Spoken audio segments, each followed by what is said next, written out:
Welcome, everyone. This is your friend, the DN WhatIf, here with another exciting fanfiction.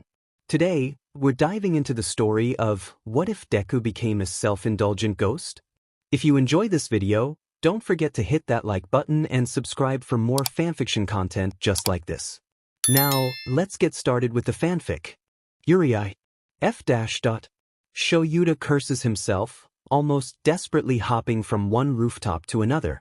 He tries to keep his footsteps as quiet as he could, tries to avoid as much casualties and property damage as he could, at least that he could do. It's been a while since he's last encountered a life-threatening villain.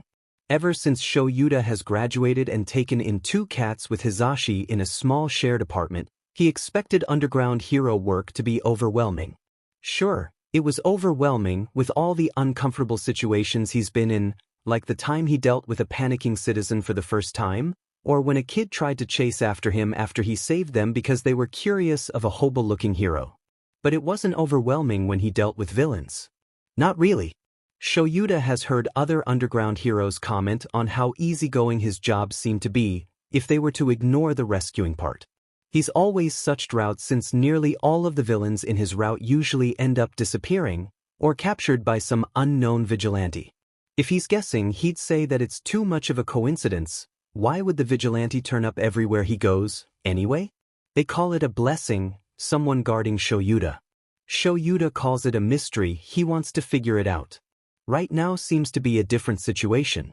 It's in these rare times that he realizes how much underpowered he actually is, when the criminal he's supposed to capture seems so much more dangerous than what he could handle. They have a paralyzation quirk through eye contact, and Shouta does not want to risk being paralyzed one more time. Not again, not when he's exhausted and when the guy's quirk could activate much faster than his erasure could. So running away is the only thing he's able to do right now. Come on, Eraserhead. I want to know what it feels like to be the villain that beats one of the top underground heroes, you know? It's gonna be so satisfying. The villain, Stupify, cackles. It rings through the alleyways. Just look at me dash. The hero ignores whatever else he was saying, focusing on his legs that were starting to shake. The adrenaline was starting to wear out from his body, which means his mind was starting to feel disoriented too. His aim using his capture scarf began to become more inaccurate the more wrist flicks he did. He really despises the feeling he gets when it feels like he's trying to learn how to use his scarf all over again. Ah, look at you. Feeling tired already, Eraser? Stupify screams, lifting up a brick before timing his hit, throwing the object right next to the wall where Shouta lands. Unfortunately for the hero, the wall cracks and crumbles, delaying his next jump, which was just enough time for the villain to catch up to him. Finally, in a short moment of panic, Shouta turns around and accidentally makes eye contact with the villain. Black orbs meet glowing yellow ones. The hero's breath hitches, right when Stupify lets out his most unsettling laugh. It wouldn't have been unnerving if Shouta wasn't paralyzed. Completely vulnerable. Tons of curses passed through his head, but Shouta couldn't say even a single word of it. I did it. I really did it. Here you are. Stupify cheers, his quirk keeping Shouta useless for 5 minutes. 5 minutes enough time for him to end the hero. Helplessly, Shouta can't even shut his eyes to avoid watching the villain bring out his knife, shining in the moonlight. When they find out you're dead, because of me, they'll fear me, and I'll climb to become one of the most powerful villains. That seems a little far-fetched, Shouta muses in a short moment of sarcasm. I guess there's no other reason to delay this, right?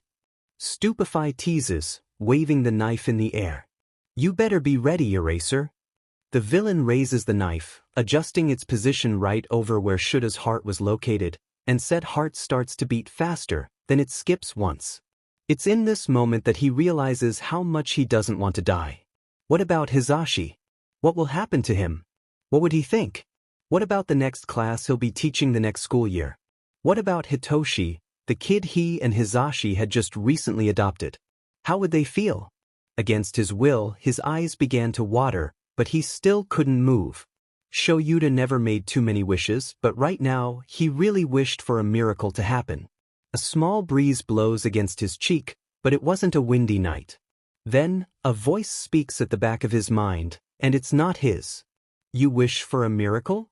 Shocked and desperate, Shouta forces his eyes to move, trying to look for the figure who owned that young voice, but it won't move. Eyes on me, Eraser. Stop struggling, you can't move. Stupify commands, a sick tone laced in his voice. It's okay, Eraser. I'll keep you safe. It whispers again. He doesn't know what to think of that, or what to think about the fact that it sounded young. Oh? Where are they? He doesn't know what to think about that moment when a gray blur suddenly phases through his vision, blocking his view of Stupify. The villain lets out a strangled noise, shocked at the sudden interruption. Stupify tries to speak, but the blur immediately clears, showing a small figure that's wearing something like a Halloween ghost costume, though he couldn't get too many details since the figure had their back against him. The dirty white-colored cloth draped over them faintly moving as if wind was passing by. A passing thought crosses through Shuda's head. Is this the vigilante they're talking about? A brat, playing hero? Stupify laughs, and Shouta couldn't help but agree a little. It's too dangerous for an absolute kid to play hero, or vigilante. In a situation like this, even he couldn't escape Stupify's quirk. He wants to scream, "Get away! Call help instead, please don't bring yourself into this mess," but he can't. Not when he's still paralyzed, totally defenseless. The kid seems to be oblivious by the fact that he could die any minute. Shouta doesn't want to go thinking that he brought a victim to die along with him. "I'm gonna let you go right now, kid. I usually don't let even brats like you off the hook. But since I'm extra excited today, I'll give you a chance." Stupify gloats, a giddy shine in his eyes. "Or do you want to die playing hero too?" Shouta really wants the quirk to wear off right now, because he won't just let a kid die in front of him. He would never want that. The kid seems like he didn't get the hint, because he's still standing there. Stupify looks like he wants to laugh and scream at the same time. "You're a really little dumb dash."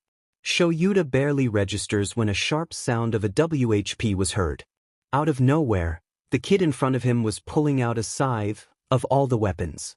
He doesn't know how to feel if the vigilante is really into the hero Ghost Reaper role, or if the scythe was actually real, or how the kid knows how to handle a scythe. He doesn't know which of the three he would prefer the most. Shouta doesn't want to think about it. Despite how large the weapon was, the kid seemed to swing it around so easily, which concerns the underground hero even more.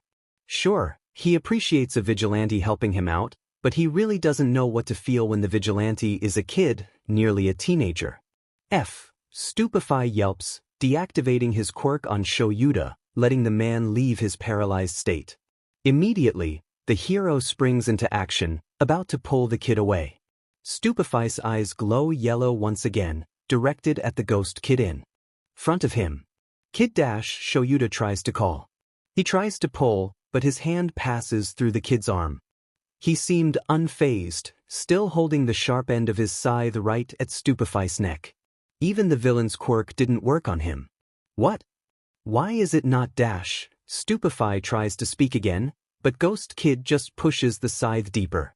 Shouta immediately erases the villain's quirk, not wanting to take any chances, even if it's obvious that the child wasn't affected by his quirk. Is this his quirk, perhaps? "Leave my person alone." The kid speaks for the first time in a while. "My person?" Shouta shakes his head. "Whatever. I can still fight without my quirk." Stupify tries to escape, but Shouta quickly wraps the man around using his binding scarf, using every last drop of his strength to keep it tight. The kid swings, enclosing the curve of his scythe around the villain from behind his neck. "I don't know if you're the vigilante or whatever, kid, but I'm gonna have to bring you with me and we'll talk," Shouta says, finally taking a look at the kid's face. "What the f—" Shouta tries not to let a gasp escape through his mouth, staring at the child in front of him with building uncertainty in his guts. There's a large scar on the kid's right eye, from his forehead to his cheek. He clears his throat and tries to ignore the sudden wash of coldness settling on his body. He turns back to the villain captured in front of them. "Let's get out of here," Shouta mumbles, tugging onto the scarf to fully lift the villain up. "Whoever you are, I suggest you come with me and keep this peaceful." The kid doesn't move his scythe, but turns his head towards the hero. Innocently, he says, "I've always been with you, Eraser." Now isn't that reassuring? The underground hero turns to the kid, an incredulous and unsettled look on his face. His voice sounded less echoey, not like how it did when he spoke in his mind? Probably, since Stupify didn't seem to hear his words earlier. Also, he sounds ridiculously young, the kid's a teen. Now that Shouta can see his look, the kid's wearing some ghost costume that had a hood with a witch hat attached to it, and by his neckline settles a simple green ribbon with two thin white stripes, a skull placed in the middle. The cloth had purple, orange, and yellow square-shaped patches stitched from random places. The other one looked like a yellow skull.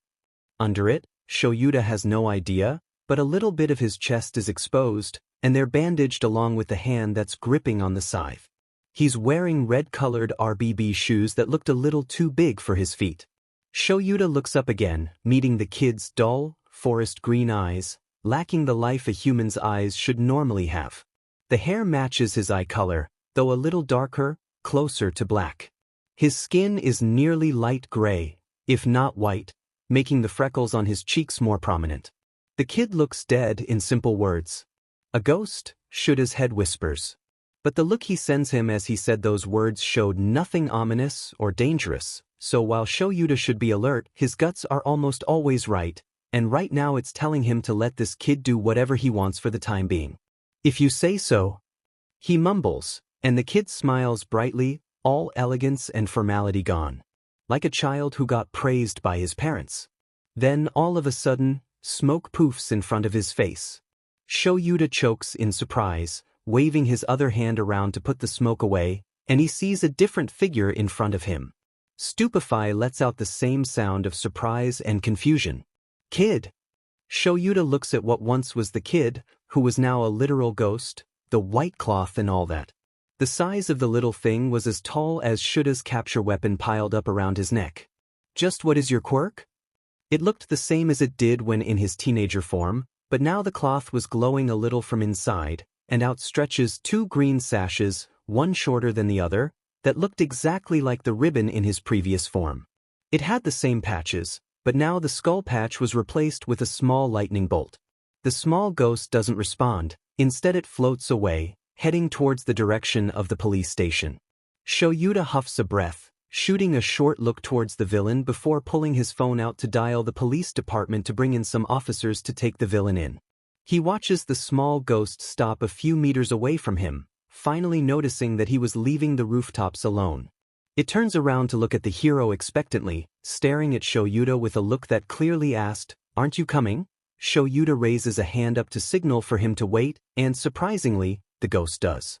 Once Shouta puts the phone down, he rips a zip tie from his pockets and quickly detains the villain from moving away, the ghost still waiting in the corner of his eye. Then he starts hopping on the rooftops all over again, catching up with the little thing. The ghost does a little satisfied wiggle before turning around to continue floating away. Shouta finds it oddly endearing. It doesn't take too long until they leave Shuda's route and reach the police department. The underground hero takes note of how the police don't seem to be noticing the small ghost floating just beside him, occasionally peeking over some police officers' shoulders, curious of the files they're holding, before lingering on Sansa, who doesn't seem to be doing anything interesting, so Shouta assumes the kid likes cats in general. Fantastic. Really? The said officer turns his head and meets the hero's eyes. Eraserhead. He greets. Shouta just nods, a little distracted at the ghost spinning on the cat's head. Is Tsukachi available? Shouta asks. Yep, on his desk. As usual. Is it a new case? Sansa asks. No, it's about the vigilante that's been following me. He answers, nodding again before turning away, hoping the ghost would follow him. He lets out a huff when he feels a breeze against his arm, and in front of him the ghost floats, still in the tiny ghost form. He's done questioning everything at his point. When they arrive at Tsukachi's desk, the detective is already sitting there, eyes focused on the screen in front of him, typing a few words or more. He sees Shouta and hums as a greeting. The underground hero accepts it. Shouta notices that no one could really see the ghost just settled on the detective's desk, watching him work as he stares at the screen in wonder, as much wonder as you can see in black cartoonish eyes, like Mirio's. Are you busy? Shouta asks. Just about to finish this file. Do you need anything? Tsukachi asks, clicking his mouse a few times, before lifting his gaze from the monitor again. Well, Shouta lets out, staring at the ghost on the desk. It stares right back at him, wiggling a bit before floating towards the ground. Tsukachi stares in confused anticipation, but Shouta ignores him, focusing on the ghost as the sound of whirling wind blows, accompanied with the ghost's transformation. It's nothing much, the form dissolving into fog before reforming itself into how Shouta first met him, a teenager. The kid, he really needs another name, looks at him with wide eyes and a wide smile, nodding his head affirmingly. Shouta sighs. The vigilante finally showed himself to me during my encounter with Stupify. I'd like you to meet him. Tsukachi straightens up a little. What do you mean? How did it happen? Exactly how I said it, he stood in front of me to block me from. The villain. He's here right now, it's better to ask him because even I have questions. He explains. Before the detective could ask exactly where the kid was, the kid's teenage form blurs, along with it erupts some green lightning, zapping from here and there. Tsukachi flinches on his seat, causing Shouta to send him a curious glance before he looks at the kid again. His blurred form clears, but this time he seems less transparent, more tangible, and his eyes were glowing. It doesn't take a lot to figure that this could be what the kid looks like when the world sees him. He turns to the detective, an innocent yet blank look on his face. Softly he speaks, "Hello, detective." "Eraser." Naomasa slowly calls, but one look at the underground hero tells him that even he has no idea what to do starting right now. Oh well, he's a detective, he can just do what he usually does. He just has to avoid feeling too unsettled by the kid's skin color, or the creepy way his eyes had a faint glow even with the light in the room. It's probably brighter in the dark. He tries not to shiver at the image. "Okay, kid, did you come here by your own will?" He starts. Noting the slightly childish costume of a Halloween ghost the teen was wearing, it gave him weird feelings. It's not even Halloween. The school year is ending in a few months before their summer break. That's far from Halloween. "I did," comes the soft response of the teen. Naomasa internally relaxes at that. It's rare to get people who are willing and soft-spoken when you're trying to question them. "What's your name?" he asks next. The teen frowns a little, but it doesn't look defensive, just pensive. "I don't remember my name, I don't think I have one." Naomasa's eyebrows furrow. In the corner, he can see Aizawa shift in confusion and curiosity. Is this child abandoned on the streets? Surely he had documents of his BRDH from the hospitals around here. "Well, I bet we can search for your BRDH files later so that we could confirm your identity and so on, yeah? That'd be great, please." The kid smiles softly, all clouds and feathers, and both Naomasa and Aizawa feel like there's a little more to that expression. The clouds seemed like they were drizzling rain. Gloomy. With a newfound determination to figure this kid out, Naomasa straightens up and asks, "Would it be all right to call you something else for the meantime?" The boy nods, considering his suggestion. "Sure, if you have any ideas." He smiles kindly and, dare they say, a little excited. "Let's call you Yurii, since you seem to be very into the cosplay." Aizawa blandly says. The kid doesn't seem too bothered by it though. Instead he smiles even more brightly at the name. How ironic, since he looked absolutely dead. Unsettling. He seemed happy though, so maybe they're all right so far. "You named me my human." Then he somberly continues in a softer tone. "But even if it's fun to wear, it's not just a cosplay." Aizawa lets out a confused and surprised noise at the nickname, his human? But Naomasa focuses on the second part of his words. "What do you mean, it's not just a costume?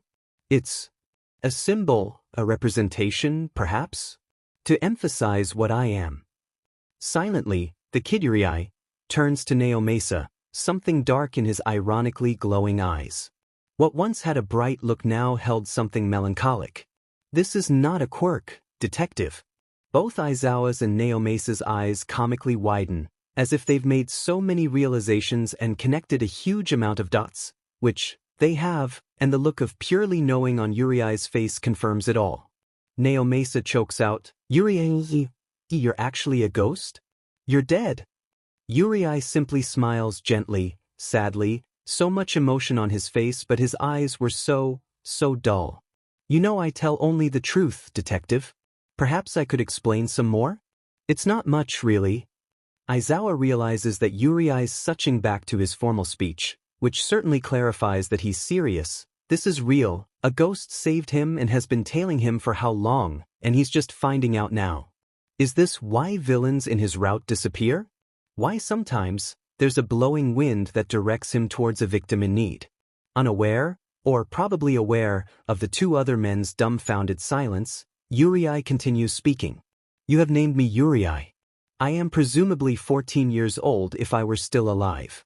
I died when I was 5, and I do not remember anything else from when I was alive. Which means I do not remember who I've known and who have known me. I do not remember how, where, and why I passed. I do not know why I am the only ghost roaming around, and I do not have anything I want to accomplish. I've been following Aizawa Shouta since he has saved and taken in the little kitten I used to take care of, and eventually I had also taken a liking to him. Yurii pauses. He is now my person, my human. I swore to myself that I shall never show myself to him, but should the time ever come where his life is in serious danger, I would reveal myself and start guiding him not just as the unknown spirit I used to be, but as an invisible companion he could count on. Finishing his speech, knowing all of his statements had rang true in the detective's mind, Yurii smiles at the both of them, the hint of something akin to mischief making his eyes glow just a little brighter than it previously did. And here we are. Don't worry, after all, I'm already dead. You have nothing to worry about with me. Aizawa's eyes land from Yurii to Naomasa, silently begging for denial, or a confirmation. He doesn't know which one he wanted to hear more. But it didn't matter, because Naomasa looked at Yurii like he'd seen a ghost, and no other confirmation was needed to prove Yurii's words were the truth. Naomasa slowly inhales. He's not lying. It's all true. Shouta tiredly drags himself from the fire escape staircase, trudging over to the window of his shared apartment with Hizashi. Yurii quietly floats from behind him, staring at him with those black orbs. He's in his little ghost form again. It looks like a balloon floating by itself beside the underground hero. Shouta figured Yurii couldn't speak when he's in that form, so he doesn't expect any answer when he speaks. You're gonna have to show yourself to Hizashi when he comes home, are we clear? Yurii does an affirming wiggle, his ribbon stashes swaying along the motion. Then he poofs into his teenager form before responding properly. Of course, Shouta. Shouta feels a little weird with the kid using his first name, but it's not that bad. Perhaps it's understandable since he's been trailing him ever since. Ever since when? The underground hero simply asks the question as they slide through the window, but all Yurii says is, let's wait for Hizashi before I answer that. And didn't he say he's been following Shouta ever since he's taken in the kitten Yurii used to take care of? Which kitten? It's been years since he and Hizashi took in the rascals, but does that mean their cats could see Yurii, too? Is that why they just stare at the empty space from random times? Shouta, calm down, I said questions later. Yurii interrupts his internal rambling. He acts like a child, looks like a teen, but speaks like someone who's seen everything when he goes formal. Isn't Yurii just 14? That doesn't mean I can just stop them from coming, problem child. Shouta grumbles. Yurii rolls his eyes.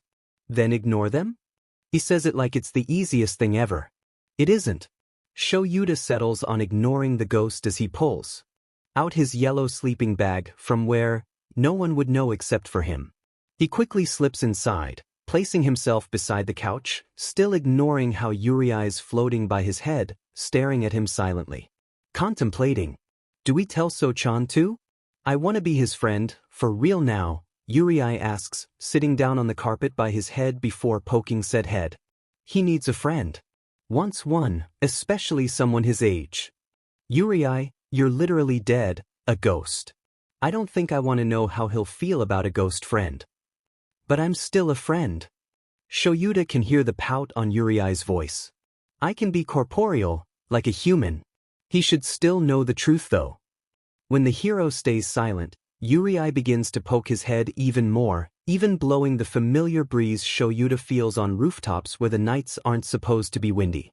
Come and Shouta. It's better than you and Hizashi trying to keep me a secret whenever he visits, which is every day by the way. I don't know how he'll handle talking to a dead person, Yurii. Then let's find out. Shouta groans, it's not that easy. Yurii huffs, crossing his arms.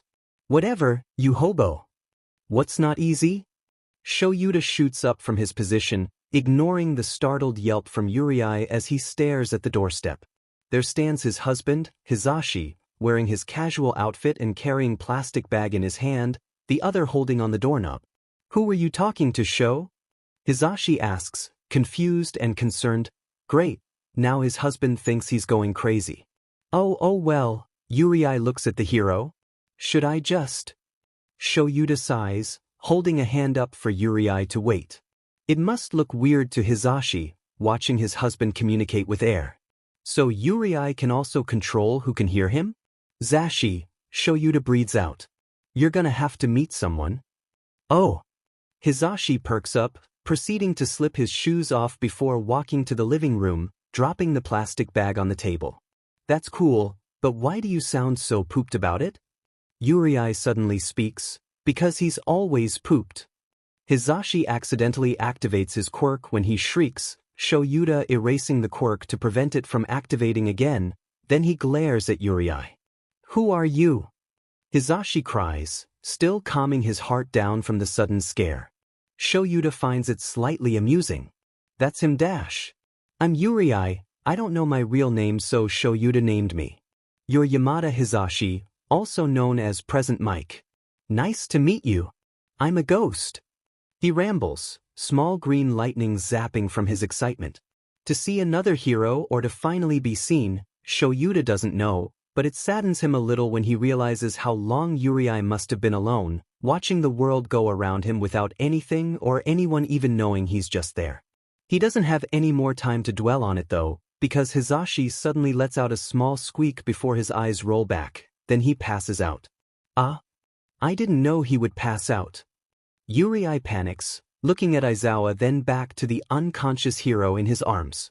Shouta, I've never made anyone faint how dash. Calm down, he'll wake up, Shouta sighs. We'll just have to wait. Help me out. Right, yeah, okay. Yurii mumbles before letting himself become tangible, arms reaching out to lift Hizashi's legs and carry him on the couch. Shouta feels a touch of Yurii's fingers, and he shivers at how cold they felt. A short silence falls between the two as they stare at Hizashi for a little bit, then Shouta decides to let at least one question slip. Why didn't you show yourself to me years ago? You could have done this sooner. Yurii looks at him as if Shouta just asked something dumb, though he still looked a little sheepish about it. Shouta, why would I just show that to a human I barely know?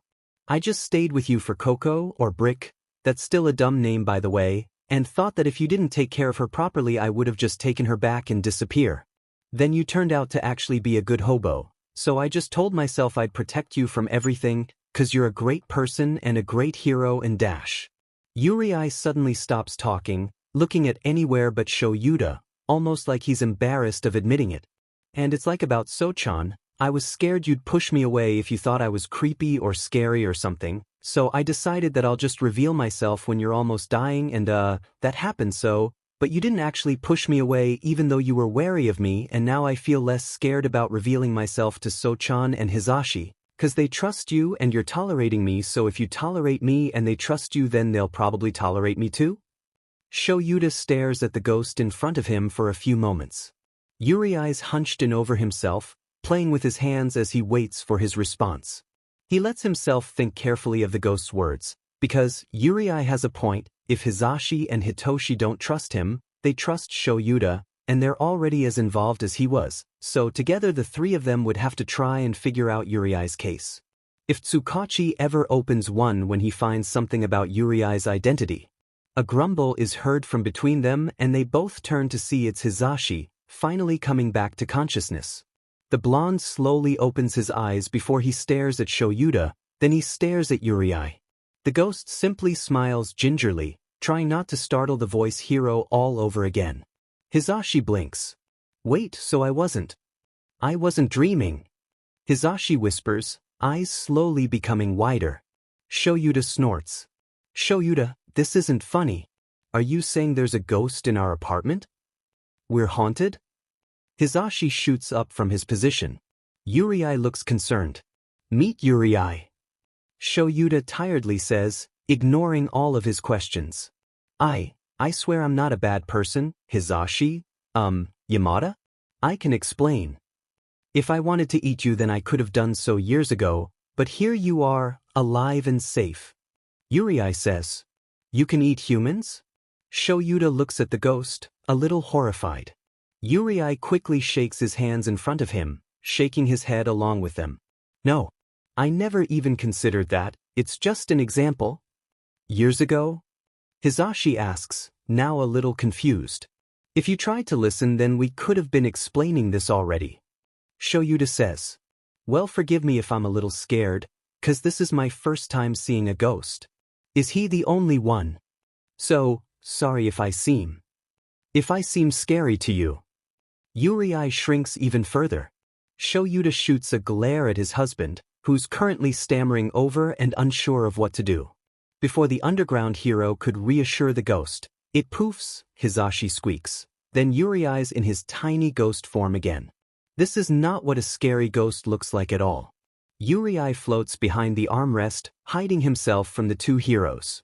Kid, Hizashi's just processing he's not scared. I know you won't hurt us. Shouta tries to coax the boy while Hizashi stays silent, watching the interaction with wonder, his wariness lessening a little once his mind starts to clear. The ghost seems to be staring at him, and Shouta realizes that Yurii wants Hizashi to be the one to confirm it.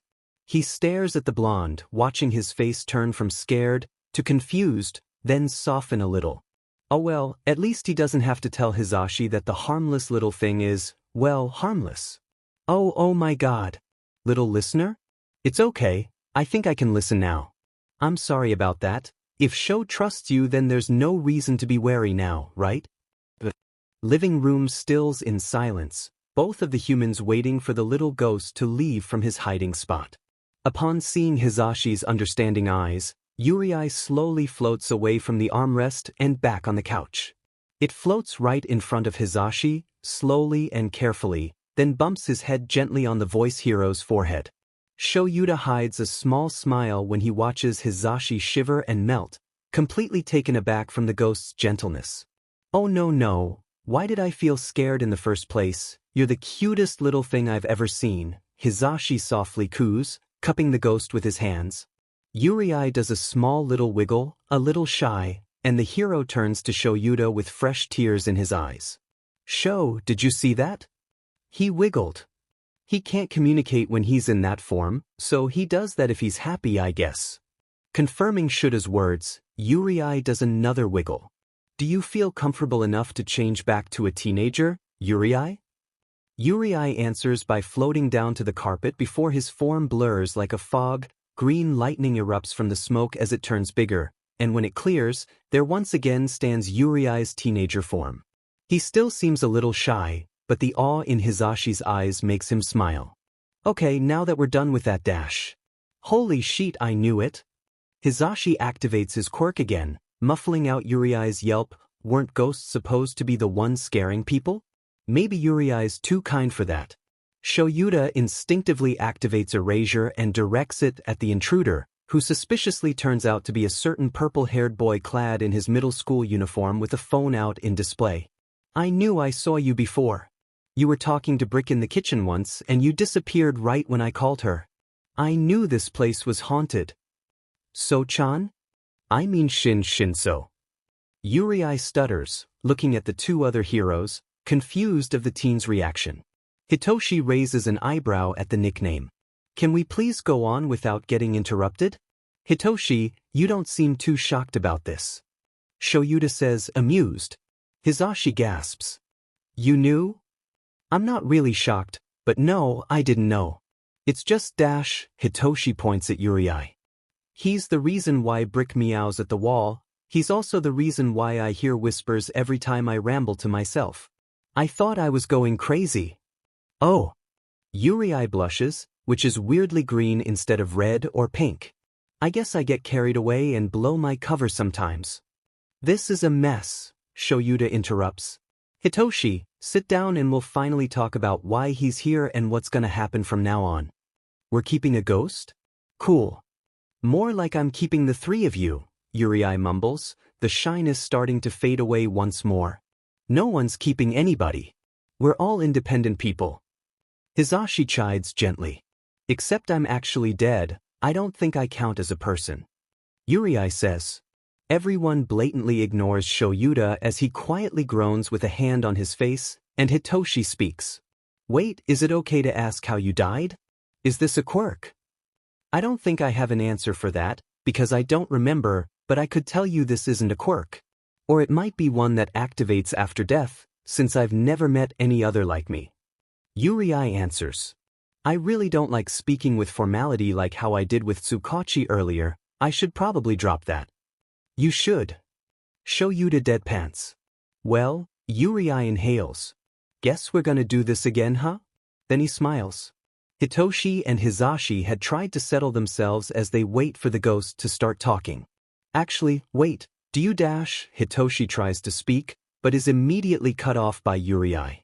Questions later, Sochan. The two heroes watch in amusement as Hitoshi turns pink at the nickname before he nods his head silently. Yurii simply smiles softly, sitting back on the armrest before speaking. Where do I start? I guess I'll tell you I'm Yurii, and that's not my real name, 'cause I don't remember it at all. I do remember that I died when I was 5. Hizashi and Hitoshi seem mildly horrified at that part. And I was probably 7 when I've been trailing around heroes before I met Coco. Or Brick, but I still call her Coco. Anyway, I met her in an alley while I was just a wandering soul. I started to take care of her until Shouta took her in. That was probably when they were a few years into hero work, and I wasn't actually planning to stay with Shouta and Hizashi until I saw how kind they were to Coco, so you could say you started to grow on me. Yurii pauses to gather his thoughts. Because ghosts don't really need to take a breather, then he continues. Then you met Sochan when he was around 11, which means I was also 11, and I noticed how he seemed to get bruises after Shouta met him, so I kind of followed him? Unbeknownst to the two heroes, Hitoshi's eyes widen at the discovery, looking like he just realized something big, although he still decides to stay silent. Yeah, and then I saw his bullies planning to ambush him on his way home, so I may or may not have scared them? Yurii scratches the back of his neck. That's why nobody bothered me for the rest of the school year. And the years after that. Hitoshi says, mouth agape. Yurii smiles brightly at him. Yeah. I also did it every start of the school year so they could leave you alone. I'm so glad it worked. Wait, so that means you know my quirk? Hitoshi suddenly stops talking, staring at Yurii with confusion in his eyes. Listen, Sochan, Yurii rolls his eyes, they sek, and quirks are only villainous if you use it to do villainy things, and you don't, so your quirk isn't villainous. He says it like he's teaching a kid the color red, which he kinda seems like it. Aizawa does an approving little nod while Hizashi lets out a hum of agreement. Even a ghost gets it. The voice hero exclaims. Yeah, I get it alright, but anyway, continue please? Hitoshi shyly dismisses. Oh right. Then after that I told myself I'd just show myself when Shuda's nearly dying, so here we are. Hizashi yelps in confusion and worry while Aizawa groans at the poorly explained situation. Hitoshi just stares at his dad with an incredulous look. Wait, I meant I was gonna do that to save him and eventually reveal myself, because I'd rather risk him pushing me away after seeing how creepy I was than risk him dying. So, yeah. He trails off to silence, and then it continues when no one tries to say anything. Yurii chuckles awkwardly, waving his hands around. It's funny how this whole thing is one-sided, but it is what it is, you know.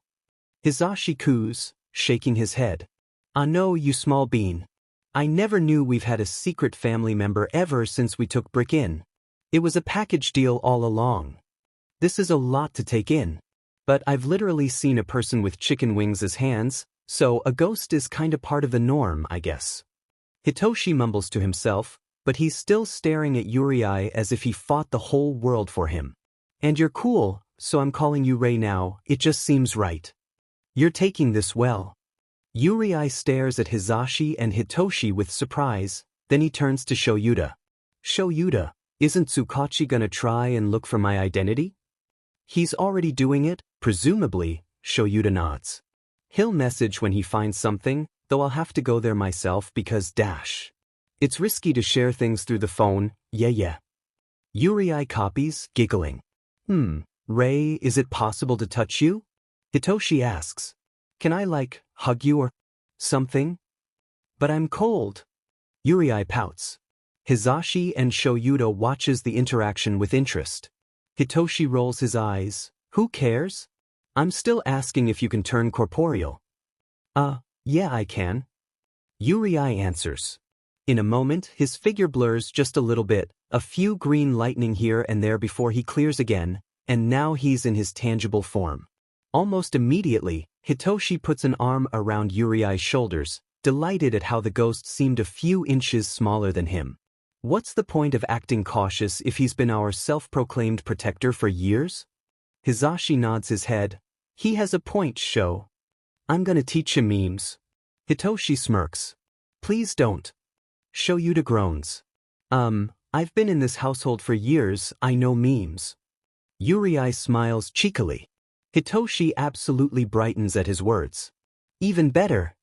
Now, Naomasa surely likes having his tasks done by the end of the day, and if he can't finish one of them, then he'll prioritize them on the next, if possible. Currently, he's done everything he needed to do. It won't be soon until another case is handed to him, after all. Crime never ends, as sad as that sounds. He's finished his nth cup of coffee and has finally decided to work on the issue that's been plaguing his mind the most. Yurii, the ghost. Naomasa still remembers the whole attire and the facial features of said ghost, and he still remembers the shiver he felt when his eyes landed on the huge scar on Yurii's right eye. It bothered him, seeing a scar that brought unsettling images placed on a teenager's face. And the fact that Yurii died when he was 5, as much as Naomasa does not want to assume things, he could tell that the scar was less likely from an accident. Firstly, Naomasa decides to search for green-haired citizens living in Japan. Green-haired people aren't common, so he should have a limited and few choices. He sees multiple males and females with green hair, and he lessens it to the ages 1. There, the list decreases in a huge amount, showing at least 70 and more kids, dead and alive, so he should probably still see Yurii filed among them. The detective then decides to click on Mizudafu, plus the other cities near the prefecture. The list decreases to a number of 8 kids. Naomasa reads each file, then he blinks, before rereading every child's name over and over again, examining each face for multiple times.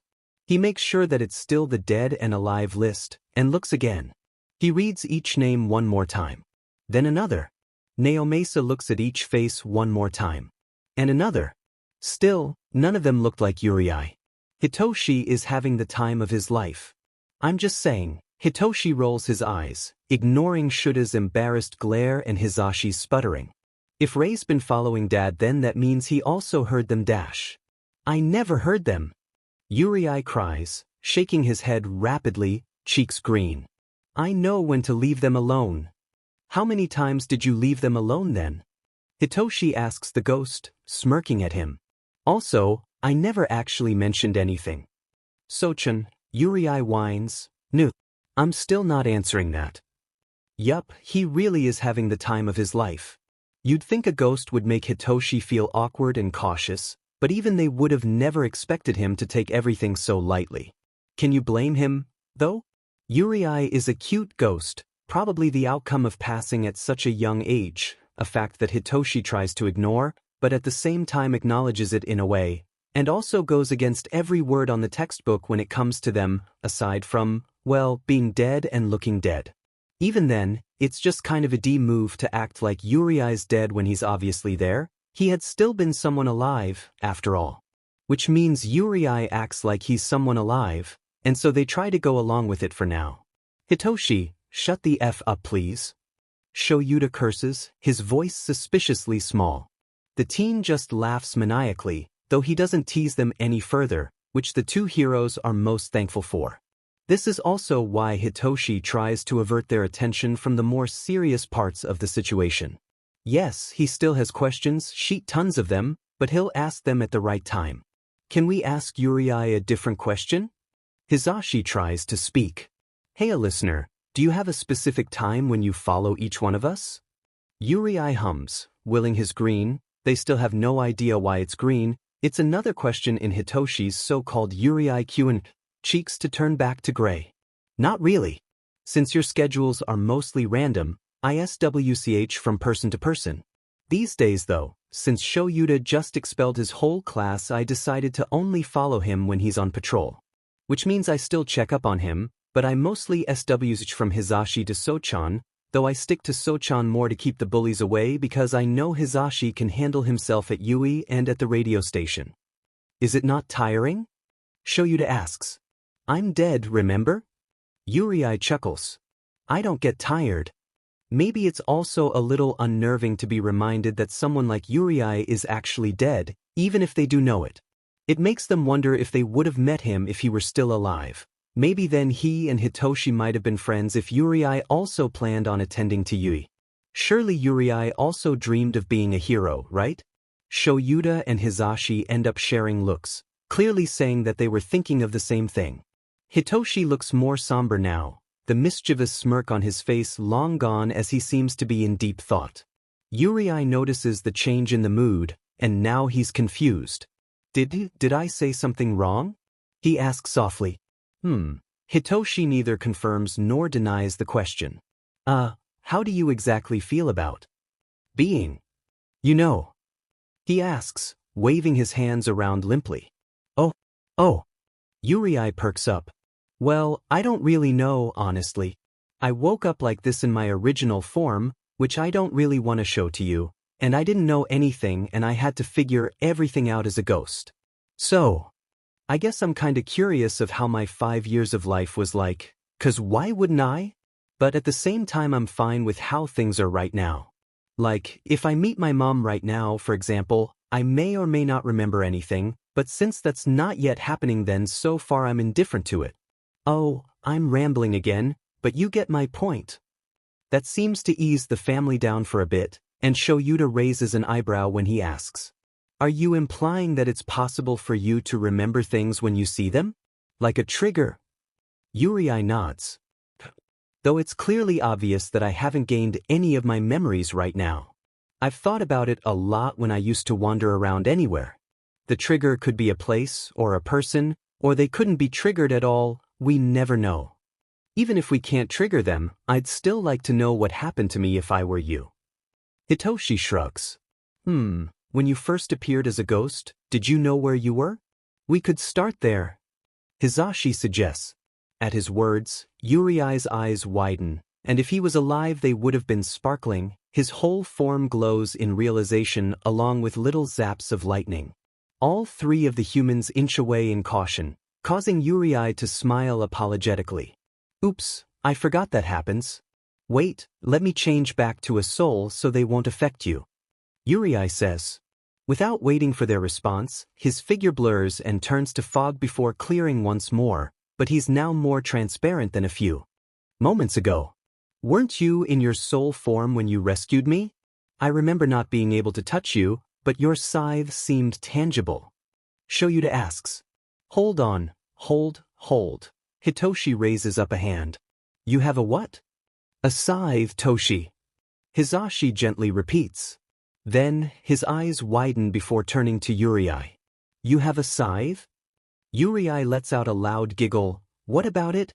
I'd show you, but it's gonna get cramped in here. Also, why do you act like I have such a weird weapon? Doesn't Nemi-chan have a WHP? That's because we did react the same way when she revealed her weapon, but that's not the point, Hizashi mutters. Why does she have a cute nickname? I want one too. Yurii squeaks, the green blush creeping up on his cheeks again. Can I call you Hai-chan then? Hizashi just outright cries at the question, startling both Hitoshi and Shouta, but they really don't find themselves surprised anymore. The voice hero tries to hug Yurii, forgetting that the ghost wasn't tangible at the moment, so he lets out a sound of shock and confusion when his hands go through the teen's figure. Yurii just ends up laughing again. That seems a bit different from his name, Hitoshi hums. But he accepts anything from cute things, I guess. We're getting distracted. Shouta grumbles. Oh right. Yurii says, poking Hizashi's cheek, even if his finger goes through said man's cheek and ends up making it a cold spot instead. Hizashi appreciates it all the same, anyway. Actually, about that, it's harder to make myself tangible while in my soul form, so I avoid it most of the time and turn to my, human form. If I want to make myself tangible, it's to spend less effort trying to maintain being a soul and being touchable at the same time. It's also way much easier to control who could see and hear me though, so that one's not really a problem for some reason. Nothing makes sense with you at all, Hitoshi muses. That's a compliment, by the way. I really don't see how it is, but thanks, So-chan. Yurii smiles widely. A random meow suddenly echoes in the hallway, pausing the conversation for a moment. Yurii gasps, definitely recognizing that voice, meow, and turns around right when Brick, or Coco in Yurii's place, pads into the living room, with their second cat Luna walking behind her. Coco baby! A baby calling another baby? So weird. Hello love. Yurii coos, putting a hand on the cat's head. It doesn't do anything more than leave a cold spot on Brick's head, but the cat purrs, obviously content with the feeling. Will my phone capture him? Does that work? Hizashi whispers, whipping his phone out to open the app. He gawks when Yurii doesn't appear on the screen, not a trace of the ghost at all. This is so unfair, Sho. Do you see this? I see it, Hizashi. Shouta grunts, seeming dissatisfied with the result as well. He can't even say they were getting distracted again, because honestly he'd rather watch this interaction than return to the matter at hand that makes him feel tired just when he's thinking about it. Unfortunately, someone still has to bring the subject back up, because it's almost but crack in the morning and they need sleep. Even the ones who rarely do. I really don't want to ruin the moment because that's just cute, but Ray-chan, can I call you that? I think you were gonna tell us about the place you woke up in. Oh, Ray-chan is so cute. Yurii cheers. But yeah, sorry I get distracted a lot. Yurii lifts his hand up from Brick's head, but settles beside the cat, Luna rubbing herself on his other thigh to feel the coldness from the ghost. But anyway, about the place I woke up in, it was somewhere that looked like dash.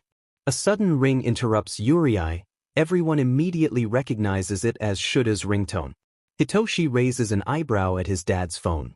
What, we're getting cliffhangers in real life now? Shut, Hitoshi. Shouta rolls his eyes before picking up the phone from the table. It's Tsukachi, he might have some info. Oh, that quick. Yurii glows again, excited. Do we have to go now? Calm down, problem child, let me talk to him first. Shouta says as he taps the call button, pressing the device to his ear. While the underground hero was on the phone, Hizashi decided to bring the once-forgotten plastic bag up from the living room to the kitchen, taking a mental note to bring the things out later on after they're done talking. He checks the time, winces when the phone screen shows numbers later than 2 in the morning, but it's just one night, and it's a Sunday tomorrow, today. Anyway, so it should be fine.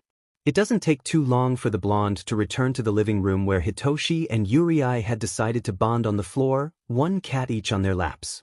Yurii turned tangible again, and he's enjoying the feeling of Brick's fur against his hand, if to show by the sweet smile on his face. Hizashi wonders if the camera would capture the ghost now that he's in his tangible form, so he WHPs his phone out again, and jumps in happiness when the camera does include the ghost in, although he looks a little transparent, and his eyes are glowing green. In the picture, Hitoshi's silently observing the ghost beside him, a look filled with awe and curiosity. It's not every day where you meet a ghost, a good one at that, after all.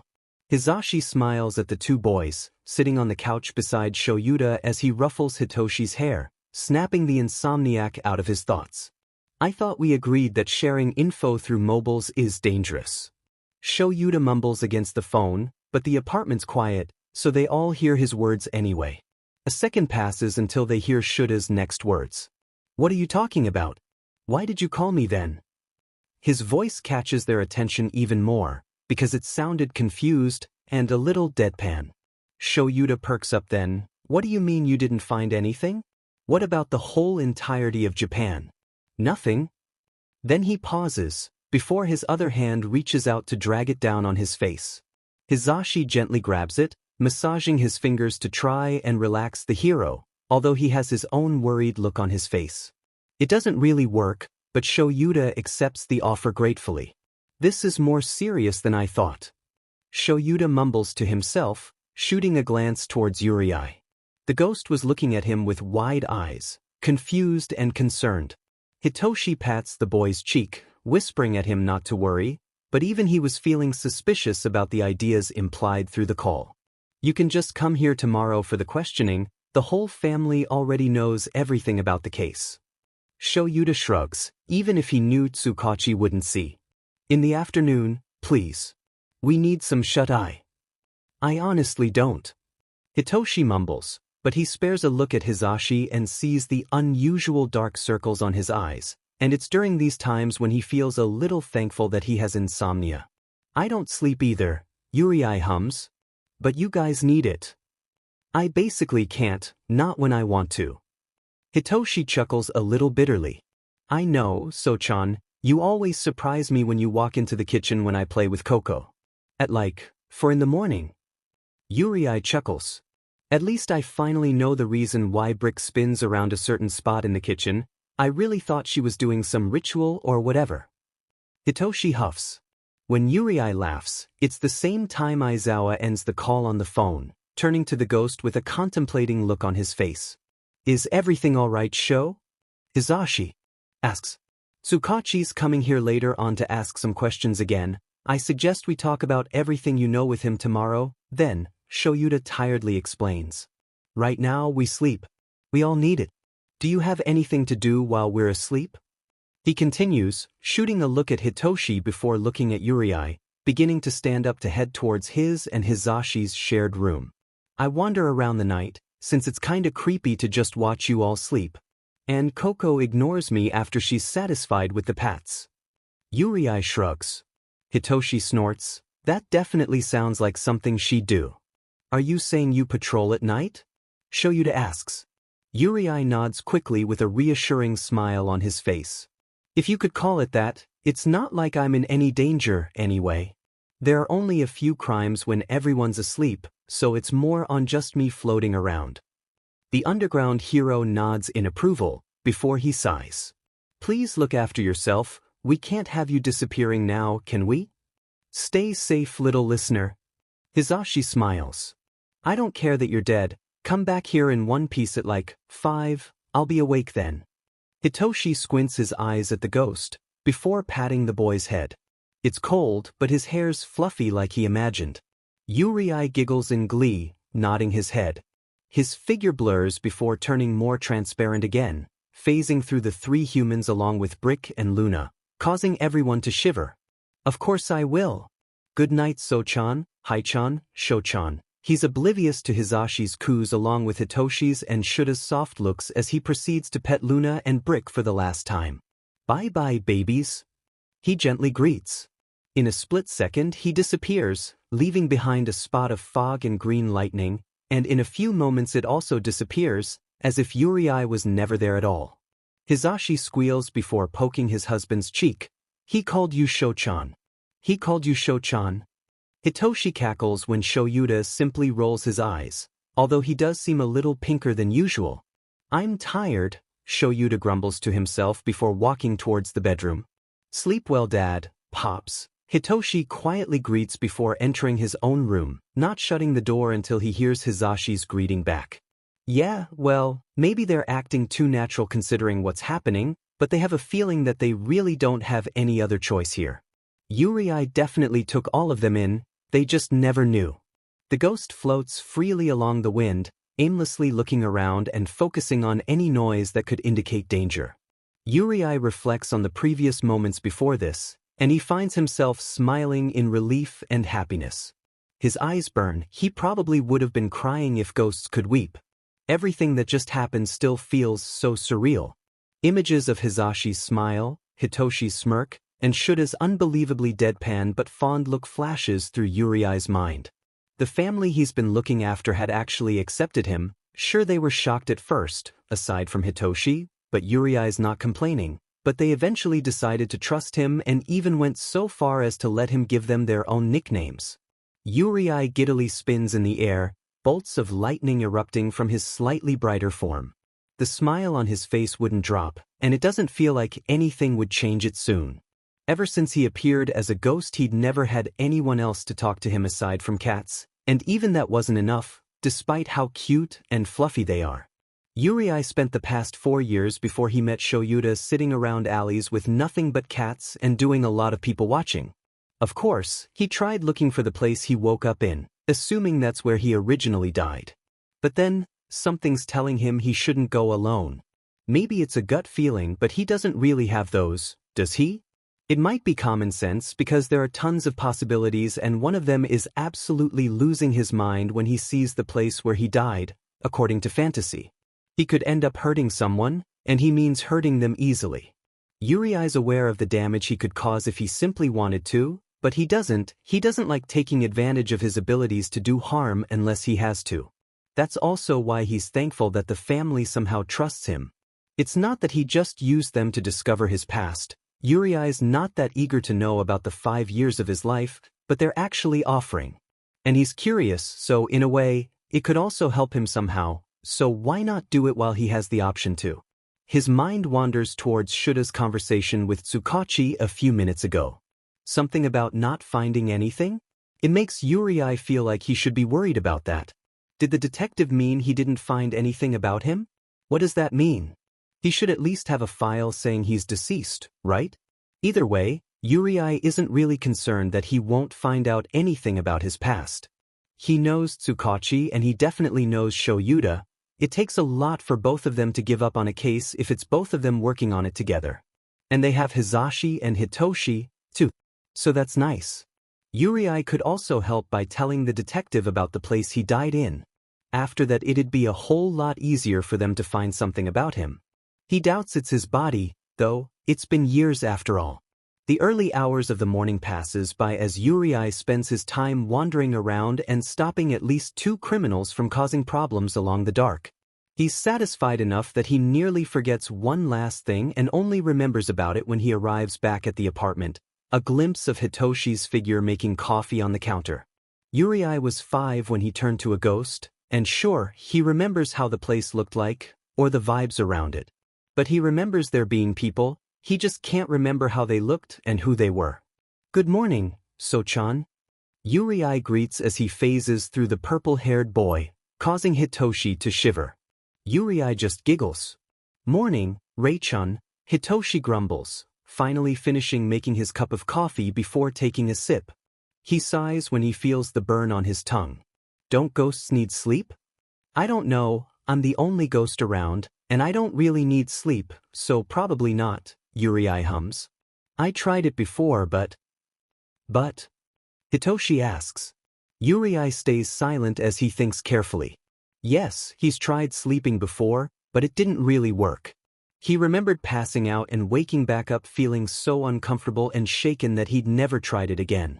He remembers his eyes burning as if he was supposed to be crying, and his mind was plagued with the darkness that indicated a nightmare which he couldn't remember. doyoe.bels.kate.h.idro? Reda, stars, athimwithwid.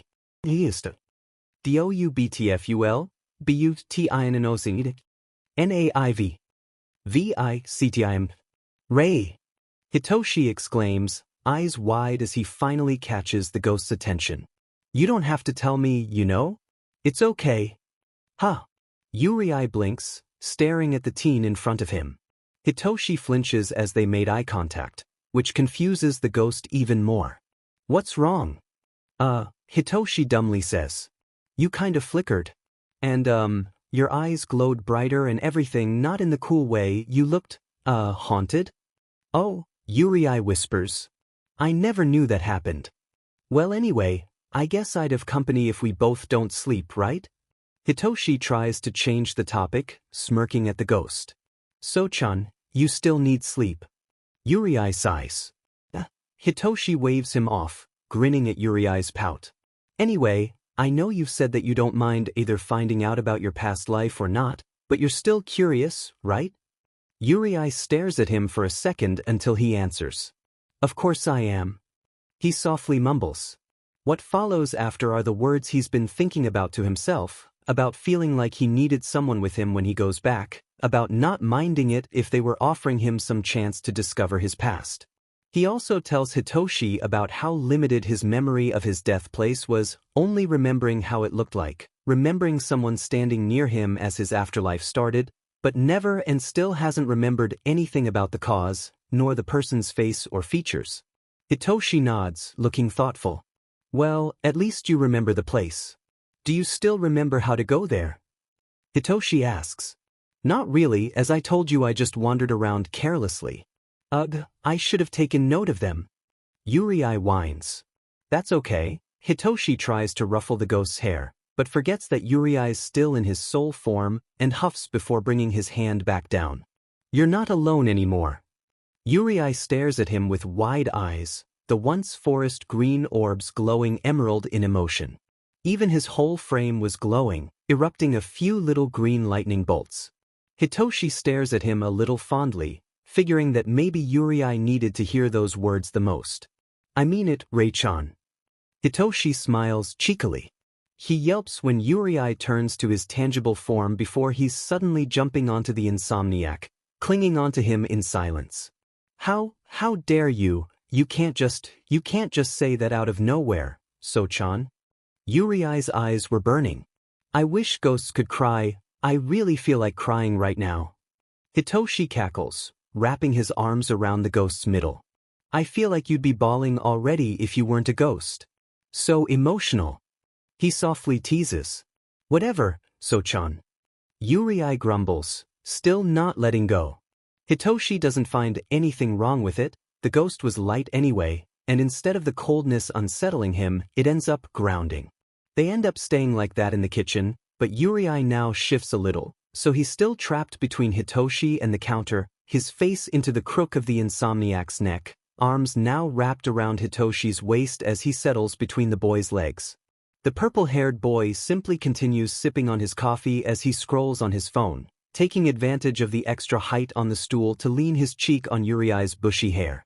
If the married couple walks in on them and they make eye contact with Hitoshi, the insomniac silently warns them not to startle the ghost, completely ignoring the fact that they're cuddling in the kitchen. Yurii gives good ghost cuddles, sue him. Good morning, listeners. Hizashi greets gently after snapping more than a dozen pictures of the scene, still in his sleepy haze. Good morning, Hai-chan. Yurii mumbles, words still muffled into Hitoshi's neck. Morning, Pops. Hitoshi greets. I already made coffee for you both, just reheat them. Shouta grumbles something incoherent that was probably supposed to sound like a thank you before grabbing one of the cups and putting it in the microwave. Hizashi ruffles both Hitoshi's and Yurii's hair, smiling at them. Yurii lifts his head from his hiding spot and smiles even brighter, something ironically warm pooling up where his heart would have been. Get ready, what time is it anyway? Shouta asks. 10:39. Hitoshi says. Oh, can we just order food? I really don't feel like cooking today. Hizashi says. I don't really mind, Shouta answers. The voice hero nods before getting his phone, dialing the fast food resto they usually order from. Shouta turns to Yurii. Do you eat? No? I don't feel hunger, Yurii shrugs.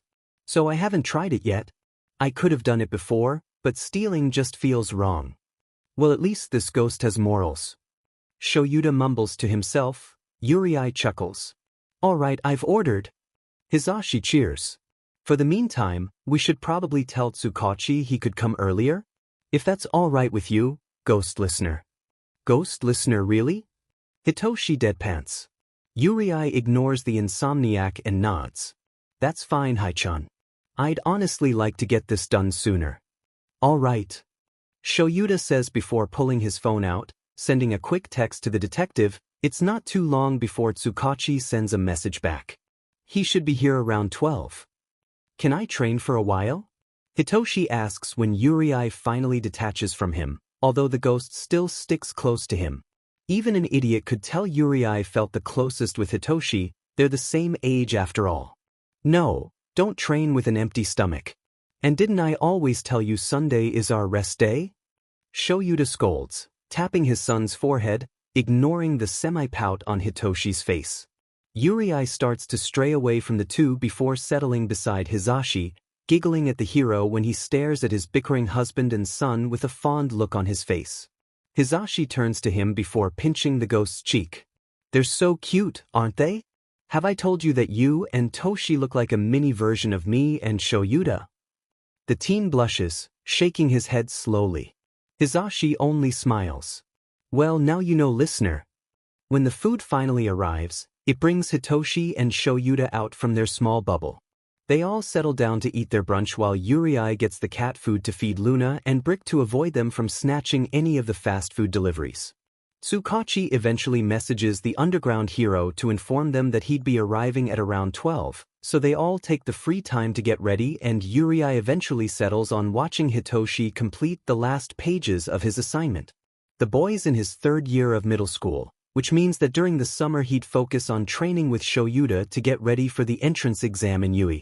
When the doorbell rings, it's Hizashi who opens the door to let the detective in.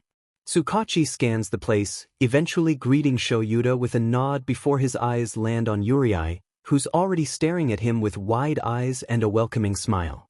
Hitoshi continues to do his homework, only closing the notebook once Tsukachi's been settled on the couch by Hizashi. I've been told you all know what's happening? Tsukachi asks, receiving nods in return.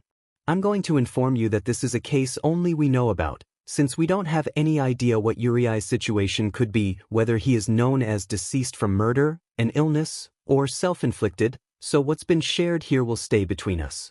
When he gets another round of nods, he continues. The reason we're having this questioning today is because I haven't seen anything related to Yurii nor related to his death. This makes him an unsolved case. I'm going to ask you questions that hopefully you could answer truthfully, yeah. He turns to Yurii. Of course, detective. Yurii smiles. Tsukachi nods in approval.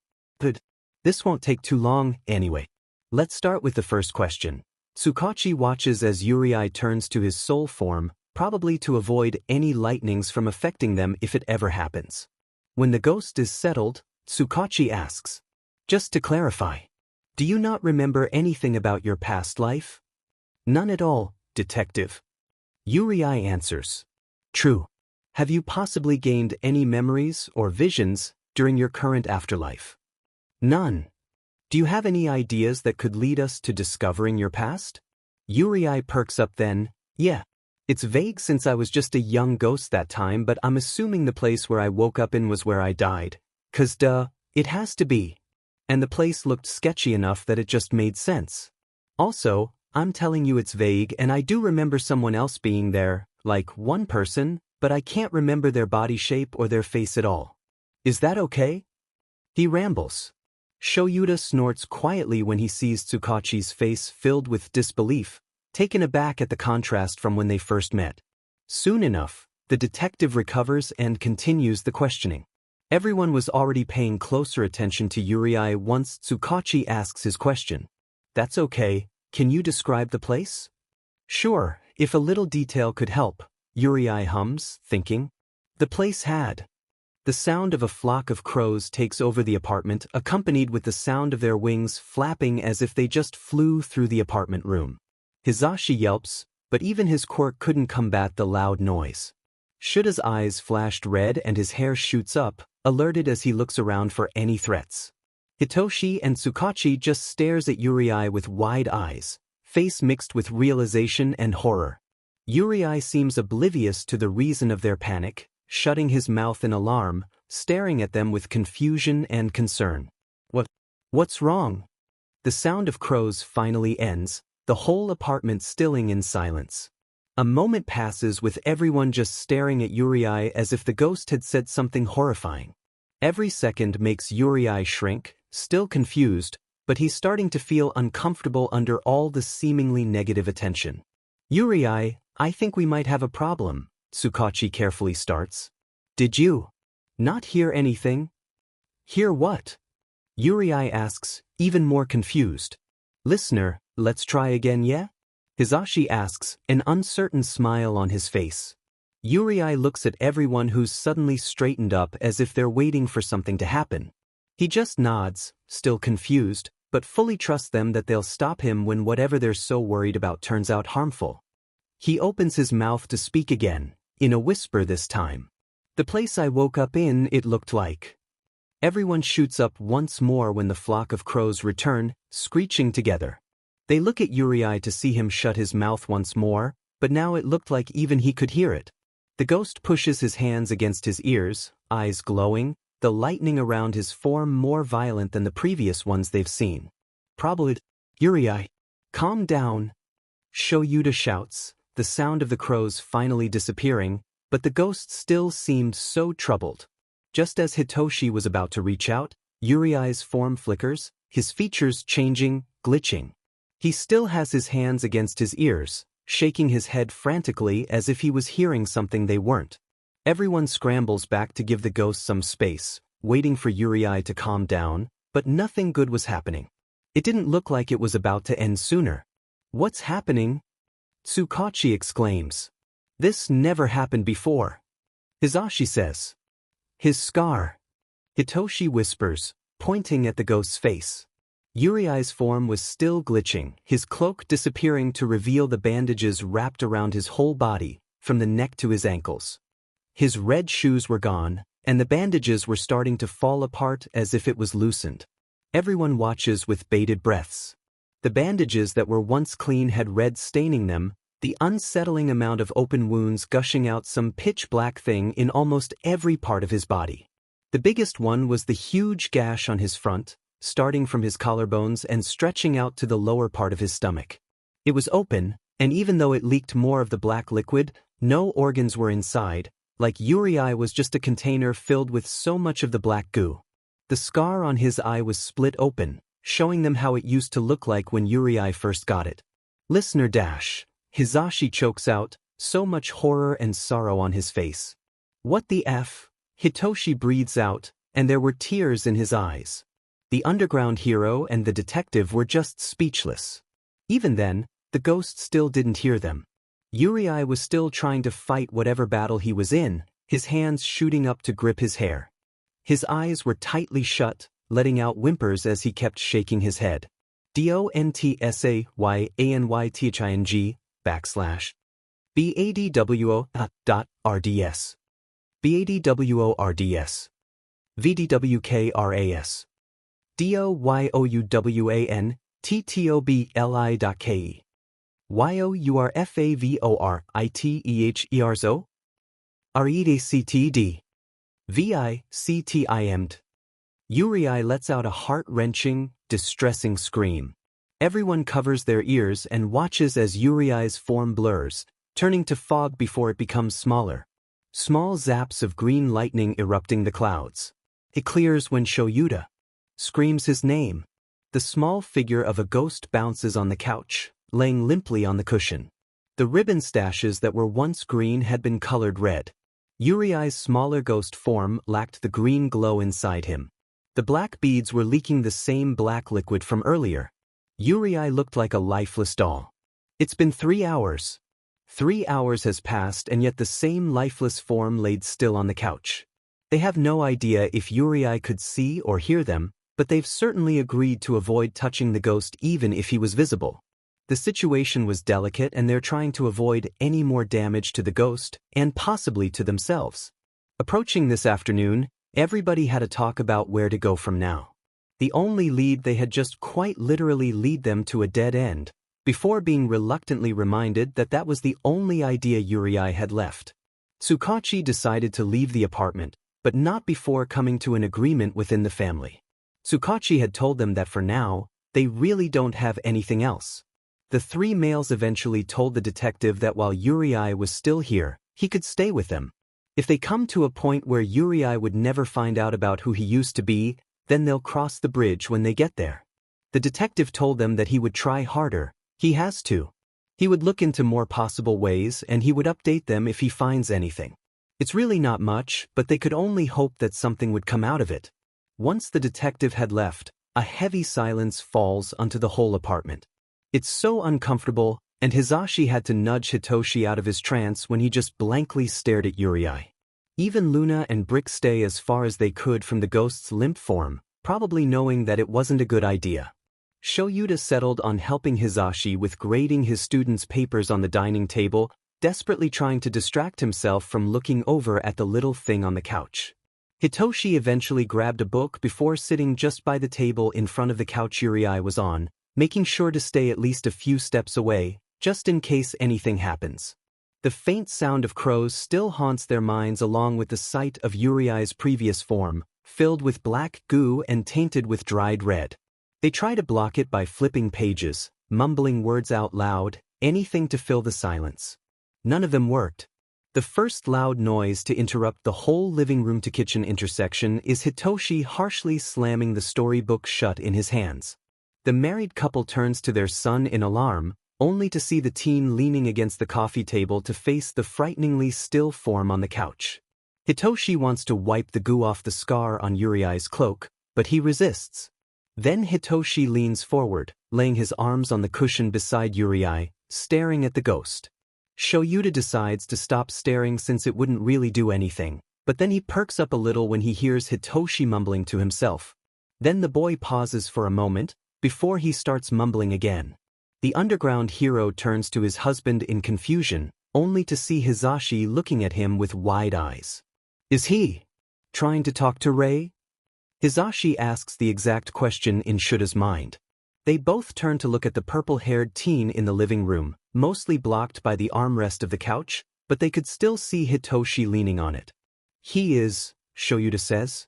It's possible that Yurii could still hear us, probably in some coma-like form? Hizashi nods. That's what I thought too. I hope it helps the boy calm down, whatever's happening to him right now.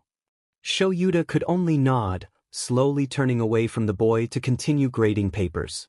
Soon enough Hizashi does the same. They don't understand anything from what Hitoshi had been muttering because of the distance, but maybe this was what he was talking about when he would mutter in his room while occasionally hearing whispers in return. Except right now, even if Yurii could hear him, he wouldn't be able to respond. You're weird, Rei-chan, Hitoshi mumbles, looking at the black beads that lacked the sparkle in them. It's not an insult, by the way. I think I'm the weird one for talking to someone who wouldn't respond. But hey, if you can hear me then tell me about it when you get back? The teen pauses, even though he's not waiting for a response. It's been, nearly 4 hours? Is this shutdown thing voluntary or forced? How long are you gonna stay like that? Brick? Coco misses you. She's staring at you like a kid who didn't get their candy. Hitoshi subtly turns his head to see Coco settled by the side of the couch, sitting up, staring at the ghost with wide eyes.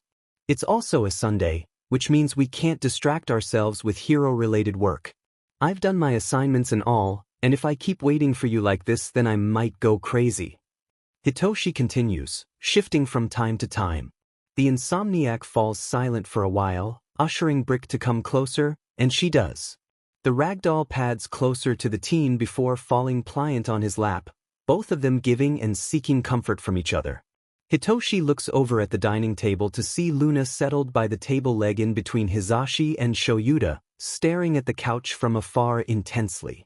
Hitoshi turns back to the ghost, still unsettled by the lack of glowing from the figure. Do you know you're my first genuine friend? I'm sure you know that. He leans on the couch again. You follow me after all. His voice is more quiet this time. You better not leave us like this, Rei-chan. He closes his eyes, tired from the emotional and mental fatigue from everything that happened. Maybe he should sleep, and he silently begs that when he wakes up, Yurii would be back to normal again. Hitoshi notes to himself to never let the ghost talk about his death place ever again.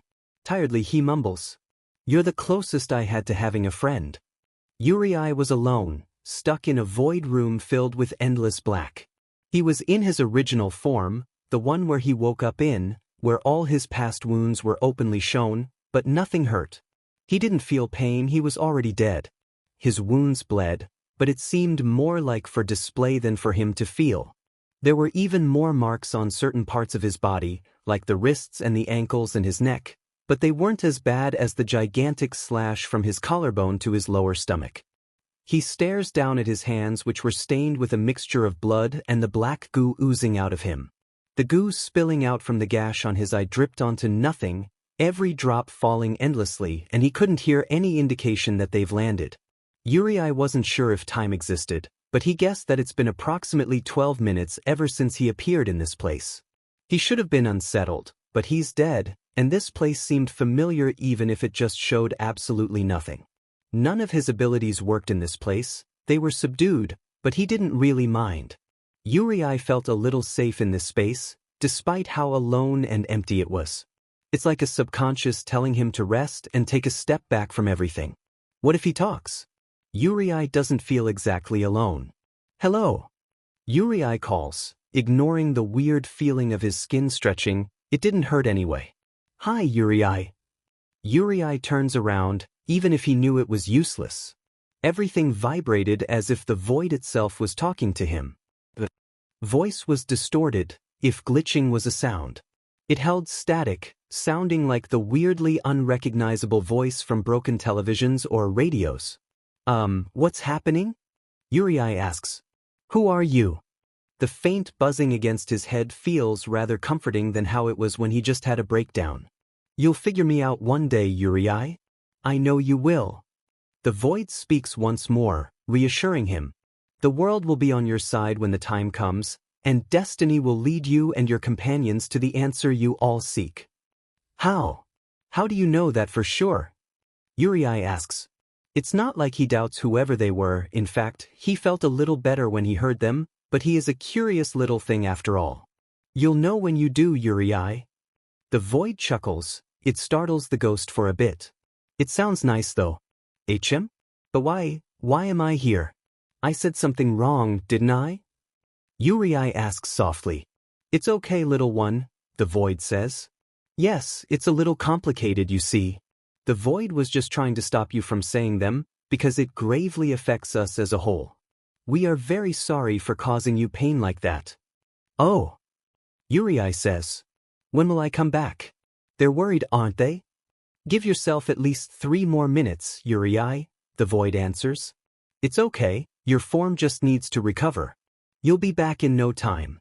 What will I do until then? Yurii asks. Good question. The void vibrates a little louder, as if excited. Would you like to listen to this little friend of yours? The purple one, he's a precious little thing.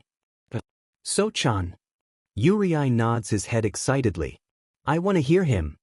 He must be so worried.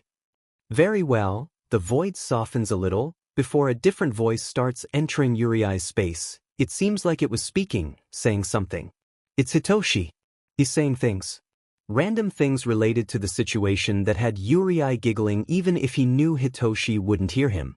The insomniac also asked some questions even Yurii didn't fully know the answer to, and the ghost made a small promise to himself that he'd tell Hitoshi he was listening when he comes back to the living world. The boy rambled like he usually did when Yurii stayed with him in his room, whispering back responses that he didn't know Hitoshi had actually been hearing them faintly until recently. Right now, though, Yurii was aware Hitoshi wouldn't hear him, and the boy sounded so worn out and tired that he didn't even realize he was starting to drift off. Hitoshi's voice kept getting more quiet as he spoke, and it's his soft words accompanied by his gentle voice that sends the void glowing green for at least one moment when Yurii hears Hitoshi speak. You're the closest I had to having a friend. Yurii feels his form brighten, zaps of lightning erupting from his body. When he looks down, he sees the gash on his upper body just a second closer to stitching itself back together. His body had been returning back to normal while he was listening to his friend. He still can't shift in the void though, but he really didn't care at the moment. Feeling better, little one? The void asks, finally returning back to pitch black after Yurii's sudden outburst. Yes, I think So-chan might have helped. I feel so much better.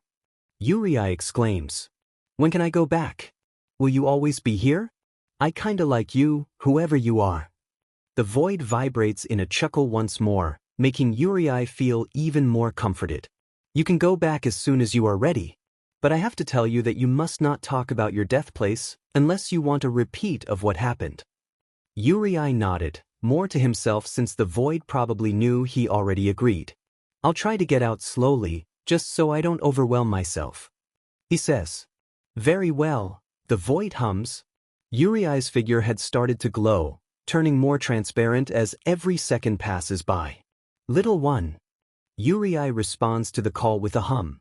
A last session of vibration fills him with warmth before the void continues speaking. To answer your last question, I'll always be wherever you are. Yurii smiles brightly, just as his form completely disappears, and then he's out of the void. Shouta and Hizashi were nearly finished with grading their papers when they hear Hitoshi's yelp in sync with Brick's hiss in alarm. Both of the heroes immediately stop what they're doing, and in a moment they're at the living room when they hear the faint little zaps of lightning. When they look at Yurii, the ghost's form was still limp, but now it's floating up in the air. Small flecks of green escapes from the bottom of the cloak, the two ribbon sashes swaying around as if there was wind passing by. Yurii's form was glowing faintly, the lightning bolts shocking a few objects before leaving a mark. That's probably what woke the teen and the cat up from their nap. Toshi, are you okay? Hizashi asks his son, who's currently rubbing his upper arm with a confused frown on his face. Hizashi only pulls the boy closer to him and farther from the ghost on the couch, protective. What? Hitoshi slurs, looking around. When his eyes land on Yurii, the sleep from his eyes quickly melts away before he perks up. What happened? No, he's suddenly floating and doing. You and Brick were hit by the shocks. Shouta grumbles. I thought he was in his soul form? Hizashi asks. He's probably not aware that he's doing it. The three men stay silent, watching the ghost's form start to turn less transparent, the lightning bolts slowly turning smaller the longer they wait. The familiar green glow starts to appear from inside his cloak once more, the black and red stains on his clothes and ribbons finally disappearing. Yurii's eyes remain closed, as if he was still trying to compose himself. But now everything seems normal about him again, the same lively sight he was before 5 hours ago. Ray-chan? Hitoshi calls shakily. At his call, Yurii's eyes snap open, the sparkle in those black orbs finally back to life. Shouta and Hizashi lets out a breath they never knew they held. They watch as Yurii turns from right to left, his ribbon sashes swaying with the motion. Then his ghost form turns to fog, little green lightning erupting from here and there, before he's finally in his teenage form again. When Hitoshi realizes he's tangible, the teen literally makes a run for it and harshly collides onto the ghost, wrapping his arms around Yurii. Yurii yelps at the sudden contact, but calms right away and reciprocates the action, swaying their bodies from side to side. You missed me. The utter relief that makes the married couple melt makes Yurii glow in glee, literally. Though he does feel a little bad that he's the reason they felt so restless. USEK Ray-chan? Hitoshi grumbles, burying his nose onto Yurii's bushy hair. Is that another compliment? Yurii giggles. It's an insult this time, it really is. Whatever you say, So-chan. God, the nickname must have done it, 'cause Hitoshi absolutely slumps against the ghost when he hears him say it. Hizashi looks at Shouta with a fond look on his face, seeing the underground hero's eyes just as soft as the sight in front of them. The voice hero eventually strolls over to them, smiling at Yurii before ruffling his hair. Welcome back, listener. Do you feel better? Hello, hi-chan, hi Sho-chan. Yurii leaves Hitoshi's arms before hugging the two heroes, although Shouta just sighs before wrapping one arm while Hizashi absolutely squeezes the ghost in affection. I feel better now. The place I went to helped a lot. What place? Shouta asks cautiously. Of course he does, he's learned quite a bit that speaking of Yurii's death place was something they shouldn't do. But if this place helped Yurii, then maybe it could be a different case. I honestly don't know. Yurii says helpfully. Hitoshi snorts. Hizashi cackles and Shouta lets out a confused noise. The ghost blushes green before waving his hands frantically. Wait, I don't think it's a place we can locate here. But it's just me, in a very, very, very endless void. Interesting. Shouta mumbles, deeming it safe for him to continue since they haven't heard any sound of the crows. The void talks too. Like, it vibrates, or something, and it's so comforting even if it's dark around. The place feels familiar, home? In a way. Yurii quietly talks, more so like he's talking to himself instead of the family. What did it say? Hizashi asks.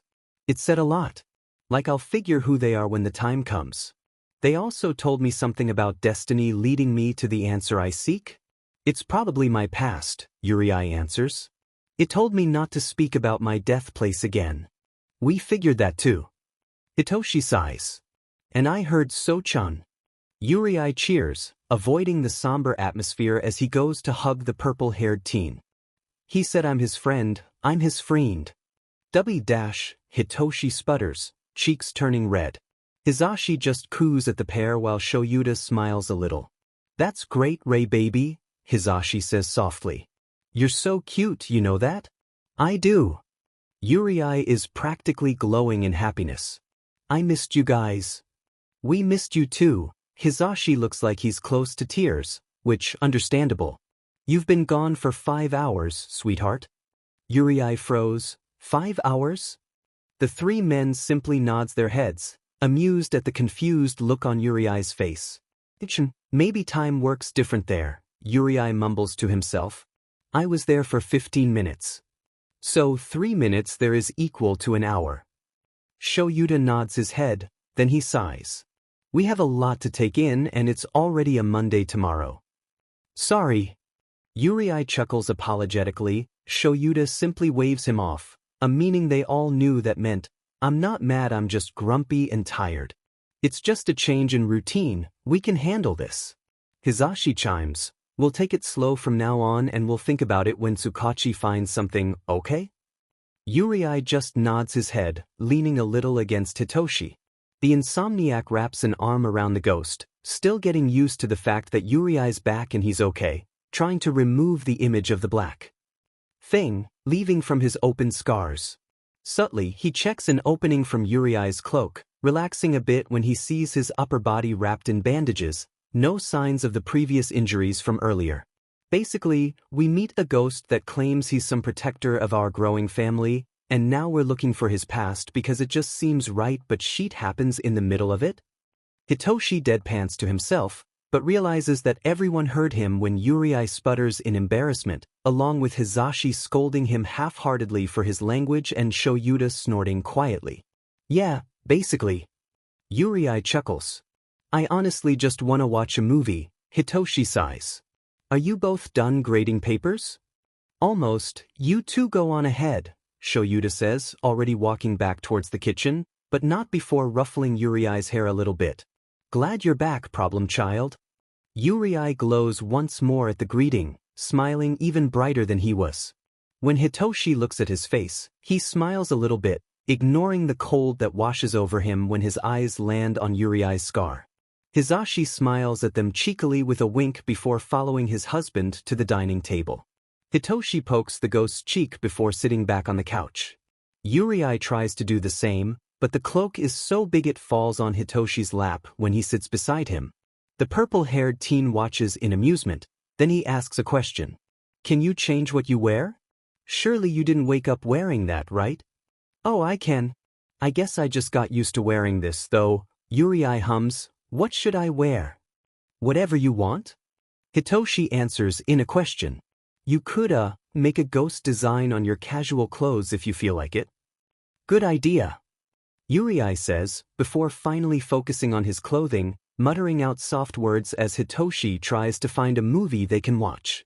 In the middle of it, Hitoshi catches Yurii mumble something that sounds suspiciously close to a would it be okay if I wear a witch hat in public? And he tries not to smile at the thought. When Hitoshi says F and tells Yurii that yes, he could wear a witch hat in public, the ghost smiles at him in glee and Hitoshi decides that it'll be fine if they get weird stares as long as the ghost looks happy. It's not like Yurii would show himself all the time either. Ha! Yurii suddenly cheers, startling the teen beside him. Hitoshi hasn't even picked a movie yet. I thought of one. That's great, Ray-chan. You can change now if you want. Hitoshi says, turning to the ghost to see him transform when he stands up from the couch. The cloak around Yurii turns to fog, still covering the bandages wrapped around him, though this time Hitoshi could see the bandages reach from his neck before stretching out to his arms, then towards his fingers. It then also reaches down to his legs and goes until his ankles. The sight makes him feel uncomfortable. What could have happened that made him wrap his whole body? The insomniac shakes his head, focusing more on the fog that's moving around Yurii's body, the gray color suddenly being mixed with green and black before it sticks closer to Yurii's body. The fog starts to clear and Hitoshi starts to see the new look that Yurii had for himself. You look cute, Hitoshi bluntly says, showing a nod of approval. Thank you, So-chan. Yurii jumps. His new casual outfit is a very big hoodie that could probably be considered as a dress, honestly, but Hitoshi does see a glimpse of black shorts when Yurii jumped. The hoodie was dark green up to the mid-bicep, while the sleeves were dirty white. The sleeve openings were a lighter green with 2 lines of the same color running up to the lower part of the mid-biceps. The hood was also the same dirty white with a big witch hat attached to it, and Hitoshi can't even judge Yurii because it actually looks cute when he pulls it over his head. The middle part of the neckline sits a small skull with 2 light green sashes with 2 white lines attached to it, although it wasn't a ribbon unlike the one in his cloak. Yurii still wore the same red shoes that honestly contrasted his whole color scheme, but Hitoshi feels like it's part of the trademark. It's a nice look, you'll blend in better than before. Hitoshi nods his head again. Just the witch hat? I mean, you know what, wear it whenever you want, it's cool. He settles on saying, taking a mental note to fight whoever even tries to antagonize the ghost. I will. Yurii chimes. Does that mean you're planning to show yourself outside? Yurii shrieks when Shouta suddenly joins the conversation.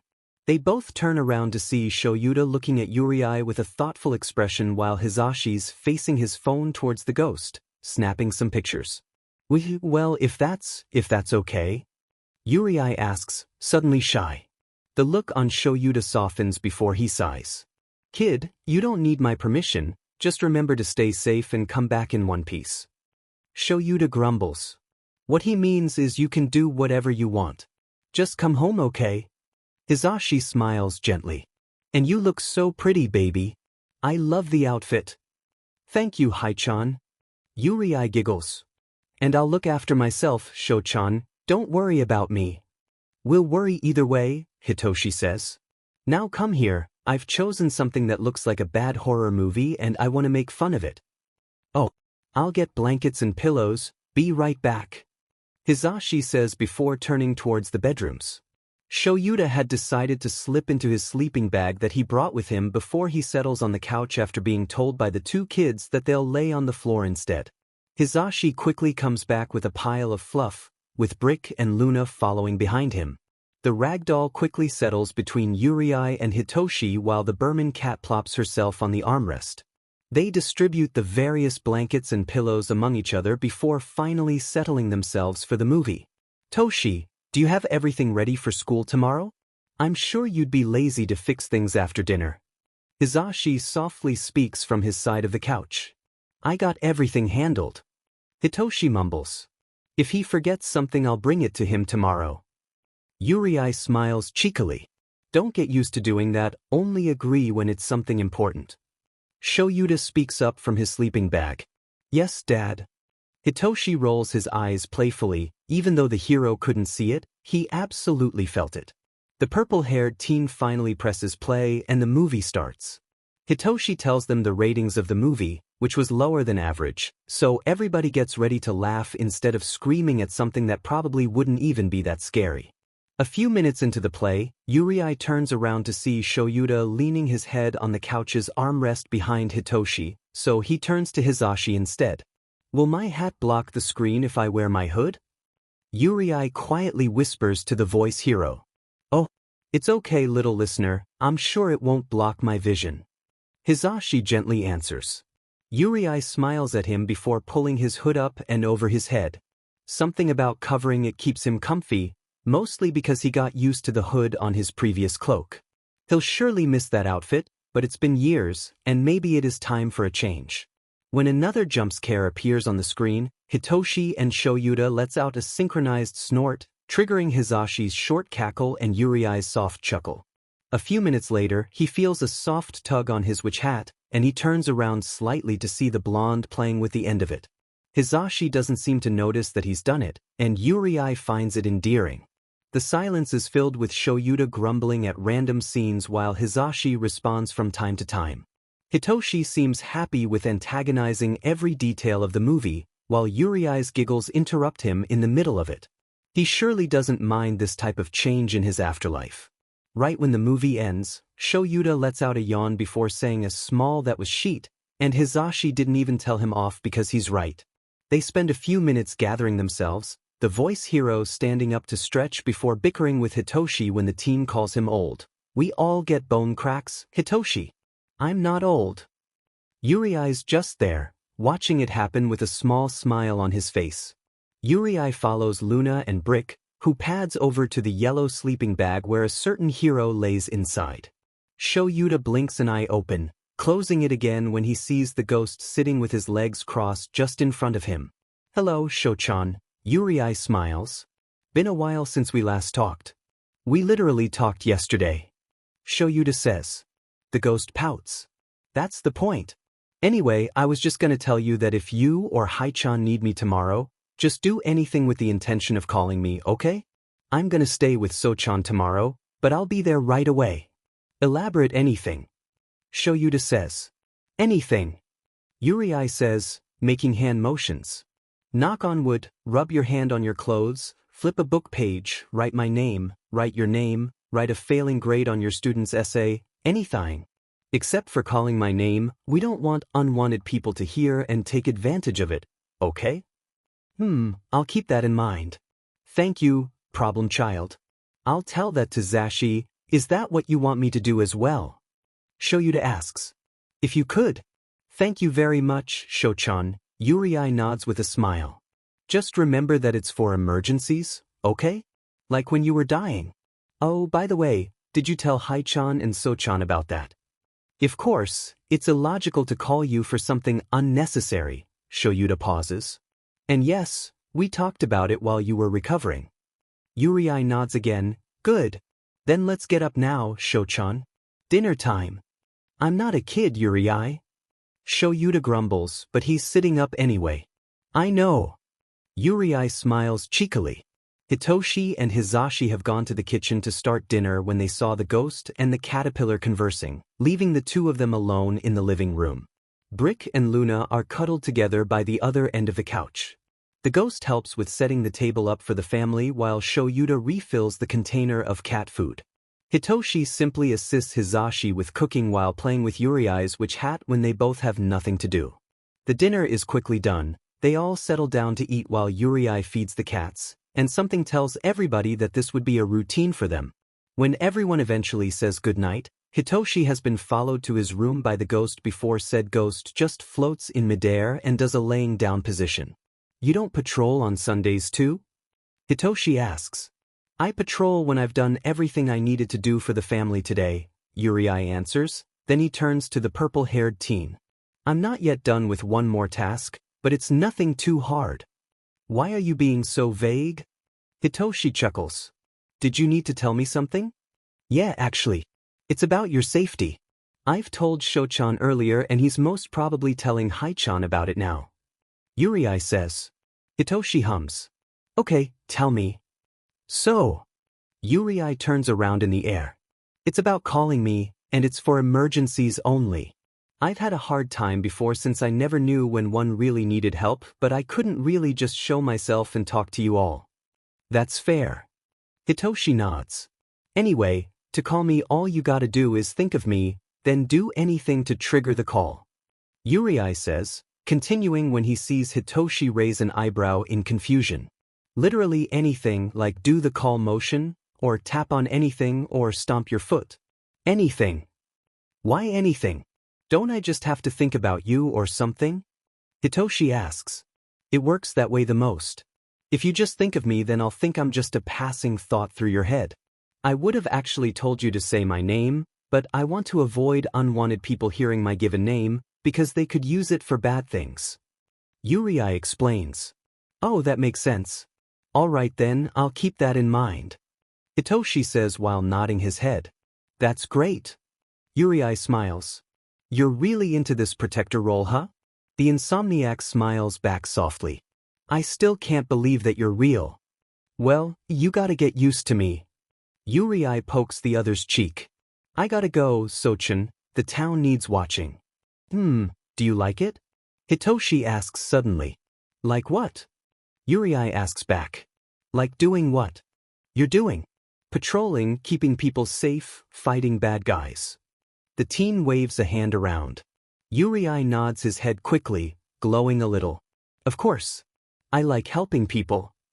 That's great, Ray-chan, Hitoshi smiles. The ghost can't seem to get why it looks so sad. Why is he sad all of a sudden? Now go, the fam's safe here. Sochin, are you okay? Yurii asks as he floats to the boy, worry laced in his voice. Hitoshi just shakes his head, booping the ghost's nose. Just thinking I'll sleep soon. Meet you back at 5. If you say so. Yurii says before booping Hitoshi's nose back. The purple-haired teen recoils playfully. Good night, Sochan. Yurii says before disappearing, probably to teleport somewhere. Hitoshi figured that he'd probably turned back to a soul once he left the apartment to avoid anyone keeping track of any of his features. Hitoshi lays on his bed, staring at the ceiling with a sigh leaving his lips. He wonders how good of a hero Yurii would have been if he was still alive. It's been weeks ever since Katsuki's mark on the last 3 months of this DMN school year. Everyone never even changed, continuously praising him for every little thing he does while letting him get away with everything he does.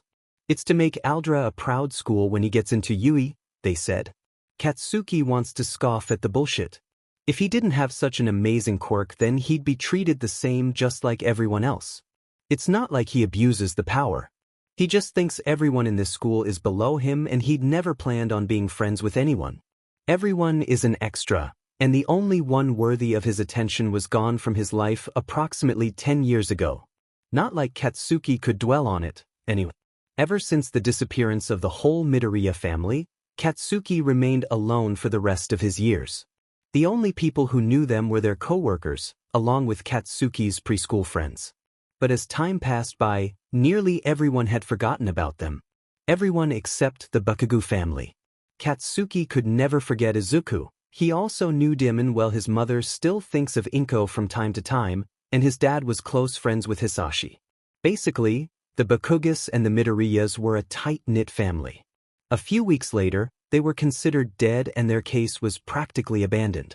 Midoriya Inko and Midoriya Hizashi had their deaths registered after weeks of not finding them, and when you ask any police department or the hospital for a Midoriya Izuku, they simply tilt their heads and say, Midoriya Inko and Midoriya Hizashi are the only Midoriyas in Mizudafu. There are no files about a Midoriya Izuku.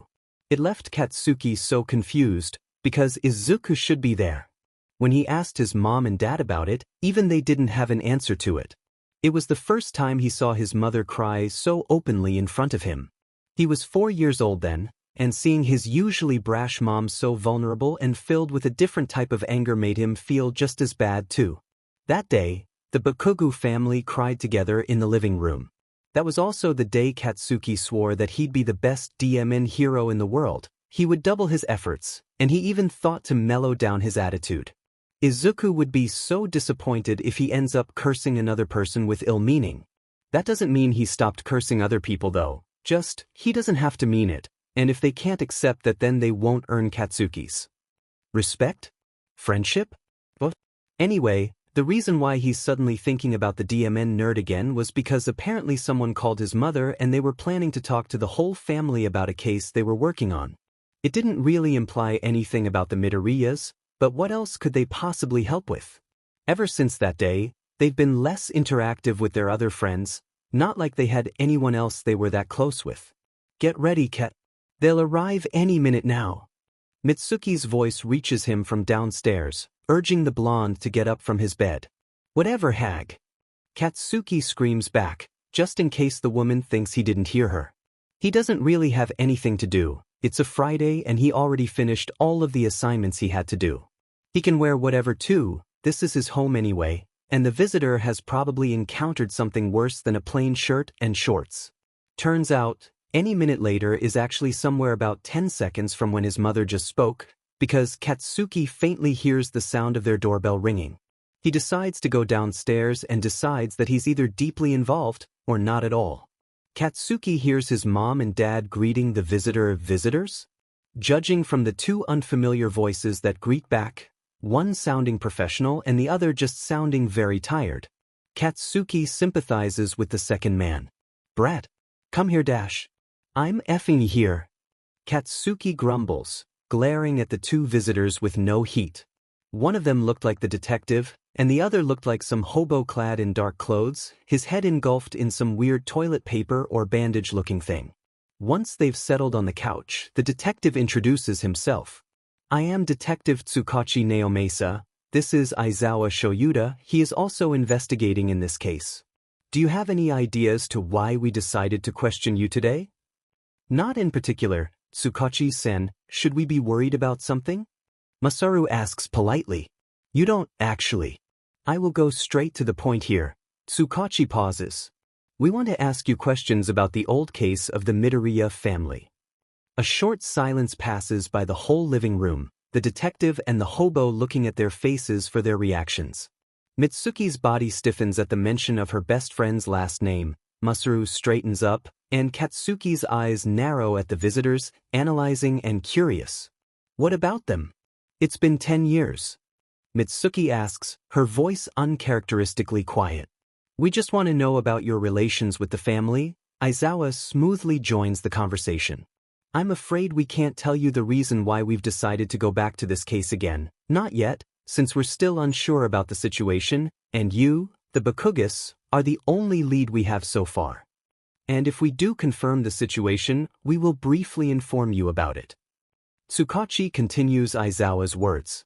The Bakugos simply stay silent, and surprisingly it is Masaru who speaks. "You simply want information about them?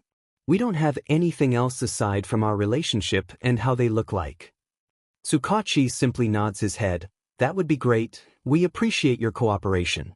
If you could, maybe you have some references or pictures to show us." "What do you need them for? I'm sure you know that they've been declared." "Gone." Mitsuki shakes her head. "Did anyone report? Are they alive? Were they found?" Katsuki simply watches the interaction in front of him. "No one reported anything, Bakugo-san," Aizawa says. "As I've said, we cannot confirm anything in this situation, nor reveal our assumptions either. The only thing we can tell you for sure is that something had been brought up that could possibly lead us to the Midoriyas, but nothing is guaranteed. We advise you not to raise your hopes up." Okay, Mitsuki nods. "All right, where do we start?" "A simple description of the Midoriyas, if that could help." Tsukachi smiles gently. "Katsuki, maybe you could get some of our pictures with them." "Know where they are, right?" Masaru asks quietly, turning to his son. The blonde simply huffs before standing, turning around to leave the couch and head to his parents' shared bedroom. He squats down the side of the queen-sized bed, reaching out below to pull out some dusty box that's been left unattended ever since. "Well, 10 years ago perhaps." Katsuki stares at it for a long time before pulling the cover off, trying to keep as little dust as he can from dirtying his hands. Inside are all the various photographs they'd had from those many years ago. Katsuki can already see the familiar shade of green in one of them, a little dulled from the quality of the photos. He shuffles through them and tries to get the best pictures he could, the ones where each Midoriya could be recognized. One that contained Mitsuki and Inko smiling with barbecue sticks in their hands during the last New Year gathering they had together, the second one being Masaru and Hizashi looking up from their squatting positions while their hands were covered in soot, both fathers fixing Katsuki's and Izuku's bikes. And the third one, where Katsuki and Izuku were doing some power poses, both clad in a mini all-might costume their parents bought for them. Katsuki wipes each picture clean on his shorts, not caring if they got dirty, while trying to will his watery eyes to dry the F up because he can't have himself go back there with red eyes and a runny nose. He can't. Once he's gained composure once more, He stands up and leaves the room, walking back downstairs towards the living room. He starts to hear a few of their words before picking up on who he assumes to be was Tsukachi speaking. Believe you truly, Bakugo-san. I should inform you that my quirk is lie detector, and I can simply tell whenever a person is telling the truth or not. We believe what you're saying about the Midoriyas having an only child, and it also confuses us why we don't have any trace of him in our department files. I'm back. Katsuki grumbles his arrival, reaching out the 3 photos towards his parents. Mitsuki practically snatches it from his hands, eyes immediately tearing up when she locks them on her picture with Inko. She holds herself though, clearing her throat. Here, detective. We hope we've been a big help. She hands the photos out towards Tsukachi, who gently takes it out of her hand before examining it. Katsuki watches his face carefully, noting the brief widening of his eyes before shifting back to a normal look again, nodding his head as he looks up from the photo while handing it to Aizawa. You've done so much, Bakugo-san, we're very thankful for your immediate cooperation. Tsukachi says, right when Aizawa reaches the 3rd picture and he completely freezes. It's not noticeable to any of them, since he's been a trained underground hero to know that he should not give out what he feels through facial expressions and body language. Are you reopening the case? Masaru asks. I believe not. We don't want this case to gain any form of attention as it will be suspicious to the media. It would be great if you keep whatever happened in this house between us. Aizawa says, standing up slowly. He places the photos on the coffee table, bowing a little. Tsukachi follows him before bowing as well, greeted with the same action from the 2 Bakugos. Katsuki simply nods his head. If it's okay, we'll be heading out now, Tsukachi smiles. Thank you very much for having us. Wait, if Mitsuki pauses, looking at the pictures on the table.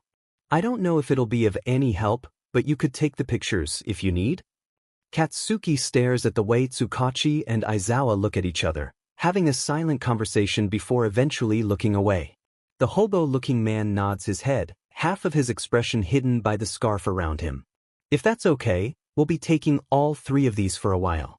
We promise to return them eventually. Aizawa says, staying in his position. It seems like he won't be getting any of them unless Mitsuki allows him to. The blonde woman smiles politely and nods her head. Aizawa bows once more before grabbing the 3 photos, slipping all of them inside his pocket. Thank you. He flatly says, although the family had probably figured that this was just how he was. Katsuki let himself leave the living room and go back to his room, letting his parents walk the 2 out of their house. They're having a conversation, but it's already too muffled for the blonde to hear. It's not like he cares anyway, it's possibly just them passing out greetings before they leave. Instead, his mind unconsciously drifts back to his green-haired childhood friend, wondering what he would have been doing if he were still alive. Probably collecting some All Might merch.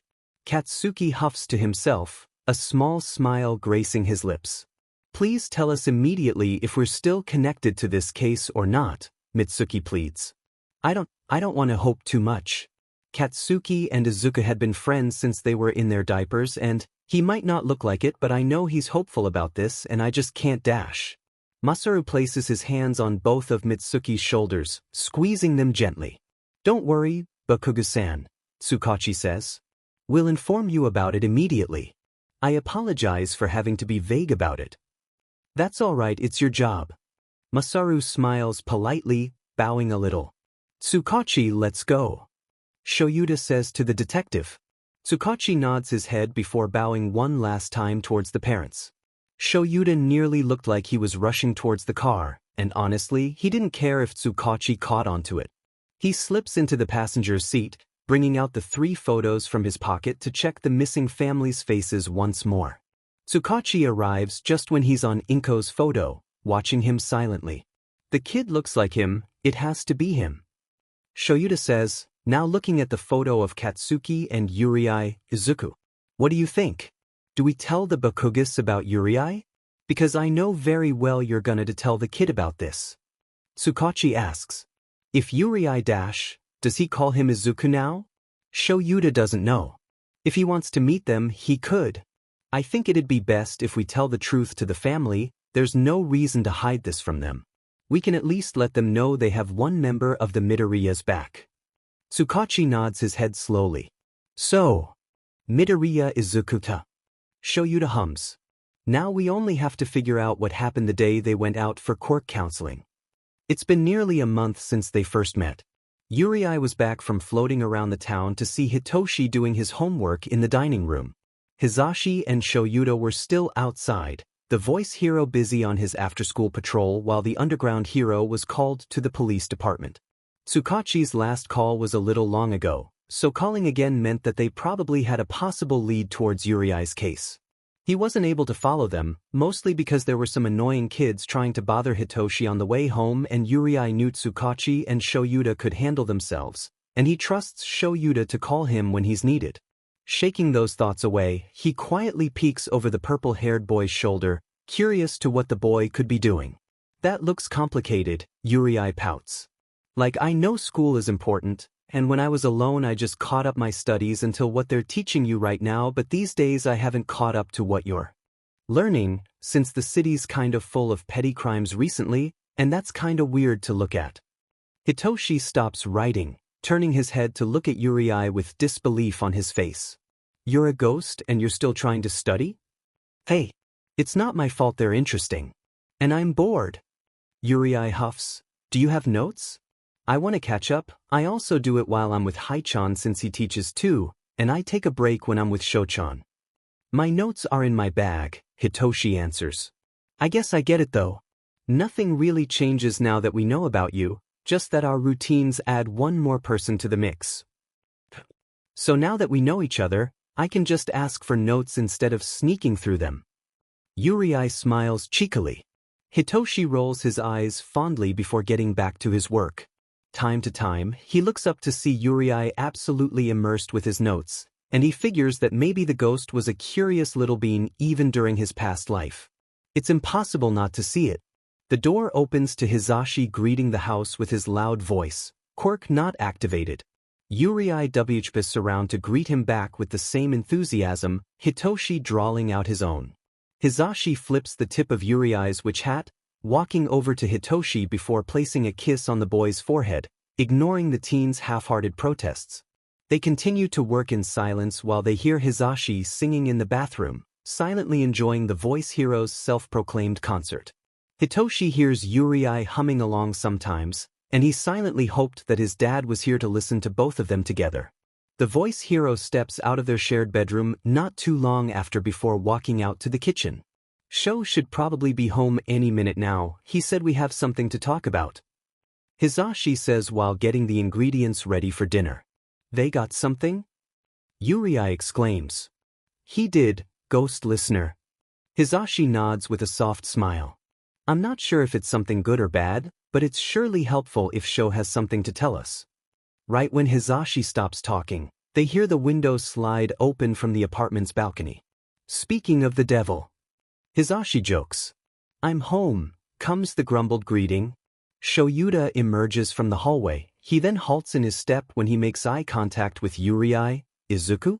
You know what? He'll stick to who he first knew him as before he sighs. Do you want to talk now or after dinner? We can have dinner first? Yurii shyly asks, glowing a little when Shouta nods his head. Hitoshi gathers his things, shortly asking Yurii if he still needed his notes. The ghost shakes his head and simply hands the notebook over, now focused on the underground hero. Is it good or bad?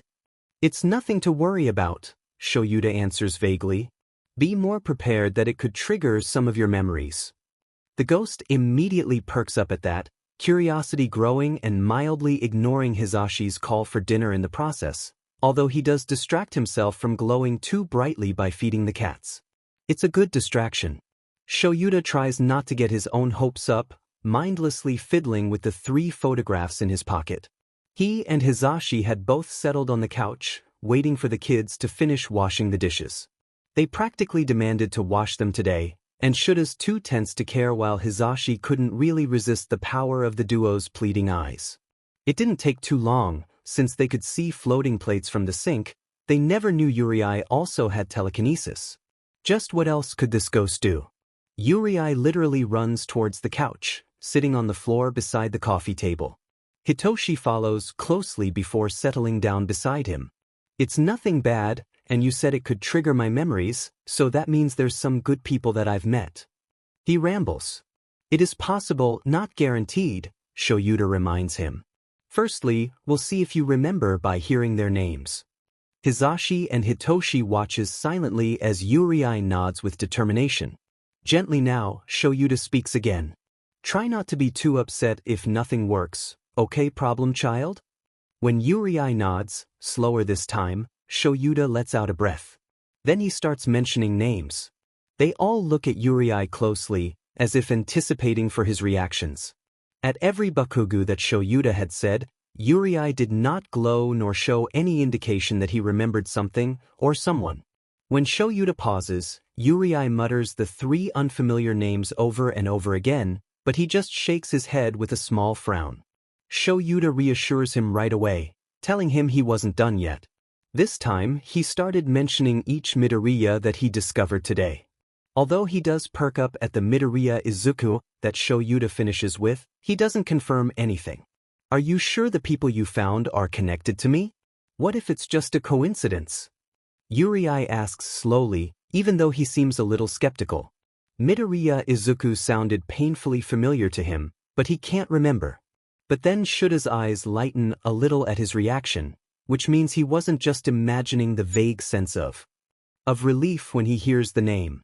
Hitoshi and Hizashi stay silent too.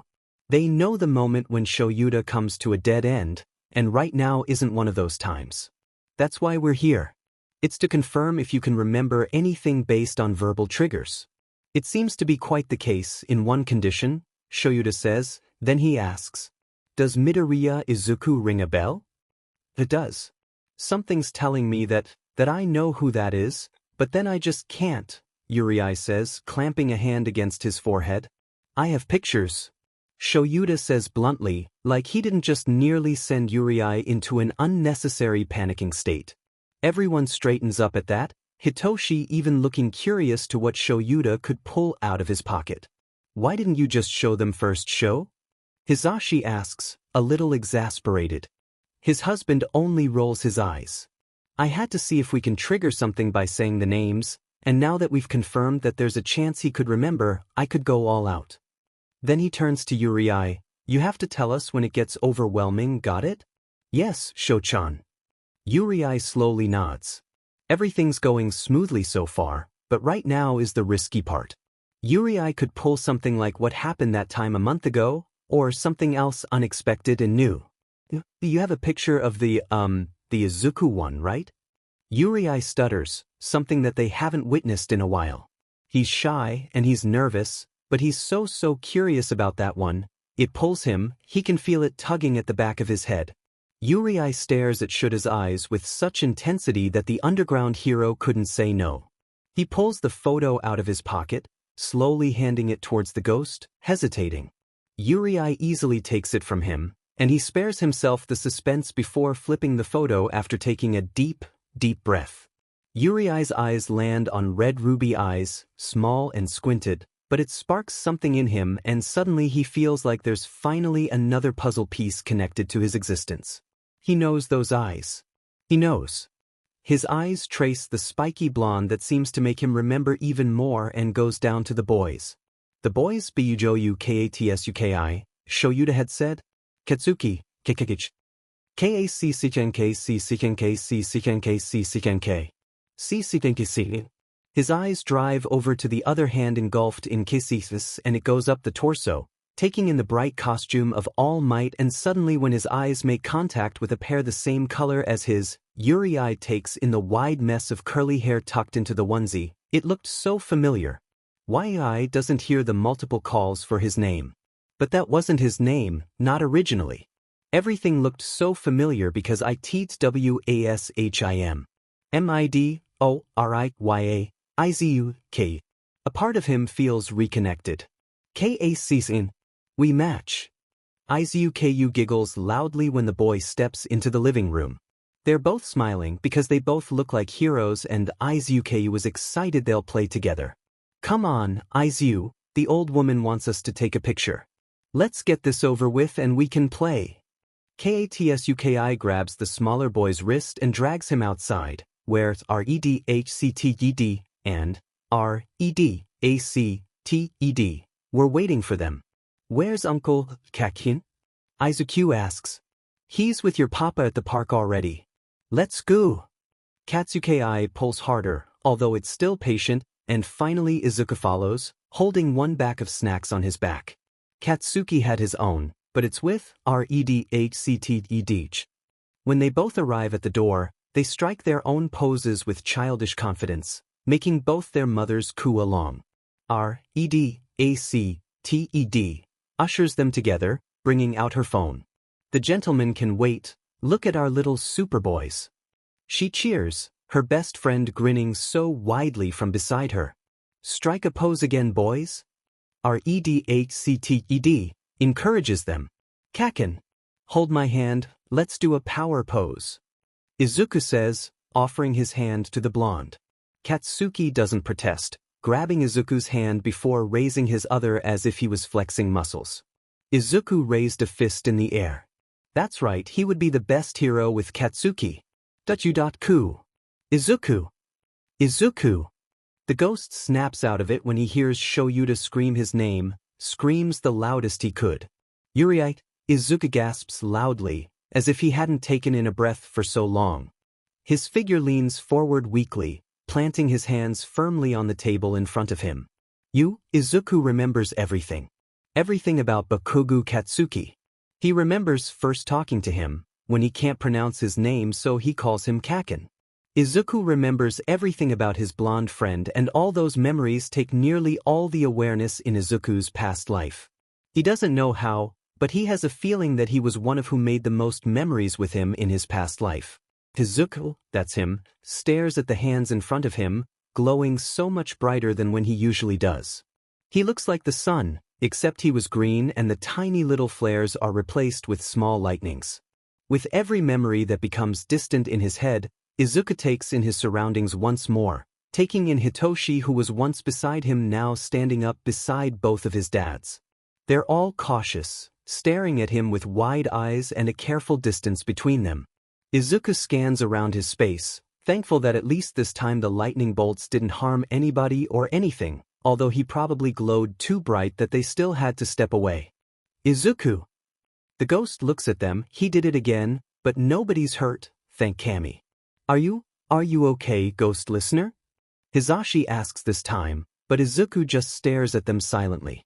It unnerves them, the usually bubbly and noisy ghost suddenly so quiet. Rei-chan? Izuku? Hitoshi calls this time, voice breathless, breathing a little uneven. That's Dash, Izuku drawls out. That's me. He says thoughtlessly, eyes landing on the photo again. He's so glad it didn't get affected by his lightning. He feels like he'd crack just a tiny bit if the photo ends up damaged because of him. Yeah, problem child, that's you. Shouta softly echoes, slowly inching closer now that the green glow had started to mellow down. It's me, I'm Midoriya Izuku. He flinches when he hears the name leave his mouth. Then his eyes shoot up toward Shuda's, and if he was alive, he'd be crying so hard. But he's not, and his eyes hurt just right to make him feel imaginary tears. Sho-chan. Izuku cries out loud, standing up to bury himself between the hero's arms. Thank you, Dash. Of course. Izuku. Shouta sighs, wrapping his arms around the child.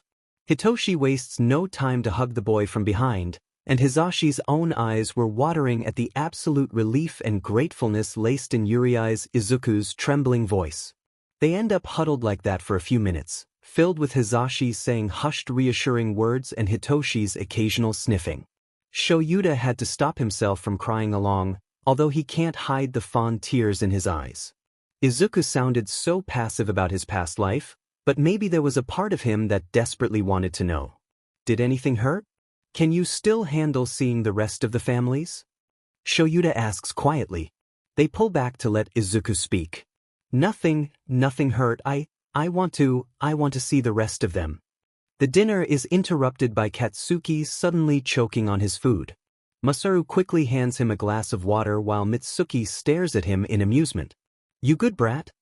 She asks. Yeah. Whatever, Katsuki coughs out, then a sudden squeeze erupts from his chest. It's so uncomfortable that he had to fist his shirt, as if that could help anything. Ow. Are you okay, son? Masaru worriedly asks, and even Mitsuki started looking alarmed. He curses again and again, the painful feeling of something so close to grief still clinging onto his chest. And then it goes away, like it never happened. What the F was that? Katsuki curses, breathless, looking up from his hunched position to look at his parents. The look of horror meets him, and he can't help but scowl. What? It's Mitsuki that speaks this time. Kat, why are you crying like that? She asks, horrified. Masaru only stares in utter worry and concern. I'm crying like what? Katsuki spat, wiping the back of his hand against his eyes before pulling back. His tears were black. Minutes later, it's Mitsuki who starts choking up, weeping out the same black tears Katsuki did a few moments ago. Then Masaru follows, Katsuki and Mitsuki staring at the third occurrence with growing fear. And Katsuki's smart, he knows he is. He knows that this whole DMN family is very healthy and they haven't had any contact from any outsiders, and his parents' colleagues don't have any quirk related to this. Katsuki can only think of two people. He doesn't know how they're connected, but they could be, it has to be. He tells his mom exactly that, and Mitsuki gets the phone to call a certain detective. Maybe they could finally get more answers, along with a confirmation. Thankfully, Izuku seems to be willing to meet the Bakugos, which would make it easier for Shouta and the detective to handle. Izuku wants to meet them in his human form, and honestly, Shouta has no idea how it would go down. He kind of envies his husband for just going around and keeping the city safe today, but also kind of doesn't at the same time, remembering the amount of people approaching him during his patrols. Do you think they'd believe you if you tell them the truth? Hitoshi asks from the couch, watching Izuku's tiny ghost form spin around Shuda's figure playfully as he gets his boots on before leaving. They'd have to. It's okay, they're good at taking, shizzles anyway. Izuku says, using telepathy in his little ghost form. But it's not the same sure shizzle as meeting your best and only friend after 9 or 10 years and also finding out he's dead. Hitoshi deadpants, not caring if he looked like he was talking to air. Shouta doesn't mind, not really, they're used to communicating with Izuku like this when he's in that little ghost form. They've decided to tell the Bakugos the whole truth, they deserve it anyway, and Izuku had also reassured them that the family was good at keeping secrets. But even though they've agreed on that decision, Shouta still knows something was about to happen. He thinks he needs more coffee before he's ready. Come on, Shochan. I want to meet them already. Izuku whines in his head, spinning around giddily. I'm kind of nervous though. Change back to a human before we go, brat, Shouta chides, a little softly. Hitoshi watches his dad talk to literally nothing in amusement. You can do this. You know them the best, don't you? They watch as the ghost stops spinning to quickly turn into his human form, letting his feet touch the ground. Well, I guess, but it's been years. Let's go, problem child. Shouta says, turning around to head to their balcony. Izuku gasps in excitement, catching up to the underground hero. We're gonna go on the rooftops? Yes. Okay. Izuku turns to Hitoshi, who's already following them to wave them off, and hugs the taller boy before squeezing. Stay safe, Sochan. I think I should be telling you that, the purple-haired teen scoffs, but he's smiling. Ruffling Izuku's hair, he says, I'll call when I need to. Satisfied, Izuku nods his head before releasing the insomniac, finally turning around to join Shouta at the balcony. The heroes already crouched down on the railings, balancing perfectly. Izuku leans back on the railings before swinging his legs up, pushing his upper body to stand on the metal bars. Stretching his arms wide, he spins swiftly to turn around, and Hitoshi had to refrain himself from grabbing him and putting him down because he knows Izuku won't hurt himself like that. They see the sun cast a shadow against the balcony's ground, and honestly, they're not used to Izuku having a shadow at all. Well, small details. Let's go, Shochan. Izuku cheers, taking a leap to grab onto the balcony just above theirs. Izuku can't float in his human form. Hitoshi simply watches the two leap away from their apartment, eventually landing on the rooftop beside their building. The pair takes another leap and finally escapes his sight. Hitoshi shakes his head before returning back inside. The pair had stopped hopping on rooftops and eventually landed on the sidewalks leading to the department.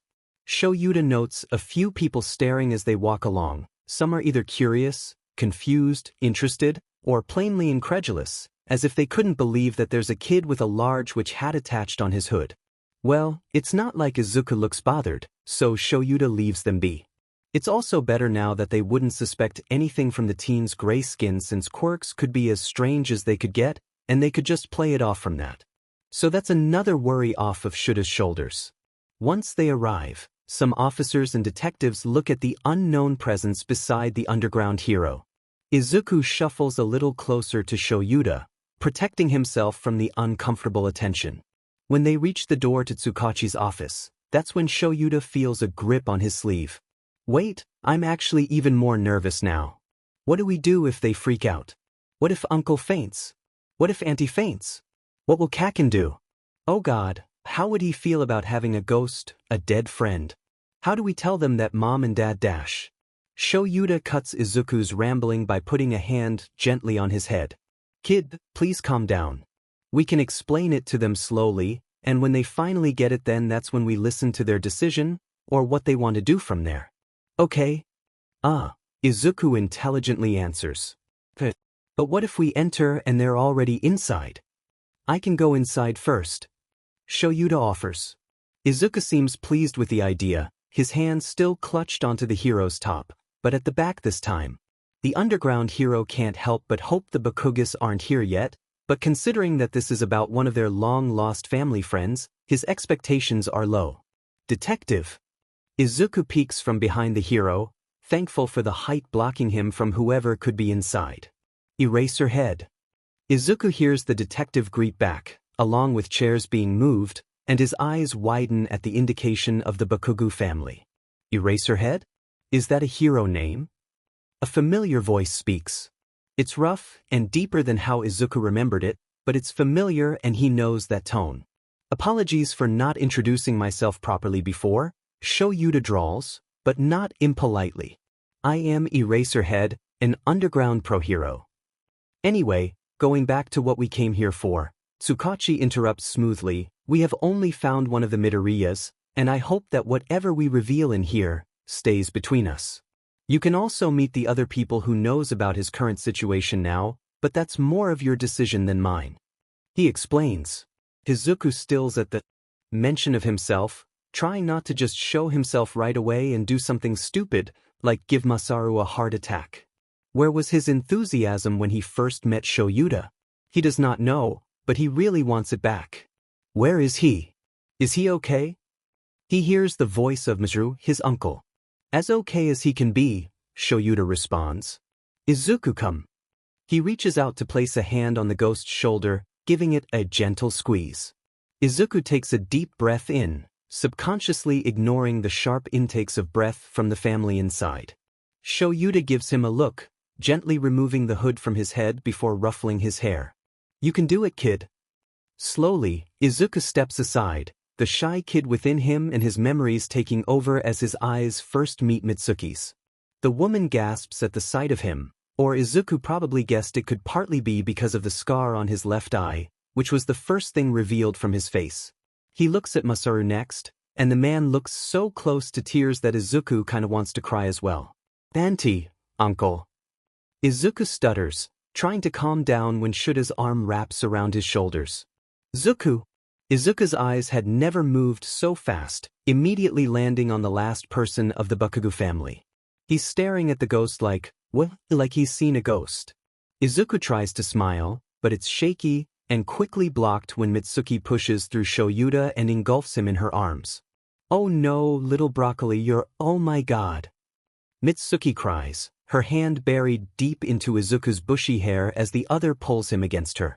Izuku could feel the woman's whole figure shaking, and he finally wraps his arms around her. He feels another pair of arms around him, and he guessed it was Masaru, If he went by the way the uncle kept repeating words like it's really you or Izuku, Izuku, Izuku. They're both a crying mess now, but this time Izuku looks at Katsuki, their eyes meeting. For the past 5 years of his past life, Izuku had never seen Katsuki's eyes this shiny, this soft. Izuku smiles at him, and it's probably the blonde's last straw, because he finally breaks out of his trance and surges forward.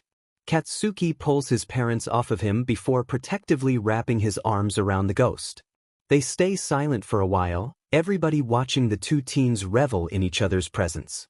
Izuku had never felt even more complete during his afterlife. Then Katsuki slumps against him, and he hears the boy start to sniffle, before muttering curses that Izuku finds heartbreakingly amusing. You, Izuku, Katsuki pushes back, finally taking a look at the boy's face. How the hell are you not crying? I can't exactly do that. Izuku answers quietly. I hate to break the moment, but there are things we have to explain. Shouta tries to start. The Bakugo family finally starts to compose themselves once more, all three of them taking a seat while Shouta and Izuku stand beside each other. Katsuki sends them a calculating look, noticing the weird closeness of the pair. I think it'll be easier if we get straight to the point, Tsukachi sighs. If you would, I suggest bracing yourselves. This is classified information, which means the start of this conversation should not be discussed with outsiders. The parents nod their head quickly, starting to turn serious. Katsuki merely straightens a little, all three waiting for the detective to start speaking. Izuku is. Tsukachi pauses, suddenly having a hard time to find the right word. He turns to the ghost in statement, who looks extremely nervous. He's not exactly alive, not anymore. A tense silence fills the atmosphere, and Izuku could see just when it all sinks into their heads. Katsuki shoots up from his seat, a conflicted look on his face. Huh?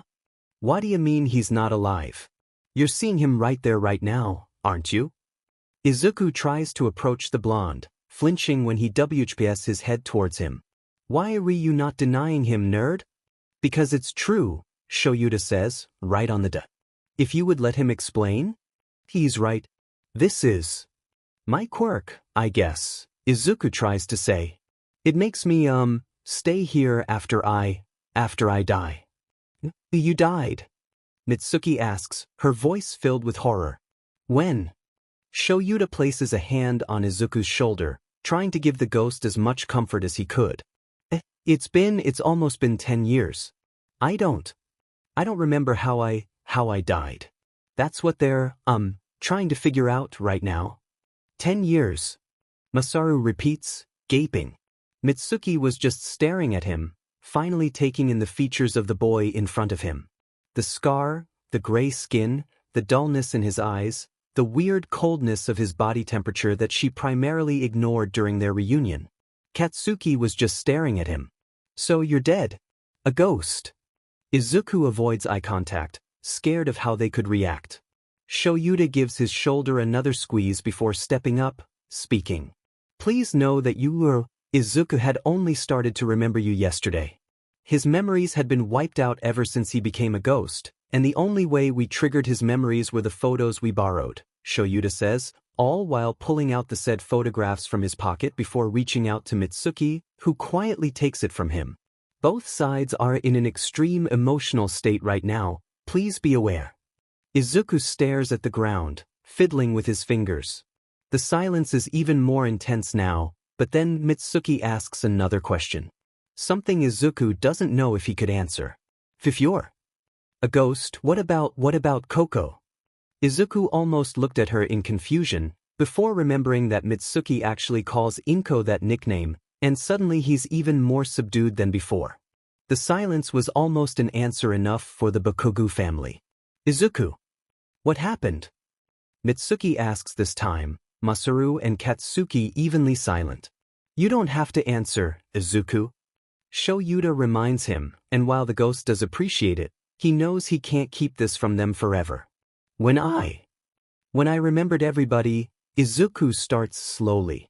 I remembered what happened to Mom and Dad on the day of the court counseling.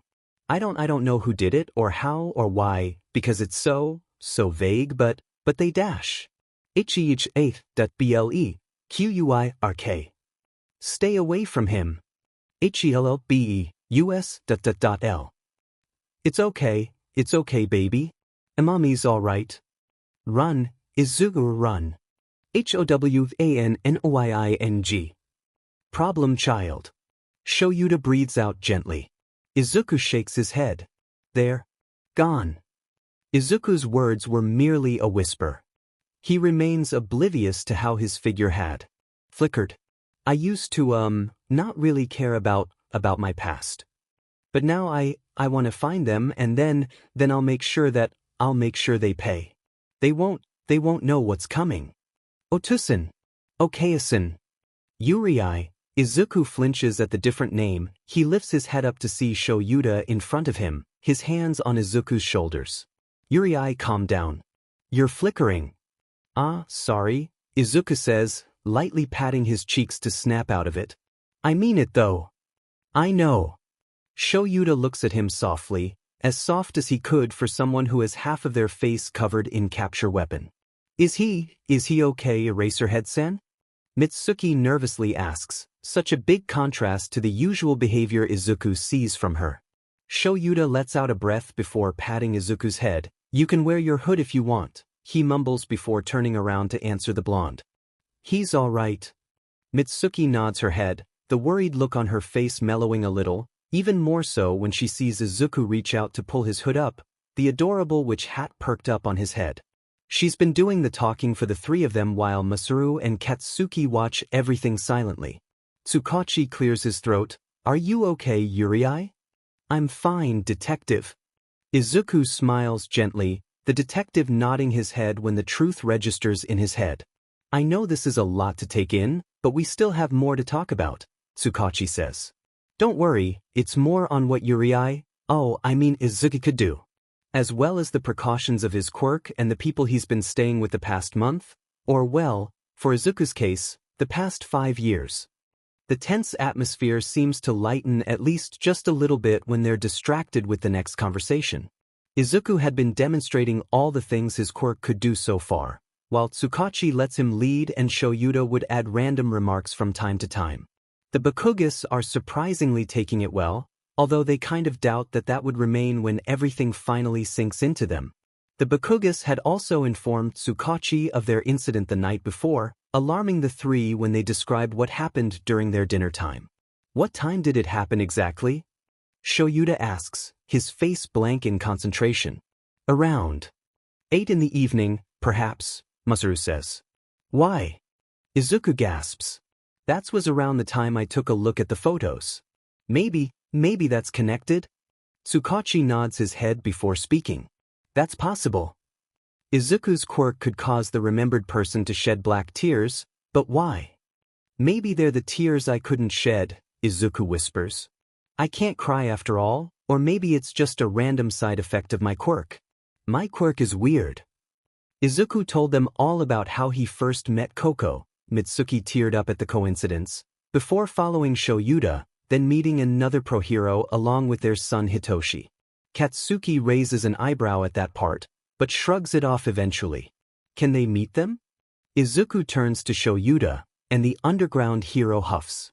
That's up to them, he says. Izuku turns to the family, eyes wide in expectation. Mitsuki lets out a wet chuckle before nodding her head. Of course, baby broccoli, Cat could use a new friend. I don't need a new friend, Katsuki retorts half-heartedly, looking away from Izuku's wide eyes. Whatever, I guess. We'd love new company, Izuku. Masaru smiles gently, a big contrast from the two blondes beside him. That's great. Can they meet now? Izuku cheers before looking at Shouta again. The hero looks exasperated but fond this time, shrugging. I can ask them, they'd love to. Shouta answers, pulling his phone out of his pocket. The pair looks oblivious to the audience around them. Tsukachi had let out a tired sigh before facing the Bakugo family with a smile. The parents smile back, but Katsuki has his eyes facing the ground.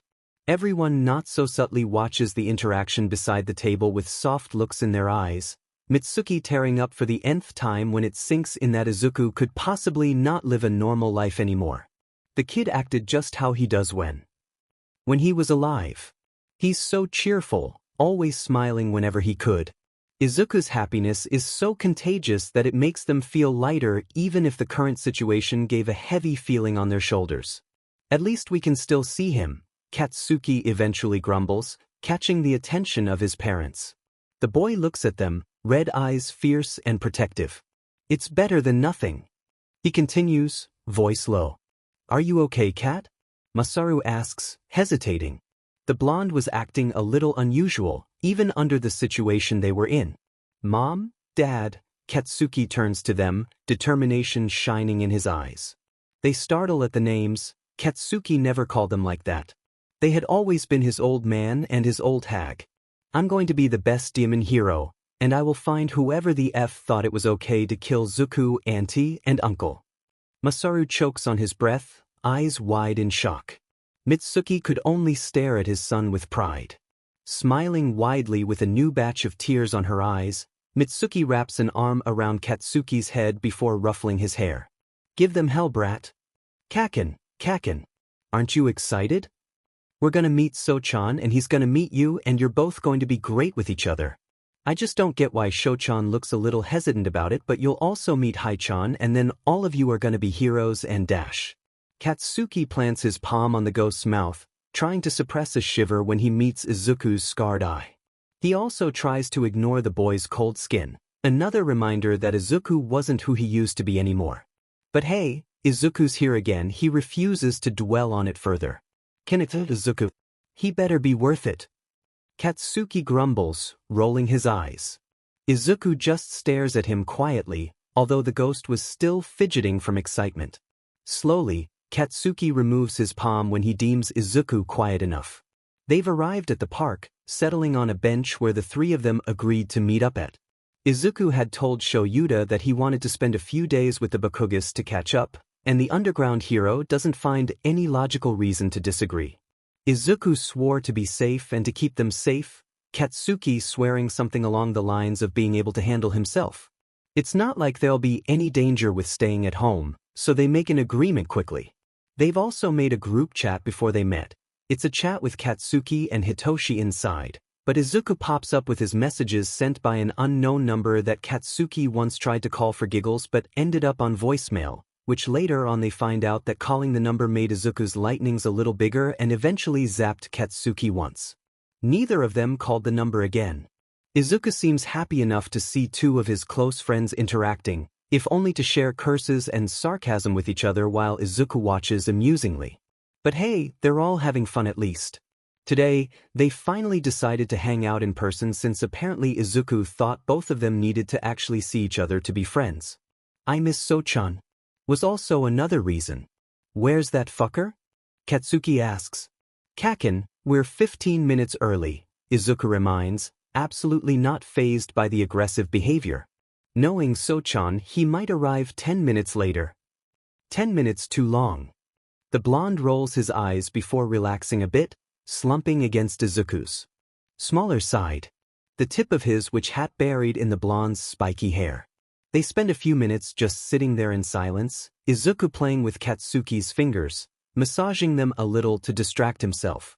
They've talked about nearly everything they could after the few days at the Bakugos, as well as shed a few tears and curse a lot of words. And after the many times Mitsuki or Masaru tried to make small talk with him, Izuku just wants to stay in the silence once again after a while. Katsuki seems to understand. Hey, Kaken, Izuku mumbles to break the silence. I don't think I want to be a hero anymore. Why is that?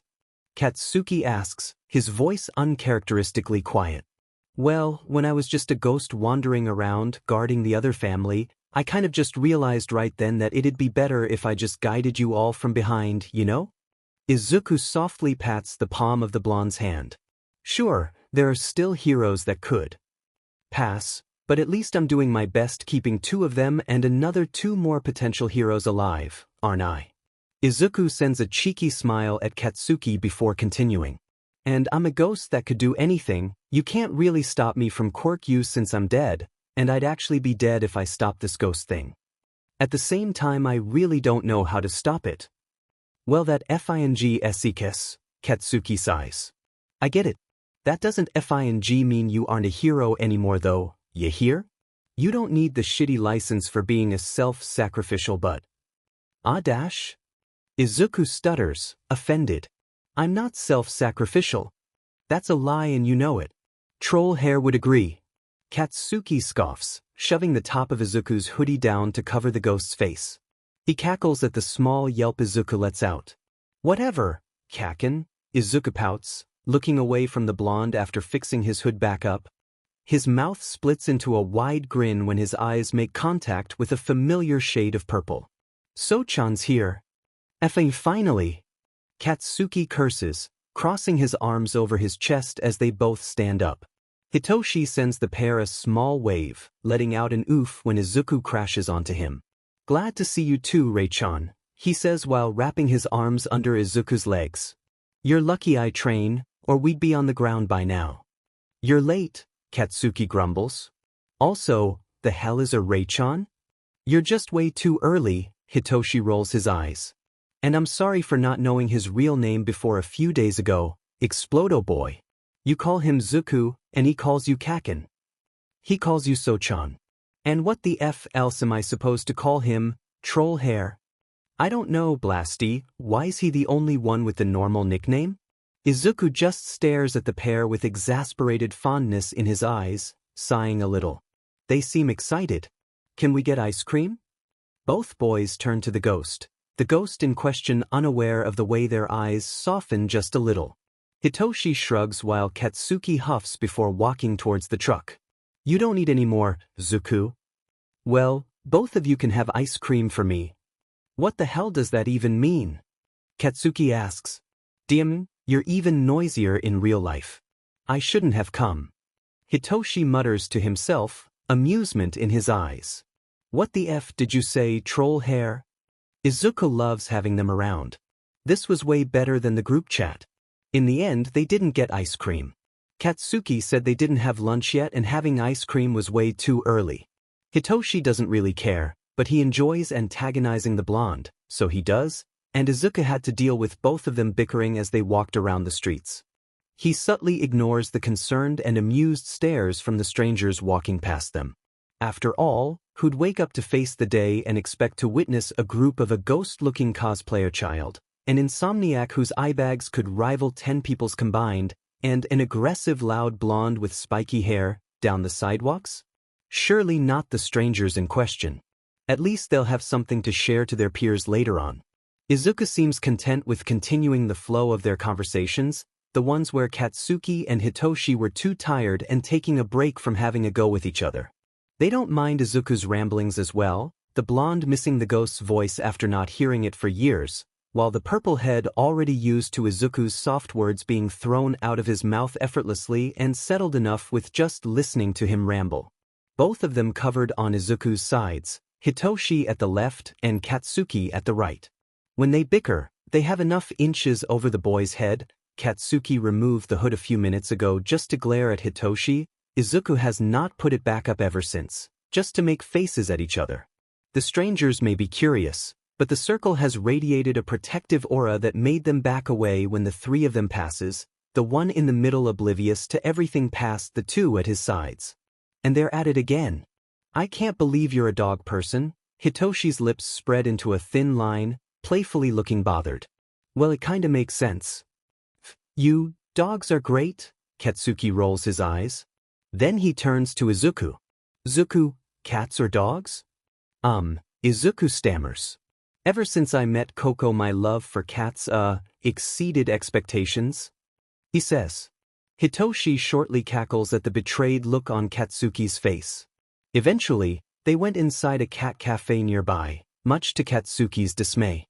All of the cats coming over to the blonde and rubbing themselves against his ankles. Hitoshi watches with an amused smirk before pulling out his phone, capturing the moment where Katsuki finally relents and starts petting one cat that suspiciously looked as fluffy as his hair. It's good blackmail material. Before they settle down, a waitress briefly comes over to take their orders and thanks them before leaving them alone once again. She did seem amused when she observes the cats around a hostile-looking blonde. Why do they like you so much? Hitoshi asks, petting a cat of his own. They like Kaken, Kaken's quirk makes him warm. Izuku answers for the blonde. The Katsuki in question curses under the pile of fluff. Hitoshi hums, then he turns to Izuku. Why do the cats like you? Oh. Well, before you met me I've been going to this cafe. Izuku perks up, lifting a cat up to let them wrap themselves around his neck. Then he lowers his voice, as if sharing a secret.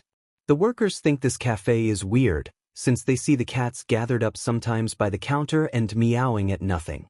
You have a thing for scaring people through cats. Hitoshi deadpants. Katsuki cackles at the side. You mean he's done it before? I witness it every night at 4 in the morning, Hitoshi sighs. The only thing stopping me from going back to my room is my need for food. And coffee. You're FING stupid, and also lucky that it's the nerd instead of some other mad poltergeist trying to kill you. Katsuki says, I'm still here? Izuku tries to intervene, fascinated at the fact that the boys in front of him are actually conversing without any bickering. And I haven't really met another ghost, so I don't think you have anything to worry about. It's probably just my quirk that's keeping me here. Cut that sheet out, nerd, that's depressing. Katsuki mumbles, his tone suddenly quieter. Sorry, Kaken. Izuku sighs. Katsuki rolls his eyes, and tries changing the topic. Speaking of quirks. Trollface, you never told me yours. Whatever quirk you have could probably never top Izuku's. They both see the way Hitoshi clams up, the hand over the cat briefly freezing before continuing again, a little stiffer this time. Nothing special. He mumbles. A short silence falls over the group. Katsuki staring at the boy with an unreadable look on his face. So-chan, Izuku calls when he realizes that Katsuki would probably not say anything, since emotions weren't his forte. When Hitoshi ignores him, he tries again. Hito-chan. The insomniac w's his head up to look at him, a soft blush settling on his cheeks. Katsuki lets out a snort in the background. Izuku smiles reassuringly. Come on, Hito-chan, Kaken may be a J-dash. Hey! But he's a cool jerk. Izuku continues. Hitoshi had never told Katsuki his quirk even during the days they spent talking in the group chat. Izuku didn't force him on it, and the blonde didn't pry about it either. But he's curious, and now that he saw how Hitoshi reacted to the question, Katsuki mildly understood the implications of it. DMN right I am, Katsuki huffs. Hey, troll hair, I don't give a DMN what your quirk is. I have FING explosions that could kill anybody and yet people think it's FING heroic, the dumbass. Besides, we literally have the nerd here, nothing could top his quirk. He's right. Nothing could be as crazy as my quirk. Izuku smiles, nudging the purple-haired boy on his shoulder. Hitoshi sighs, mentally cursing before finally speaking. It's a brainwashing. I can control them when they respond to me. Izuku reaches out to interlock his arm around Hitoshi's, letting himself be close enough to give the boy some reassurance. Katsuki raises an eyebrow at the insomniac, then he sighs. The F, are you moping about? Katsuki says. It's a cool one. He mumbles. Hitoshi stares at the blonde with wide eyes, before smirking.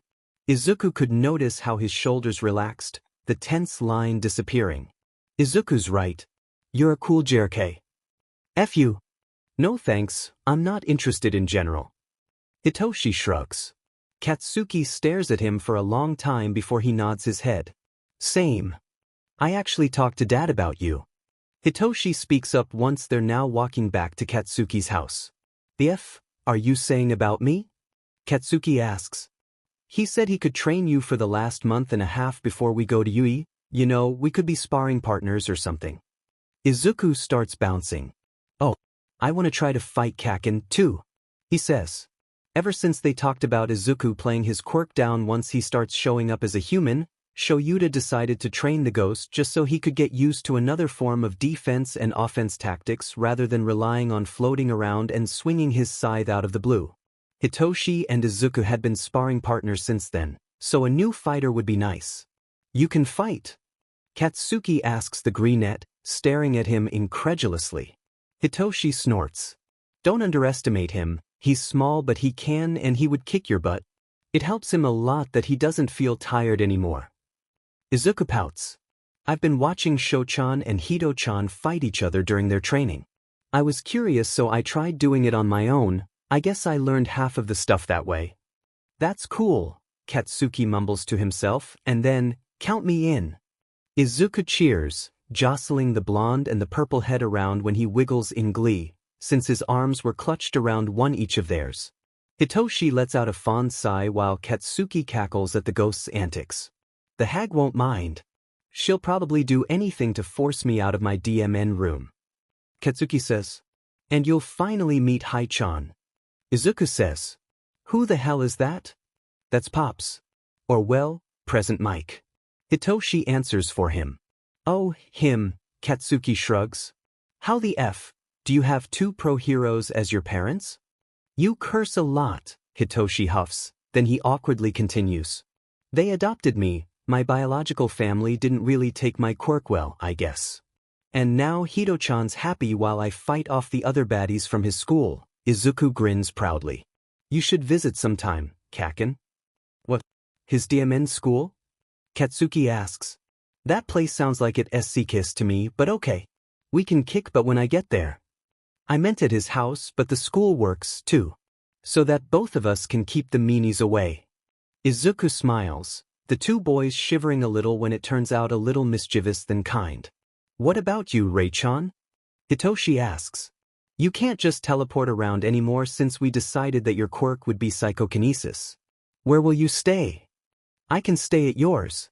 Since Auntie would love to let Kaken leave the house, we could just tell her he'd come to hang out with us. Izuku says. Stop dictating my life, nerd. Katsuki retorts, but he doesn't deny anything. Oh well, I guess that's decided then, Hitoshi shrugs, looking ahead of them. Right on time. The house of the Bakugos appear at a few meters away. It's nearing the afternoon when they arrive.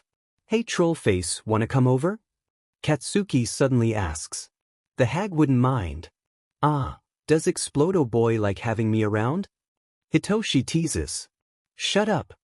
We can stay for a while. Come on, Hito-chan. Izuku shakes the purple-haired teen. Fine, I'm texting Dad. Hitoshi says while pulling his phone out. Izuku silently nudges Katsuki on the side, giggling when the blonde pulls his hood down before ruffling his hair aggressively but not without care. Hitoshi eventually puts his phone back in his pocket before watching the pair in front of him with amusement on his face. They're a weird combination, but a combination they liked all the same. Only bros, no hoes. Random number ghost. Thanks for having us over. Rei-chan keeps saying he might teleport back and I'm actually going to believe him if he did. Explosion God. Don't teleport, nerd. Leave me alone, I'm tired. Random number ghost. Oop, sorry Kaken. Oh right, it's almost 8 though.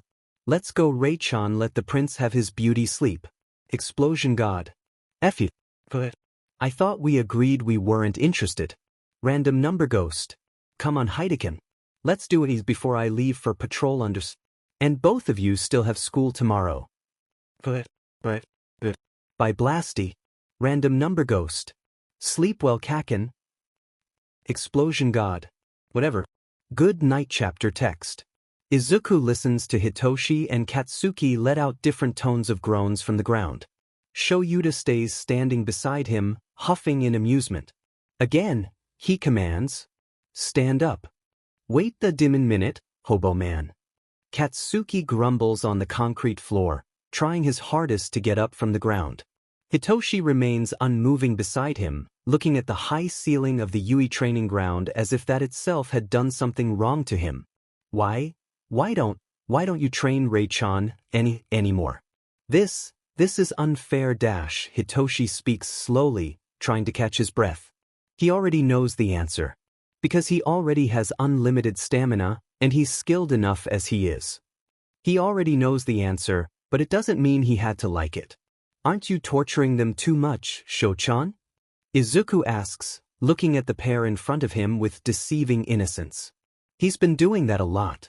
Even more ever since he hung out with Hitoshi and Katsuki for the past month and a fourth, to the point that he somehow got Hitoshi's traits of sarcasm and a little bit of harmless estism, while he and Katsuki shared the trait of being a little too intimidating, except Katsuki was more aggressive while Izuku leaned more on the quiet side of just glaring.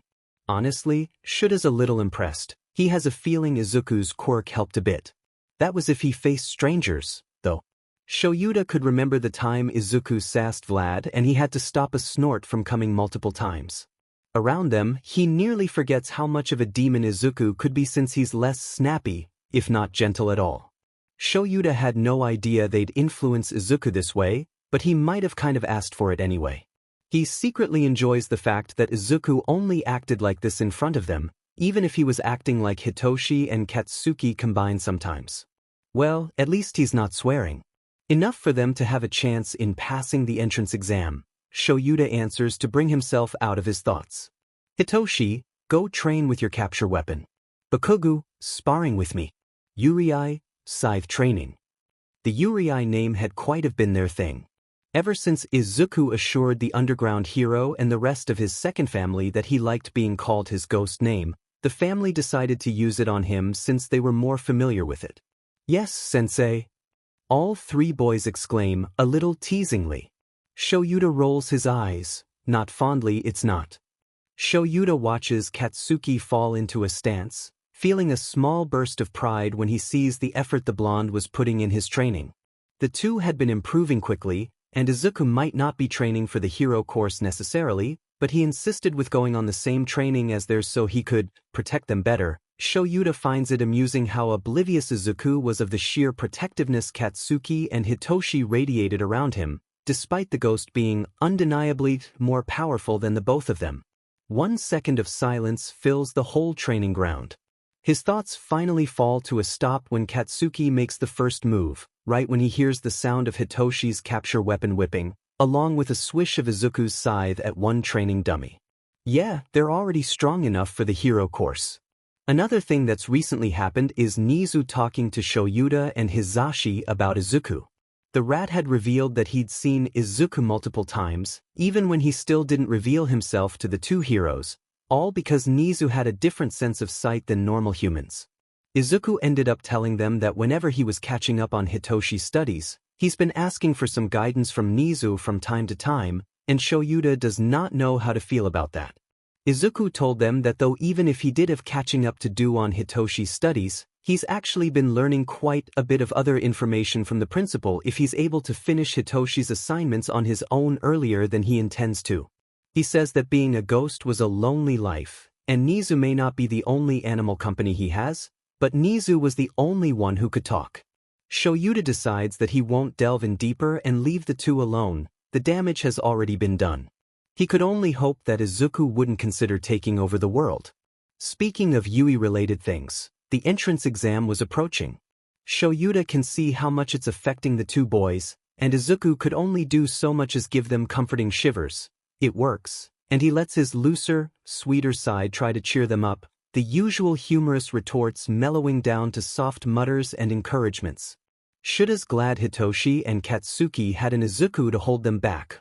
All he had to do was look them with the eyes and eventually they give in to the ghost's requests. This is another one of those moments. What a sneaky problem child. Heian, you need to rest. Do you want to die before the exam even starts? Izuku sighs shortly, voice heavily weighed with worry. The endearing nickname contrasted the tone of his voice, but somehow Izuku makes it work all the time. It's very impressive. Katsuki subtly tries to train silently, although it doesn't really work, especially when his quirk is literally explosions. Izuku jogs over to the blonde, slipping a hand into Katsuki's to stop the boy from letting off another explosion. The blonde turns over to him, a scowl on his face, but he's immediately met with dull wide eyes that makes him shiver a little, and he automatically lowers his other hand down, huffing. Izuku shoots a look at Shouta, his expression filled with such mirth and cheekiness. The breath. Shouta only sends him an approving nod. Only Izuku can stop somebody like Katsuki from training that quickly. Hitoshi's still a little stubborn. shooting one end of his capture weapon towards a dummy from a few meters away. Izuku leaves Katsuki alone to stop the purple-haired boy. Hito-chan, I'm going to tell Coco and Luna to leave you alone for the rest of the week if you continue like this. Oh, Shouta muses. That is absolutely cruel. And the horrified look on Hitoshi's face seems to share the same sentiment. You wouldn't. I can, and I will, Izuku continues, as if he didn't just threaten to take half of Hitoshi's life from him. You know they listen to me more than you. Fine, fine. The insomniac exclaims, and Shouta was nearly offended when the purple-haired boy decides to throw the capture weapon away from him as if it was the one who tried to take his cats away. He wasn't, it was close though. At least Izuku seems satisfied while Katsuki let out short tired cackles from the background. Shouta decides to speak then. Since the exam is held this Saturday, I'm deciding to let the two of you off for the day before the exam. Which means tomorrow will be the last day you train for it. Katsuki's cackles abruptly stop. What? Aren't we supposed to be training even harder instead of slacking off? It's not slacking off, I'd rather have the two of you tired and rested before the exam than tired and stressed, Shouta grumbles, and then he shows a vicious grin that makes them shiver. Besides, do you really think I'd let you slack off under my class? You're pretty confident with us getting to your class.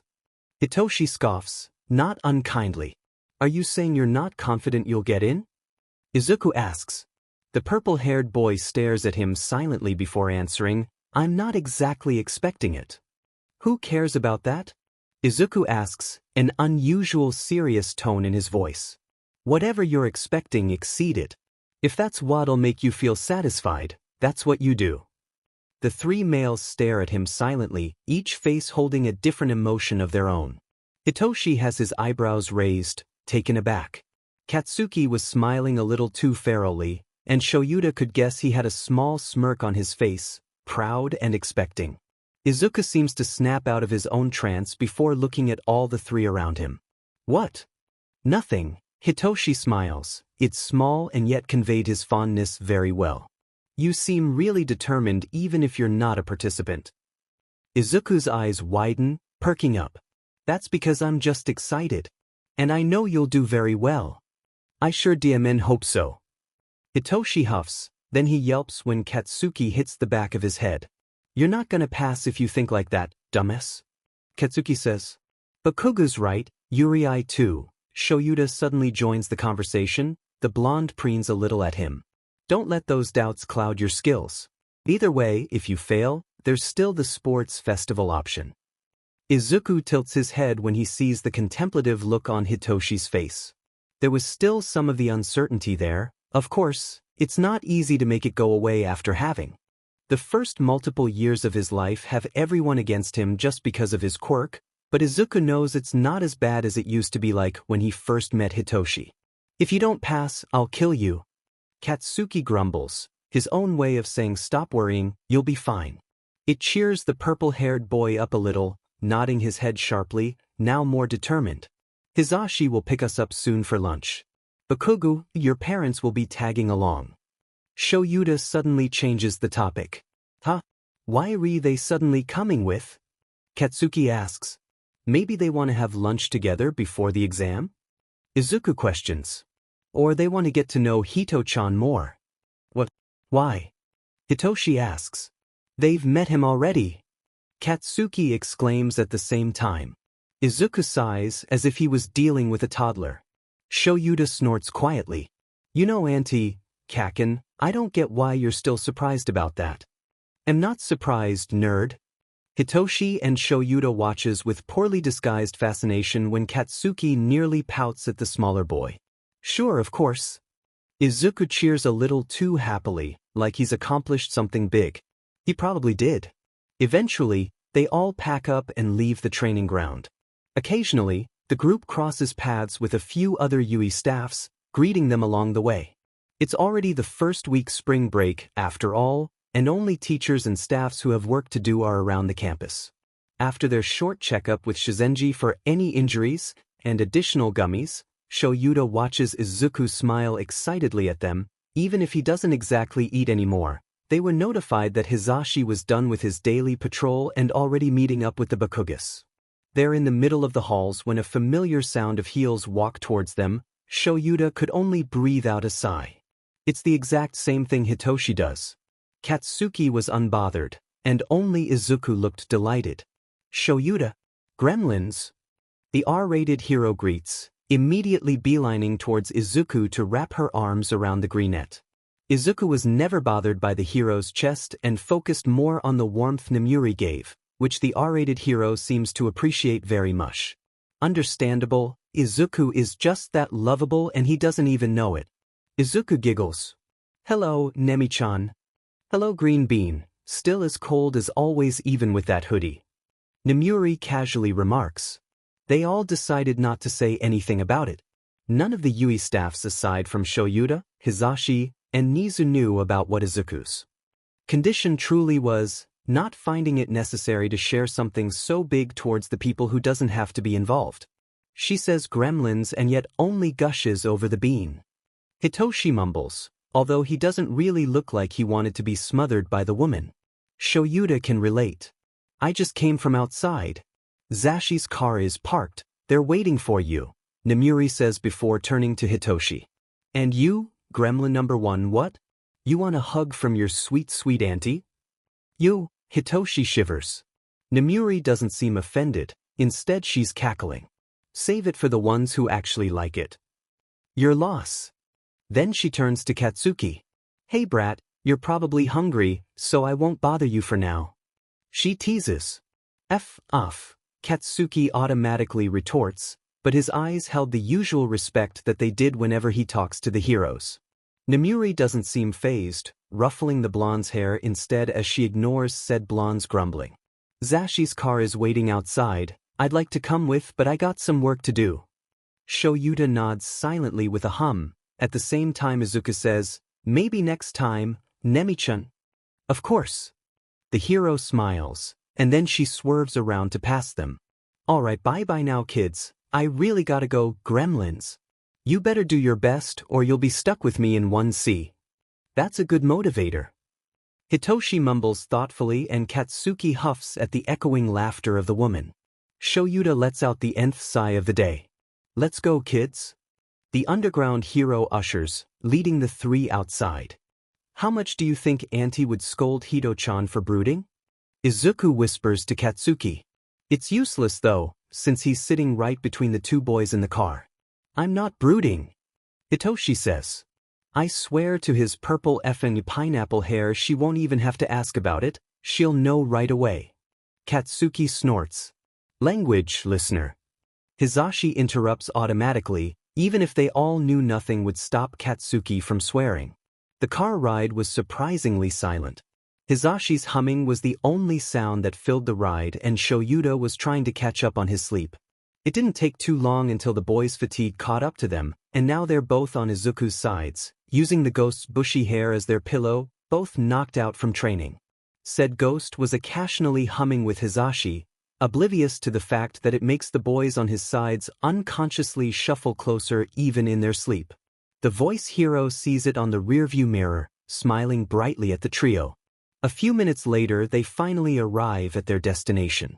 The simple restaurant where they occasionally go to whenever they have an occasion. Izuku takes the time to jolt the two up awake by zapping them lightly, a cheeky smile on his face when Katsuki wakes up cursing everything around him. Hitoshi just looked confused. We're here. Izuku cheers, grabbing one hand each from them before squeezing it. They both subconsciously squeeze back, still half asleep. I can see Uncle's car from a few meters away. It's a good thing we didn't plan this the day before the exam, it would have been so crowded dash. We get it, nerd, Katsuki grumbles. Shut up already. Come on, wake up faster, we're getting out. Izuku rolls his eyes. Hito-chan, you awake? Yeah. I think. Hitoshi answers. Oh, we're here, right? He mumbles to himself, opening the door to his side to step out of the car, letting go of Izuku's hand for a while to let the pair inside follow him. Purple brat. Izuku. They hear a woman greet from the other side of the road. It's where Mitsuki and Maru had parked. Mitsuki had sped up over to wrap Izuku around her arms first, Masaru following behind to ruffle Katsuki's hair. It didn't take too long before Hitoshi got a hug of his own. You look a little tense today. Mitsuki raises an eyebrow at the insomniac. Katsuki and Izuku watches with amusement from the side. You nervous for the exam? I guess. Hitoshi intelligently answers. Kick their butts, kid. I know that look, so stop looking like that. If you can make Katsuki go home with new bruises every session, then you can pass that DMN exam. What the hell is that supposed to mean, hag? Masaru quietly greets Hitoshi's parents from the sides before ruffling Izuku's hair, all of them silently watching the trio's interaction. A few moments later, Masaru eventually starts to lightly pull his wife away before they all finally walk over and inside the restaurant. They immediately occupy 2 tables, the parents all together while the kids had a table of their own. Order whatever the hell you want, kids. Leave everything else to the adults. Mitsuki smiles widely. What about their diet? Izuku asks Shouta. Today's a cheat day. Hizashi exclaims. Go on, listeners. Hell yeah. Katsuki says, eyes wide in delight. Huh, is this what it's like to have a rich family? Hitoshi mumbles. Hito-chan, your parents are literally pro-heroes. Hai-chan has 3 jobs and Sho-chan has 2. Izuku quietly says. Oh right. Katsuki simply huffs. What a dumbass. Also, I told you the hag would notice troll hairs brooding right away. Leave me alone, I'm not brooding anymore. I'm hungry. Hitoshi rolls his eyes, and then they hear Hizashi call over a waiter for the 2 tables. Said waiter eyes Izuku questioningly until Katsuki speaks. He can't eat food, his quirk doesn't allow it. The man nods slowly before walking away. The last time Izuku tried to eat or drink, he just ended up spitting it out. They don't want that to happen again. They spend the few minutes waiting to talk about whatever comes up in their mind.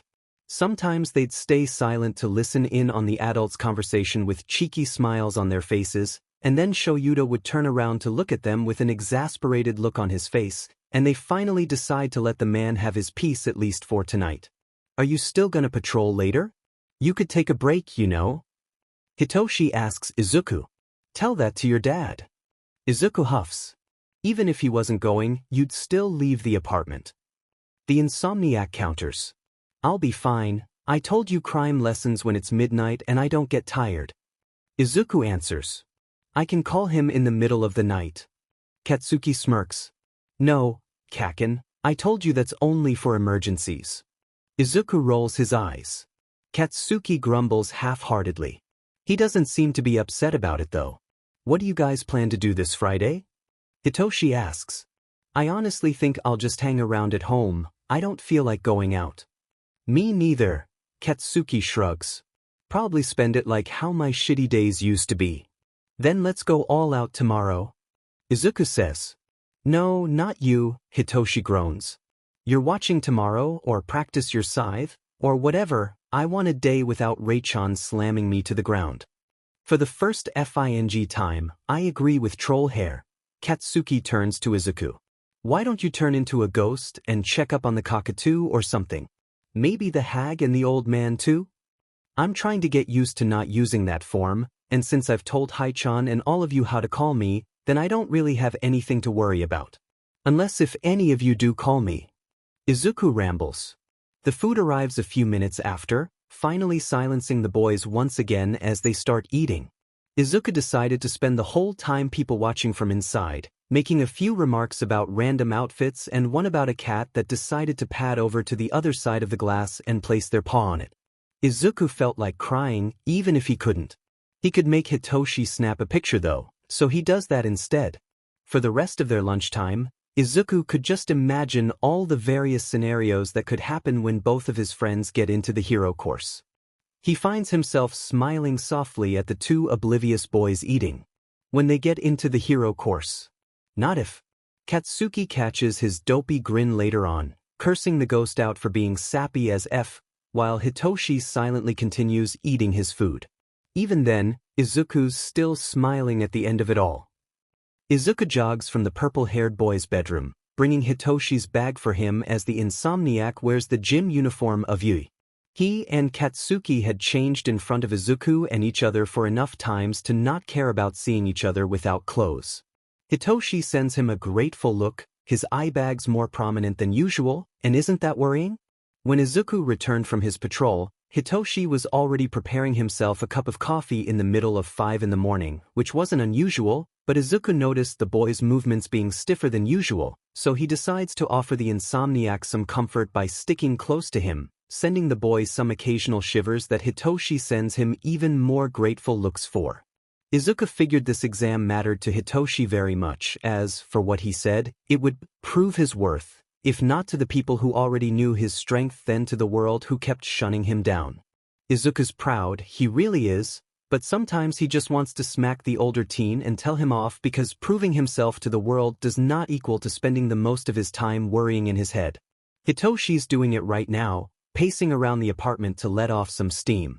It'll be a few minutes left till Hizashi and Shouta wake up, and the teen already cooked breakfast, but that's even more concerning because he rarely cooks breakfast alone. Hito-chan, I swear to Kami, you look dead. And that's saying a lot coming from me because I should be the one who looks dead. Izuku sighs, stopping the boy from walking around by cupping his cheeks with his cold hands, tilting the boy's head down to meet his eyes. What are you so worried about? Izuku asks softly. Instantly, Hitoshi melts against his hands, closing his tired eyes. Hitoshi stutters. I know you guys believe in me, I really do, but then, the voices just, I'm really nervous, that's all. Aren't you the one who always says not to care about what anyone else says? Izuku smiles teasingly, bumping his forehead against Hitoshi's, even if he had to stand on his tiptoes to do it. The purple-haired boy automatically wraps his arms around the ghost's waist. You should listen to yourself more, Hito-chan. I know it's not easy, but you know what's easier than dealing with those voices in your head? Hitoshi doesn't say anything, but he hums in question. Izuku answers. It's listening to our words because we know you better than those voices, and what we also know is that you'll do great, and you will pass, not because we expect you to but because we also know that you can. Have you seen the proud looks Shochan and Haichan give you? I do, even Kaken does. At his words, Hitoshi opens his eyes, letting out a soft sigh as he shivers a little at the eye contact. He then nods his head, letting out a small smile escape his lips. His arms around Izuku wrap tighter, causing the ghost to fall forward with a small sound before wrapping his arms around Hitoshi's neck. Izuku lets out a light chuckle when he feels the side of Hitoshi's head nuzzled against his. You're the best, Rei-chan, Hitoshi quietly says, his chest rumbling against Izuku's. I shouldn't be glad to meet you because that meant Dad almost died, but I'm really glad we met you. He bluntly continues. Izuku snorts. We would have been doing this earlier if I wasn't so scared to show myself. Izuku whispers into the silence of the living room, trying to give as much comforting coldness he could while Hitoshi gives him warmth. I think your fears were justified, Hitoshi mumbles before pulling away, patting Izuku's head gently. Now where are the old people? It's breakfast time. An offended squawk interrupts the gentle atmosphere, startling the ghost and the purple-haired teen. Izuku lets out a small bolt of lightning in accident and zaps Hitoshi in the process, the insomniac flinching again, although he's starting to grow accustomed to the feeling, as concerning as that sounds. Pops? Hitoshi exclaims, his cheeks going red while Izuku's go green when they also see Shouta beside the voice hero. Both of them are looking at them with the same look they had when they see Coco and Luna wrapped around each other on the bed. We're not old. Hizashi crosses his arms over his chest. Shouta only rolls his eyes before walking to the kitchen, not addressing the NTMT moment they just witnessed. Izuku appreciates it, Hitoshi looks like he does as well. You're older than us, so you're old. Hitoshi counters. Izuku giggles from beside the still half-asleep Shouta, who's now leaning against the ghost when Izuku steps closer to the underground hero. He's pretty sure Shouta was too out of it to realize he's doing it. He doesn't mind either way. That's not how it works, Toshi. Hizashi shakes his head. It really is, though. Hitoshi huffs before taking a seat in the dining table. Shouta just grumbles quietly to himself when the two continue bickering. Izuku finds himself patting Shuda's head since he's currently taller than him with the hero sitting down. "Good morning, Sho-chan." Izuku greets quietly, not wanting to add unnecessary volume to the background noise. "Morning, problem child." Shouta grunts and starts eating, as if he didn't even realize he spoke. It's enough for Izuku, turning around to shoot a short greeting to Hizashi, only for the hero to greet back enthusiastically before continuing his banter with Hitoshi. Izuku giggles, walking to the cabinets to get the cat food for the felines, smiling wider when he sees Hitoshi finally calming himself down as he shoots out retorts to the voice hero. Coco and Luna pads closer to the ghost, both meowing as he fills their bowls on the counter. Izuku gently sets both bowls down before giving them a few pets, offering out soft greetings as they purr in delight. He stands back up, planning to get Shuda's capture weapon for the tired man when he makes eye contact with Hitoshi again. The purple-haired boy secretly sends him a gentle smile, a small thank you for what happened earlier.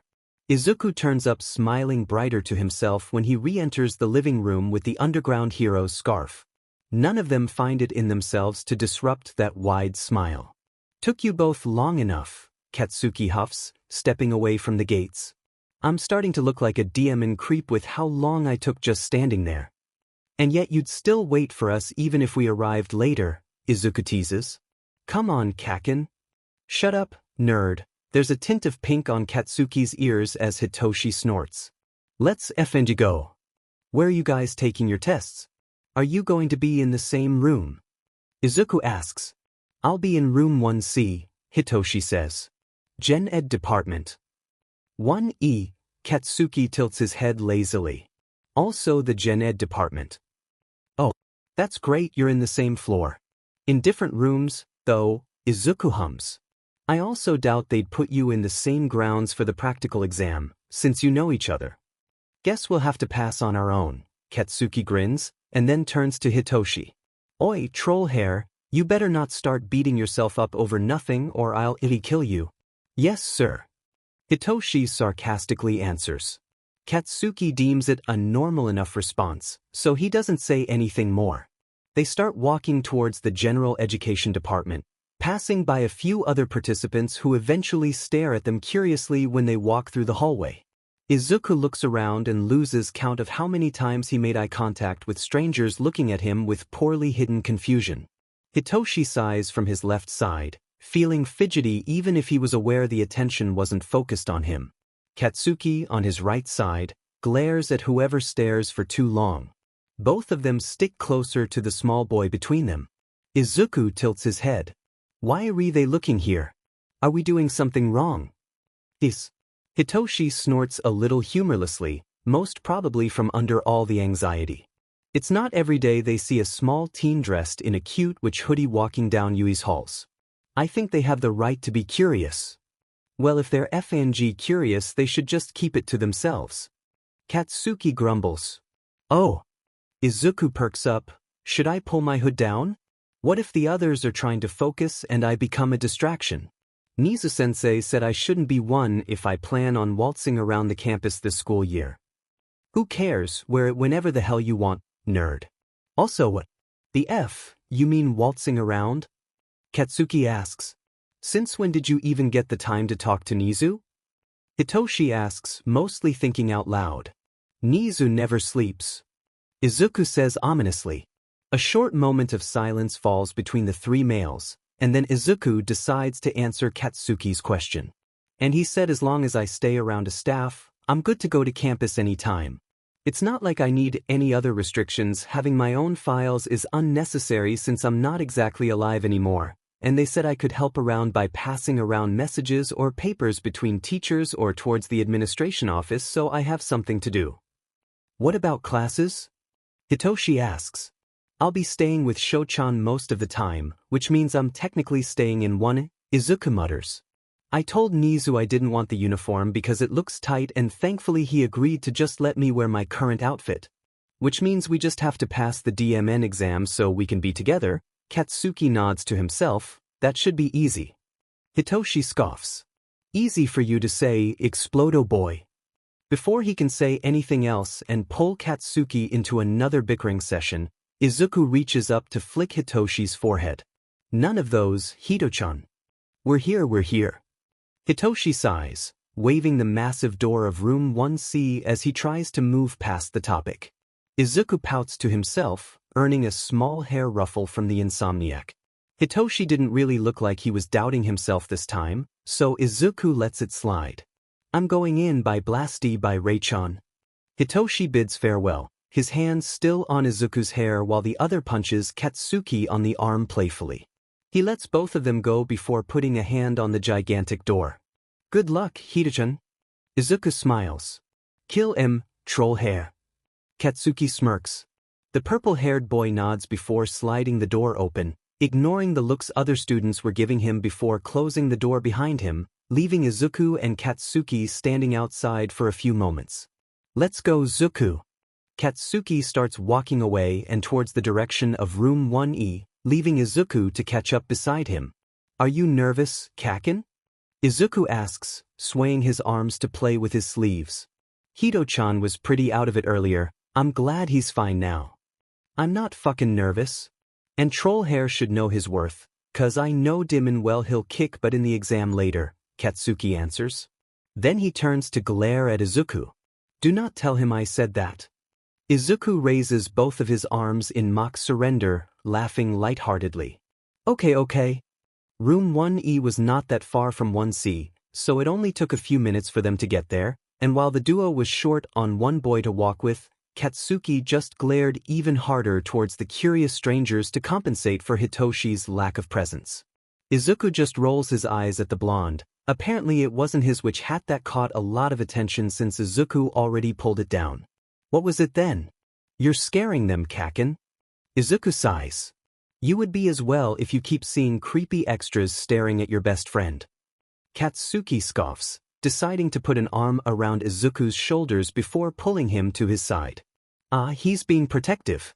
But Kaken, you already have to go inside, I can handle myself. Izuku says. They're eventually gonna leave with you, they're also participants after all. Where the hell are you gonna go then? Katsuki asks. I'll be staying at the teacher's lounge. Come on. Kaken, get in. Izuku rolls his eyes. Katsuki eventually relents and releases the ghost from his hold before reaching out to pull the hood behind him and placing it on Izuku's head. Katsuki rolls his eyes before turning around, sliding the door right away before stepping in. Good luck, Kaken. Izuku beams. He doesn't miss the slight smirk on Katsuki's face as he looks at him over his shoulder, sliding the door back closed on him. Not wasting any more time, Izuku turns around to skip across the hallways and smoothly avoids a few bunch of people trying to approach him. He nearly wished Katsuki and Hitoshi were here, maybe they were right to intimidate the others. Izuku really wished Shouta was here, too, or Hizashi, but they're both busy handling other participants. It's like he's alone all over again, but he knows he isn't. He eventually grows tired of the people not taking the hint, and bursts a sudden aura of darkness as his face slacks to look colder than usual, letting his smile slip and make his dull eyes more prominent. He's satisfied when people freeze in their steps, taking a few steps back to give him the space he very much needed. It's wider than normal, but he doesn't really mind. When he arrives at the teacher's lounge, a few other staffs who are done handling the previous batch of examinees are sitting around, greeting the honorary Yamada Aizawa member when they see him enter. Oh, hello, Izuku. 13 greets enthusiastically. How are Shinsu-kun and Bakugo-kun? They're doing great, Kuros-chan. Izuku returns the energy. Hito-chan was a bit nervous before we came, but he eventually came around. Kaken was confident as usual. The space hero voices out a sound of understanding. Bakugo-kun has every right to be confident. And Shinsu-kun will do very well, I hope he doesn't doubt himself too much. We're working on it, thank you for your concern, Kuros-chan. Izuku smiles at them. They might as well have the concern of every staff in Yui, dearie, Shizenji interrupts. I have a feeling they'd get themselves in trouble the most among Aizawa's future class. Please tell them to lessen the amount of times they go to the clinic when the school year starts. They listen to you the most. I'll always keep an eye on them, Chio-san. Izuku smiles, receiving the nurse's own in response. What a kind young man. Never change, dearie, Shizenji sighs, giving Izuku's cold hand a pat. They're all lucky to have you. Izuku feels the familiar feeling of green creeping up to his cheeks, smiling shyly at the nurse in front of him. He knew Shizenji meant more than what she just said.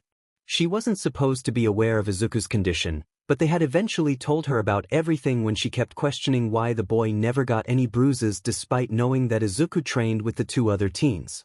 In the end, Shizenji made Izuku the one to watch over them in case they tried to hide any injuries. She didn't have to, Izuku would have done it either way, and give them the scolding that Shizenji would have. I'm lucky to have them, too, Chiyo-san, Izuku mutters softly. That's why I'll do my very best to keep them safe whenever I can. Good morning, Izuku greets when he enters the room. Kin grunts a little warily in reply while Shuda's eyes soften a little. Hello, Izuku-kun. Nizu greets from his chair, giving a small wave. Come, the exam's about to start. Yamada-kun is about to finish explaining the rules. Who's going first? Kaken or Hito-chan? Izuku asks. Bakugo's going first, sit down Yurii. Shouta nudges a wheeled chair towards him, and Izuku quickly settles before staring at the screens in front of him. Wah, I'm so excited. I know Kaken would do great, but maybe I could catch on to a few other interesting quirks, too. Izuku mutters to himself, rubbing his sweater paws together. It's starting. Nizu cheers, clapping his paws together as the gate of ground beta opens in the cameras. Izuku stares in silent confusion when nobody dared to run forward, not until Katsuki started sprinting over towards the entrance. He hears Hizashi exclaim something along the lines of battles not having any countdowns before all the other students started to run along inside. Izuku watches with fascination when he sees multiple quirks being displayed as everyone tried to gain as much villain points as they could. Occasionally he checks over to see Katsuki either blasting a robot's head off or harshly pulling another examinee away from danger. It's still considered as rescue points, much to Izuku's amusement. He also stares wide-eyed when he sees random people suddenly being pulled away by an unknown force, and he assumed the culprit had an invisibility quirk, seeing from the floating gym uniform passing around. Izuku wonders if this was what it looked like to some of his peers when they dealt with their first encounters with him as an invisible ghost. Izuku takes in more of the less flashy quirks, like the redhead hardening himself before pounding his fists onto the robots to make the metal chipped to trip them down. It's fascinating to see people like them working harder to gain their own points. He lets out sounds of delight and amazement, unaware of the three Yui staffs behind him staring at him occasionally as they discuss over the students they plan to take into their class. Kaken's getting a lot of points. Izuku mumbles to himself, staring in awe at the drone following the blonde around. Ken groans. You take him, Aizawa. I already got one potentially annoying blonde, you take the other. If you say so, Shouta says, seemingly satisfied with Katsuki being in his class. Look, teamwork. Izuku points to a screen, showing a girl with pink skin shooting some liquid that caused some parts of the robot to melt, acid, behind the redhead from earlier, who's currently trying to assist an injured examinee away from the chaos. I love seeing competitors work together, talk about sportsmanship. HN. Shouta grunts, contemplating. I've read the files, they came from the same middle school apparently. So cool. Izuku exclaims. I wonder how Hitoshi's doing. Are they waiting in their rooms? The exam for this batch would end soon. His batch would be next after a small reconstruction break. Nizu answers. Izuku only nods his head, turning back to the cameras to watch the rest of the exam pass by. A lot of people had become injured, others more than some, and the once clean and proper streets were filled with smashed and detached pieces of metal scattering down the road. The examinees focused more on treating themselves right now, while the less injured people continued hunting down the few remaining robots. Izuku takes a mental note to go to Shizenji later on and possibly assist the nurse in treating the examinees. Thank you, dearie. You're free to go back to Aizawa, you still have another friend to watch, don't you? I can handle the rest myself. Chiyo says before patting the boy's cheek, causing the ghost to giggle. It makes the nurse smile a little softer. Of course, Chiyo-san. I just wanted to check on Kaken on the way as well. Thank you for your hard work. Izuku smiles before turning around, bumping fists with Katsuki, who's sitting on one of the floor mats, before completely departing from the clinic. Chio watches with mild amusement as Katsuki shoots a glare at every awestruck examinee in the room, internally chuckling when each said examinee immediately schools their expressions, turning away from the door. Sometimes she wonders if Izuku had another quirk that lured a lot of attraction. But every time the thought passes through her head, she suddenly thinks of Izuku's naturally kind and approachable personality added with the ghost's cute outfit, and concludes that maybe he didn't need a quirk to do that after all. Hito-chan looks nervous. Izuku frowns, watching the screen as Hitoshi quietly fidgeted with the capture weapon around his neck. It's a replica of Shuda's, which had been approved by the school. He'll be fine, Shouta says, and since Izuku knew better than to doubt the hero's words, he finds himself completely believing him. It's not like he didn't know that anyway. When the alarm rings and the gate opens, this time Izuku isn't really surprised to see Hitoshi get a head start. They've both been trained by Shouta, and one of Shuda's life lessons were that during your battles, opportunities won't wait for you. Instead you run in and make them happen on your own. Izuku feels immensely proud when Hitoshi decides to use his capture weapon to hop onto one of the rooftops, using his well-earned parkour skills to hop along the buildings as he approaches the first robot he sees. The smile on Izuku's face could practically rival the sun as he watches Hitoshi jump on top of the robot, suddenly whipping out a piece of metal, a pipe. Where did he get that? To stab the top of the machine's head with heavy impact. Izuku whps his head to stare at Shouta with wide eyes, mouth opened and forming an O, the pride literally leaking out of the ghost's face. Shouta looked even prouder, a smirk on his lips as he watches the screen showing his son. In some moments, Izuku had to pull himself to watch other examinees and tries very hard not to listen into the conversation going on behind him. Izuku doesn't want to hear anything and accidentally blabber it out to his best friends, and the fact that he was able to keep the robot part of the exam a secret from the two was already a mystery in itself.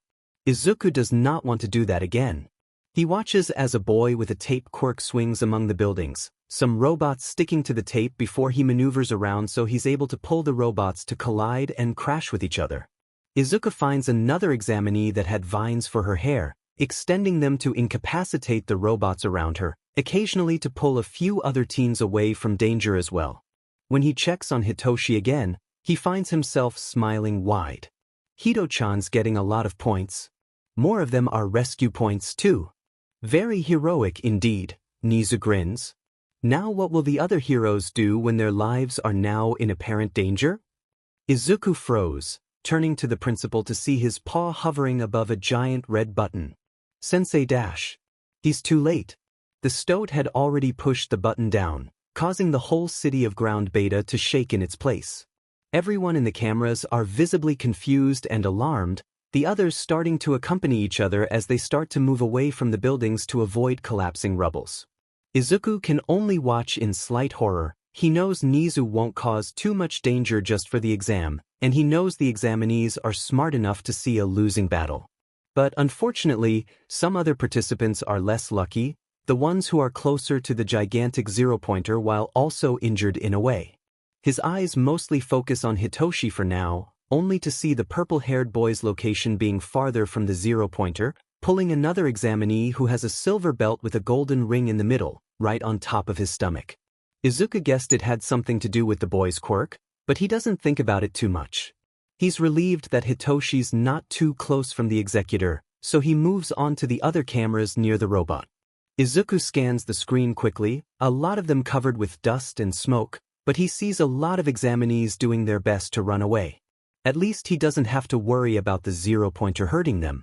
Izuku looks a little closer, just to make sure everyone was running away. And then he sees it. Or rather, he sees her.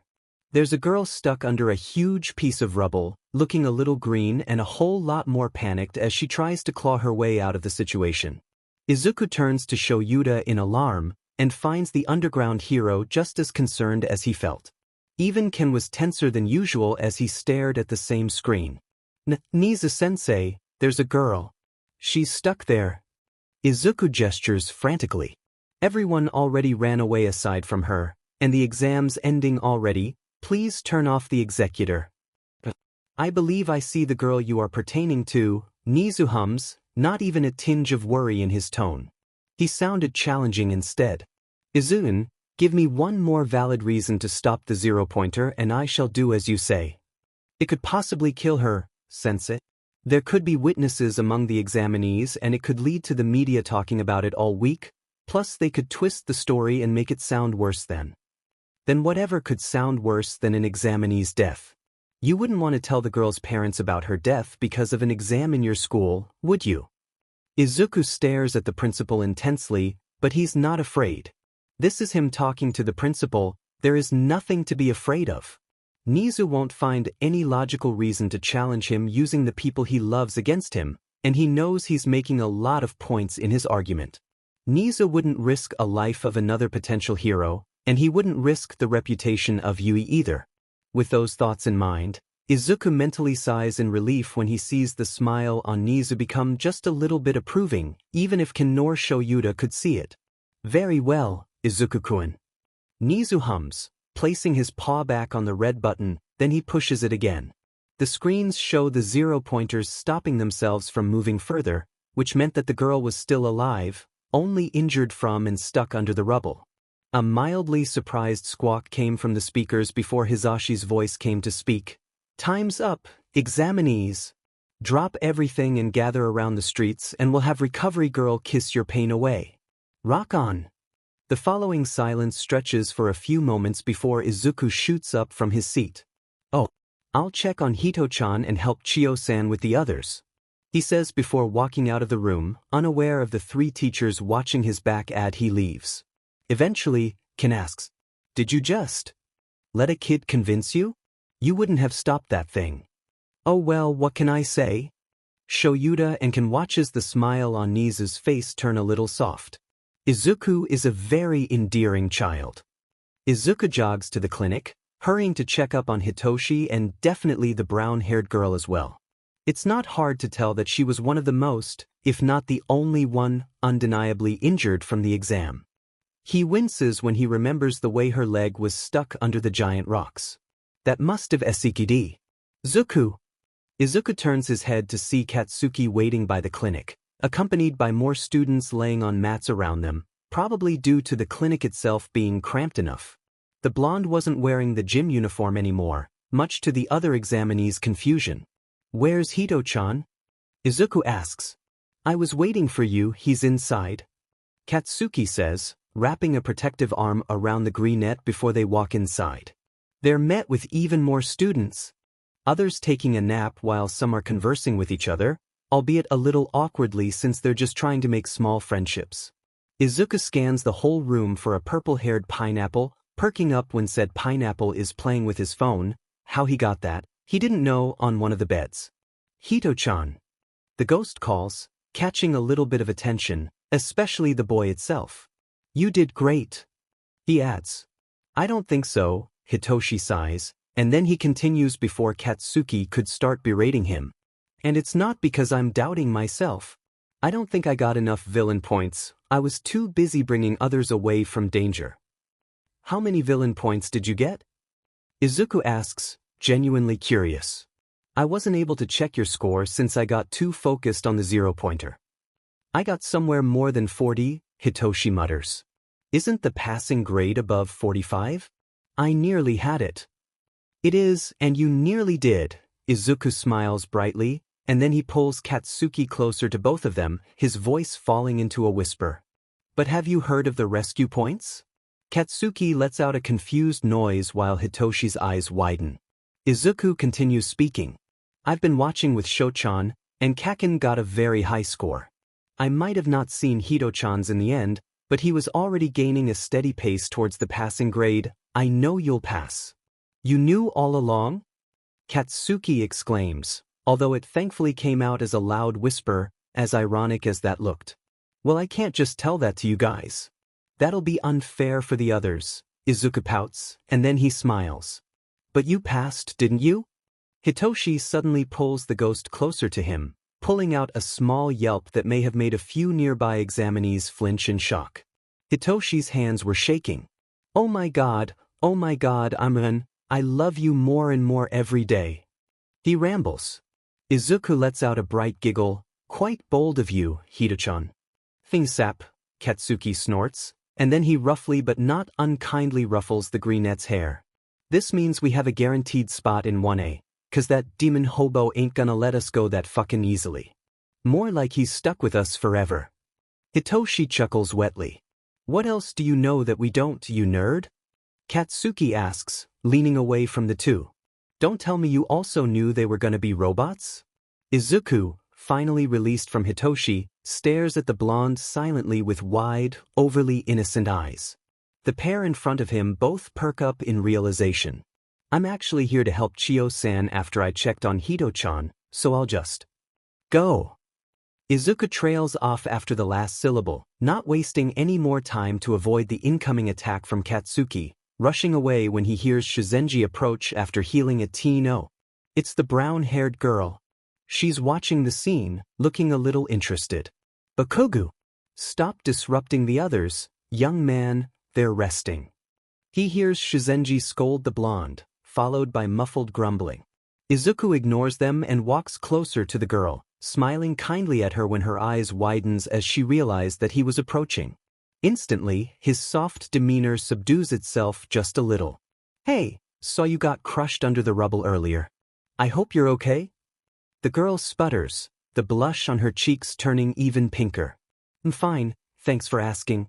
But, you don't look like an examinee. Oh right. Apologies, I didn't take the exam. I watched it. Izuku clears his throat. Call me Izuku, it's nice to meet you. Uraraka Ochako. Likewise.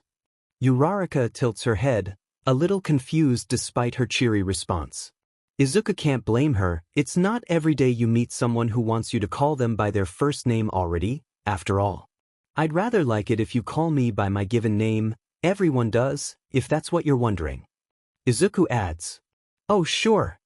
Uraraka nods. Should I be asking why you watched the exam when only the staff should be able to?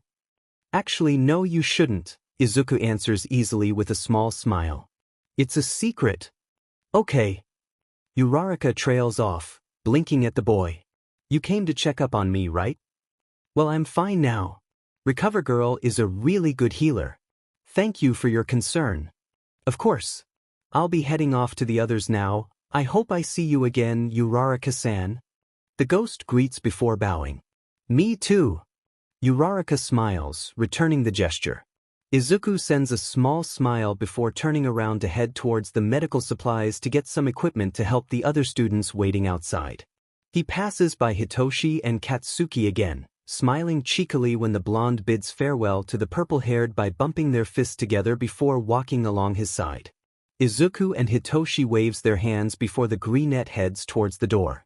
Chiyo-san, I'll be helping out again. Izuku tells the heroine, receiving a pack of gummies from her in response. Thank you, dearie, hand these to them while you're at it. Shizenji says. Of course. Let's go, Kaken.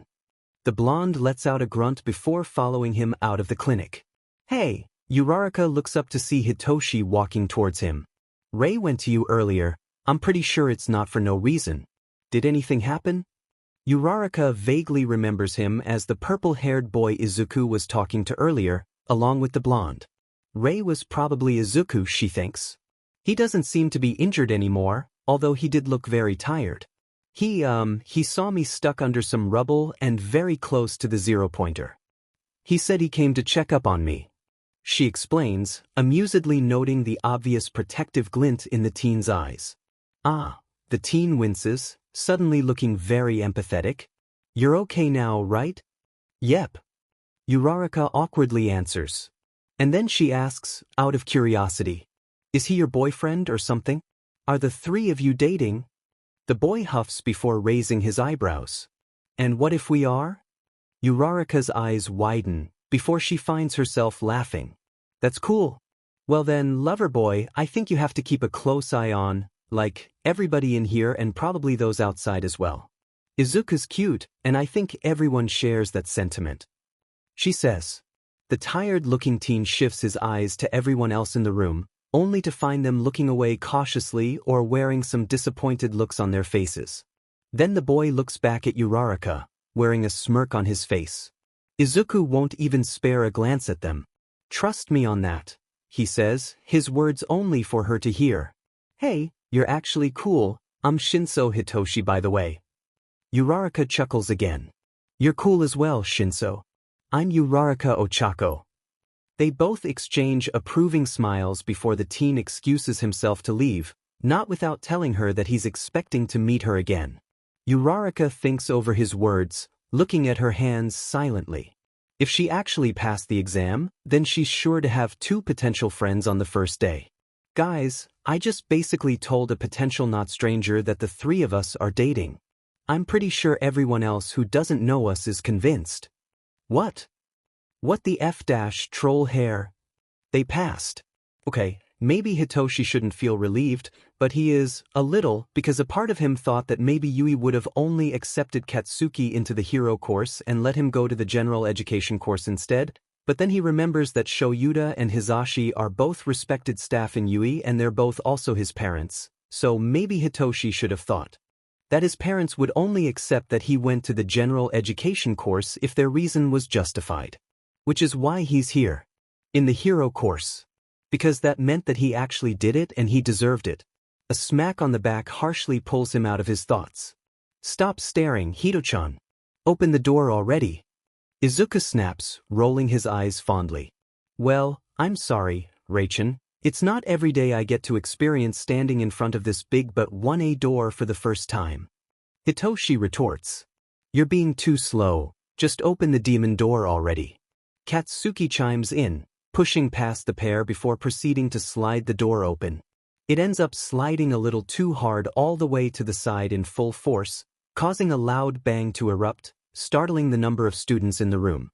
It also causes Izuku to jump and zap his best friends, but they're used to it. Silence falls among the room, all the other students, they're going to be their new classmates, stare at them with their own pairs of wide eyes. Hitoshi decides to take in every student's face, doing a short head count as well. In the middle of it, Izuku breaks the silence. "That was too hard, Kaken." Katsuki strides over to an empty seat at the other side of the room, ignoring the curious looks of the other students. Honestly, Hitoshi has no idea how the blonde does it without exploding, since that's what he does most of the time. Hitoshi feels an arm wrap around his own before he's pulled into the room, followed by the greenette's voice breaking the silence again. "I'm sorry." He's always like that. Without waiting for a response, Izuku proceeds to pull the purple head as they both follow Katsuki towards 2 more vacant seats behind him. Izuku plops on the seat between them, Hitoshi at the back and Katsuki turning his chair around to face them. Hitoshi can feel the stares starting to lessen, although now their interest was more on Izuku's choice of clothing than what just happened a few minutes ago. A brave soul, a boy with weird-shaped elbows that takes the seat next to Izuku, decides to ask them the question that Hitoshi knew everyone was wondering. "Hey, why are you not wearing the Yui uniform?" Izuku turns to him, wide eyes making eye contact with the other, and Hitoshi could see the exact moment he shivers under the stare. Relatable. "Oh, I'm not a student, this is more like my costume? Except I'm not really a hero. I'm a minor teacher-student assistant of the campus, but I'm told to stay with this class." "That's so manly." Another voice interrupts, and it's a redhead with his teeth as sharp as a shark's, although Hitoshi has never seen a shark before, but that doesn't really matter. It's so sharp and a little intimidating, but the redhead looks kind enough that Hitoshi decides to ignore it. "Also manly?" Hitoshi has no idea what that was supposed to mean, but the guy doesn't look like he's insulting Izuku, so Hitoshi lets it be. "PFT costume." Katsuki teases, nudging Izuku's foot with his own. "Shut up, Kaken. At least I have an outfit." Izuku rolls his eyes. Then he turns to the redhead with a small polite smile. "And thank you. I like your hair." "Thanks, man. My name is Kirishima Eijiro, by the way." The redhead, Kirishima, enthusiastically introduces himself. "Nice to meet you, Kirishima-kun. Call me Izuku." Izuku smiles. It's such a contrast to the more energetic smiles Izuku gives Hitoshi and Katsuki. this one is more polite and subdued, if also a little calculating, and Hitoshi feels special that he got to feel Izuku's energy right away from when they first met. Izuku turns back to the boy with holes on his elbows. What's your name? Oh, I'm Shiro Hanta, nice to meet you man, Shiro smiles kindly. Then he purses his lips in confusion before asking, by the way, are you 3 boyfriends? Hitoshi snorts while Katsuki chokes on his own, Izuku's wide eyes staring at the boy beside them with amusement. Kirishima looks like he's tuning in with the conversation too, looking just as curious as the boy between them. If you are to just ask that dash. Hitoshi cuts the spiky-haired blonde off right away. Ignore his language and what if we are? He asks. It's the exact same question he asked Uraraka. Speaking of, did she pass? Hitoshi hopes she did. Oh, okay. Shiro raises his hands up. Protective. Why are all the pretty boys together? He mumbles the last part, chuckling at the green blush on Izuku's cheeks and the red shade on Katsuki's ears. Hitoshi feels accomplished. That's so manly. Kirishima repeats, eyes shining even brighter than before. The door slides open, and 4 more people enters the room once more. Hitoshi could see 2 more following from behind. He checks the time and sees that there were only around 5 minutes left before the bell rings, and the seats are all occupied already, so now all they had to do was wait for the bell to ring. Uraraka-san.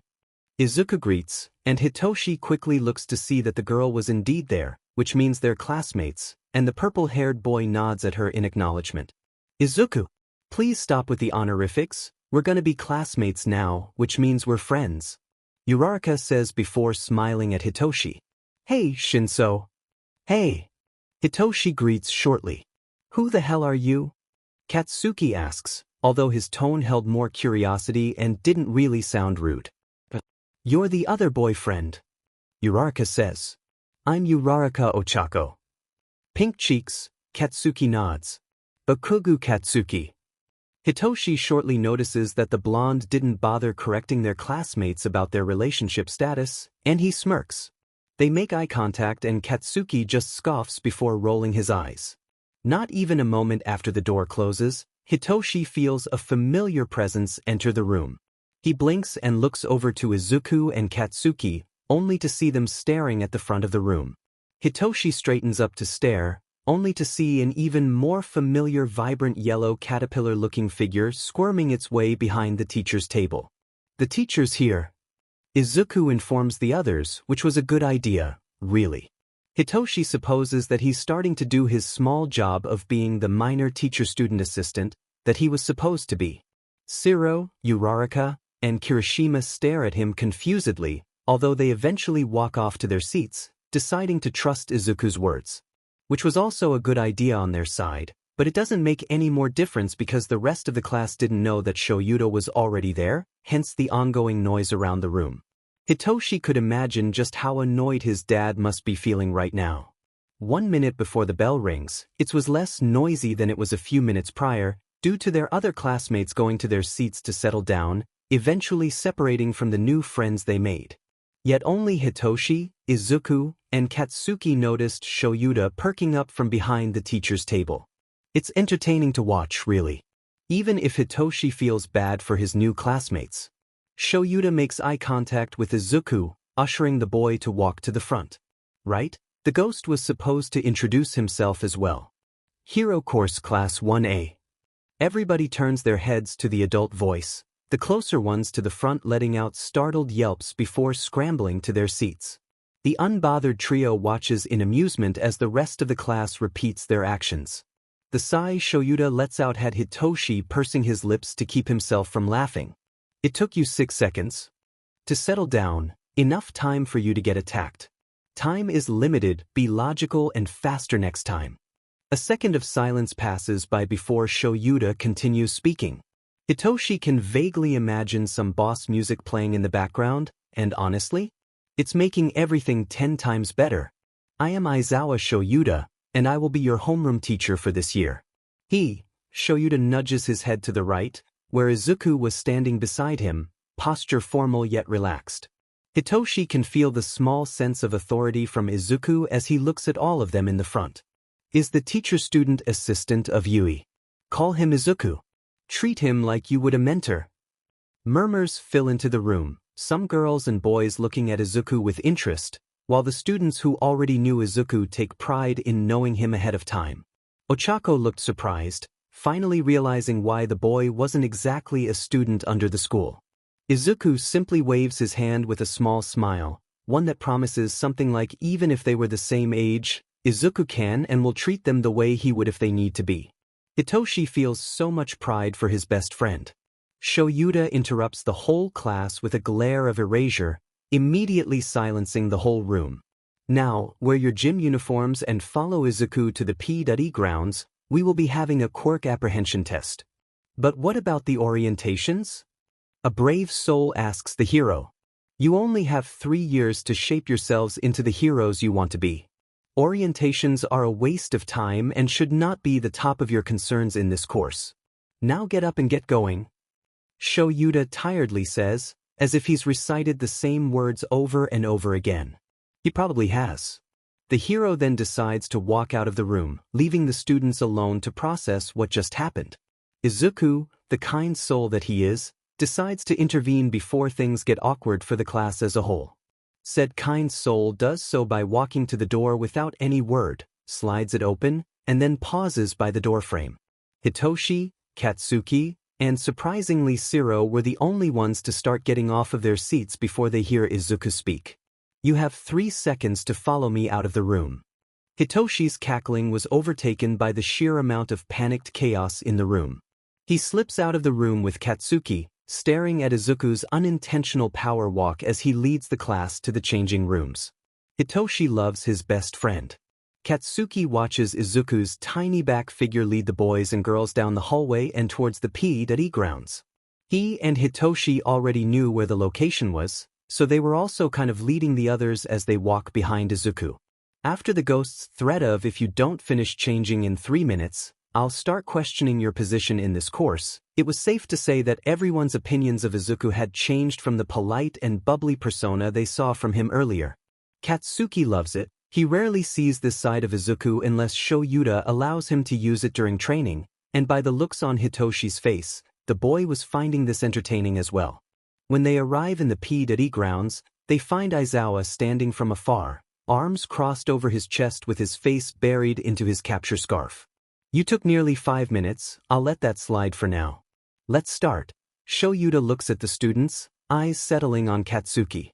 Bakugo, how many meters did you get on your last softball throw?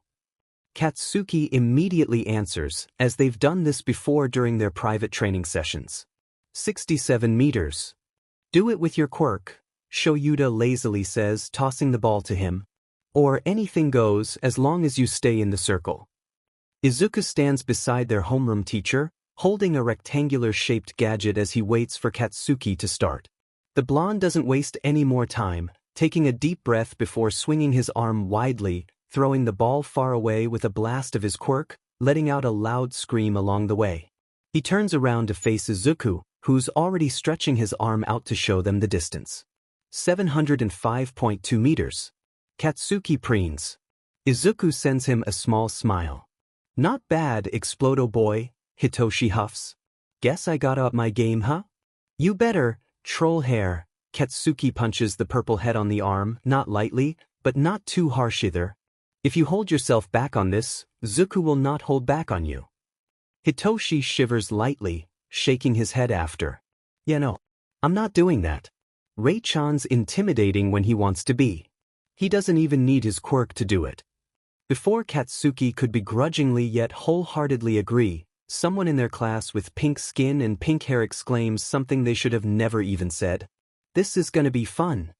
Yeah, she never should have said that, not in front of someone like Aizawa. What a dumbass. You think this is fun? Aizawa drawls out, a hard tone in his voice. Continue with that attitude and you won't last long in my class. The student who places last will be expelled. The whole class erupts into different claims, others bewildered and others scared. Only a chosen few stayed silent among the commotion, Katsuki and Hitoshi included. One of the students' words overlapped the others. But that's not fair. Aizawa flashes his quirk once again, effectively silencing the students around him. Katsuki winces at the words, knowing fully well about someone who knew just how unfair life was. His eyes shift onto Hitoshi, who's staring silently at nothing with tired eyes. Katsuki nudges the insomniac with his elbow. Life will never be fair, especially in the course you chose. Get used to it. Aizawa says shortly. He finds a few students nodding along solemnly, and it's enough for now. Next, please. Izuku calls, then a sparkling boy steps up from his place. The rest of the quirk apprehension test passes by in a slight blur. All Katsuki could really remember was Hitoshi asking Uraraka for her quirk, and the rest already felt like it never happened. Aizawa doesn't wait for too long before he shows the list of rankings through the gadget. Katsuki, as narcissistic as it sounds, just focuses on the top of the list. He knows he'll never be in the middle nor the bottom. Todoroki Shudo, Yayoro Zumomo, Ida Tenya, Bakugo Katsuki. After scouting his new rivals, he starts looking down the list, and he smirks when he doesn't get too far down when he sees the name he's looking for. Nice job, troll hair, he says. Shinso Hitoshi, both of you were so cool. Izuku cheers, finally out of his professional persona. The three of them are now walking down the hallways to the cafeteria. Hito-chan made the best choice when he asked for Uraraka's quirk. I'm so glad you didn't settle for Kaken easily. And I'm so happy Uraraka wasn't like everybody else. She found your quirk cool. He continues rambling. Oi, why are you only talking about him? I placed fourth. Katsuki frowns. Izuku almost thought he was pouting. Because I already knew you'd do well, Kaken. And it's not about the ranks I was happy about, not really, it's about a new friend not caring about Hito-chan's quirk. Izuku smiles, swinging his and Hitoshi's intertwined fingers together. Hitoshi huffs, but there's a soft blush on his cheeks, and nobody could ever miss the happy spark in his eyes. Once they enter the cafeteria, Izuku starts to feel the warmth of both bodies as they walk closer with him, shielding the ghost from the huge crowd around them, with Hitoshi's hand still. Holding Izuku's left and Katsuki's hand enclosed around the greenette's right wrist. Izuku likes the protectiveness, but he would also really like to see what's in front of him, please. He voices those exact words towards the pair, and eventually Katsuki grumbles as he steps back, settling with glaring at the people behind them. They look like those children holding hands that kids cut out from papers as they walk through the cafeteria. Izuku, Shinso, Bakugo. The trio hears the familiar voice of Uraraka from one of the tables. Hitoshi quickly pulls the two towards their direction, eventually seeing a few more of their classmates on the same table. It's two tables merged, anyway, which helpfully held all six of them. Oh hey guys. Kirishima greets. Zero looks up from his tray to give them a wave, mouth full enough to prevent him from talking. It's so crowded. Hitoshi groans, quickly settling on the vacant seat beside Uraraka. Katsuki pushes Izuku to make him seat between Kirishima and him. Oh my. It's our teacher-student assistant, Izuku, right? And the explosive blonde with the tired purple head. The pink-skinned girl from earlier greets them. Ashido Mina, Izuku remembers. You're quite the package deal. Izuku ignores the snort Hitoshi lets out along with Katsuki's loud cursing. You're right. I guess we are. Nice to meet you, Ashido-san. He kindly greets instead. No honorifics. And you can call me Mina, too. Ashido says, and then she points to the two other new faces on the table. They're Kaminari and Tsu. Ajui Tiu. Call me Tsu, Karo. Ajui greets. Hey dudes. Nice to meet ya. Kaminari shoots them the finger guns. Nice to meet you too. Izuku smiles. Kaken and Hito-chan are shy, so I'm saying it in their behalf as well. What the F do you mean by shy? Katsuki retorts. He's far from shy, Hitoshi mumbles. I'm just full of quiet anxiety and sarcasm is my way of communicating. Kaminari snorts. I like you. Sorry man, not interested. Hitoshi bluntly says. Not in that way, but I could see that. Kaminari winks at him, before shifting his eyes towards Izuku and Katsuki. Katsuki lets out a frustrated sound. Goddammit, Sparky, we're not dating. A short silence falls among the whole table, Izuku playing with his sleeves innocently as if he currently wasn't part of the conversation's topic. Then slowly Uraraka speaks. I had a hunch, but I didn't want to be rude. She chuckles. I thought it was obvious, Karo. Azui comments from the other side of the table. Although Shinsu-chan and Izuku-chan looked like they were actually dating. On the other hand, the rest of the table ended up in pure chaos. Siro saying something about pretty boys always lying, Ishido nearly screaming something that sounded close to that can't be true. That can't. With Kaminari shaking his head rapidly in denial. Uraraka's just cackling and Kirishima was blinking at them silently. Shut up! Katsuki exclaims, effectively silencing the table for a bit. At least they didn't end up getting unwanted attention for it. Kirishima turns to Izuku and says, That's not manly, bro, tricking us like that. Although his voice held a tiny amount of amusement. Izuku rolls his eyes exasperatedly. Hito-chan thought it was a good idea to play along. The boyfriend thing is just for emergencies. Excuse me, I didn't even mean to trick Uraraka about us being boyfriends. And I didn't say anything, all I asked was, what if we were? And that connects to nothing about us being boyfriends. Hitoshi defends. Fucker, you knew what it could have implied, Katsuki grumbles. None of us are even interested in that sheet. And we can tell that nearly half of the DMN class is already onto our best friend, so don't even try anything on Zuku. Huh, both of you would still make good protective boyfriends though. Kaminari points out. Also, don't worry man. Izuku's cute, but we're not really close Sue. Ah. Hitoshi makes a sound of understanding and nods at Kaminari. The blonde nods enthusiastically back. Yeah. And I bet Izuku would be scary as hell too. He was so intimidating earlier, I almost forgot he was the same age as us. Ishido says. It was hot.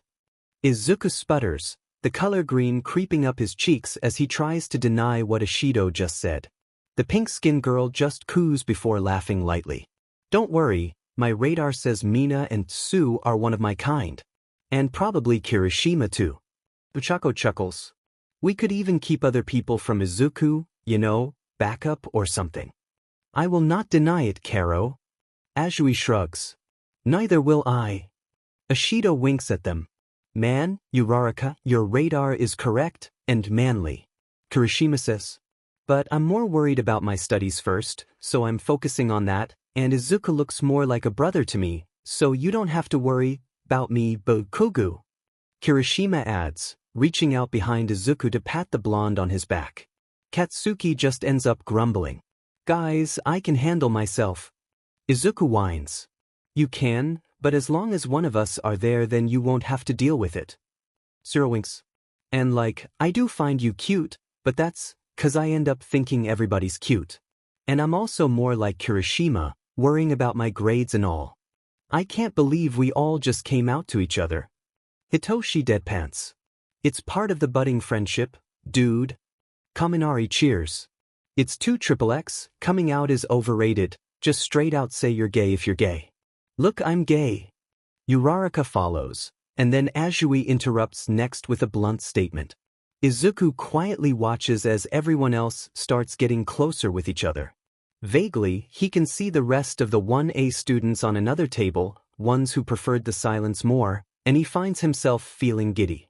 This is his class, and this is his group.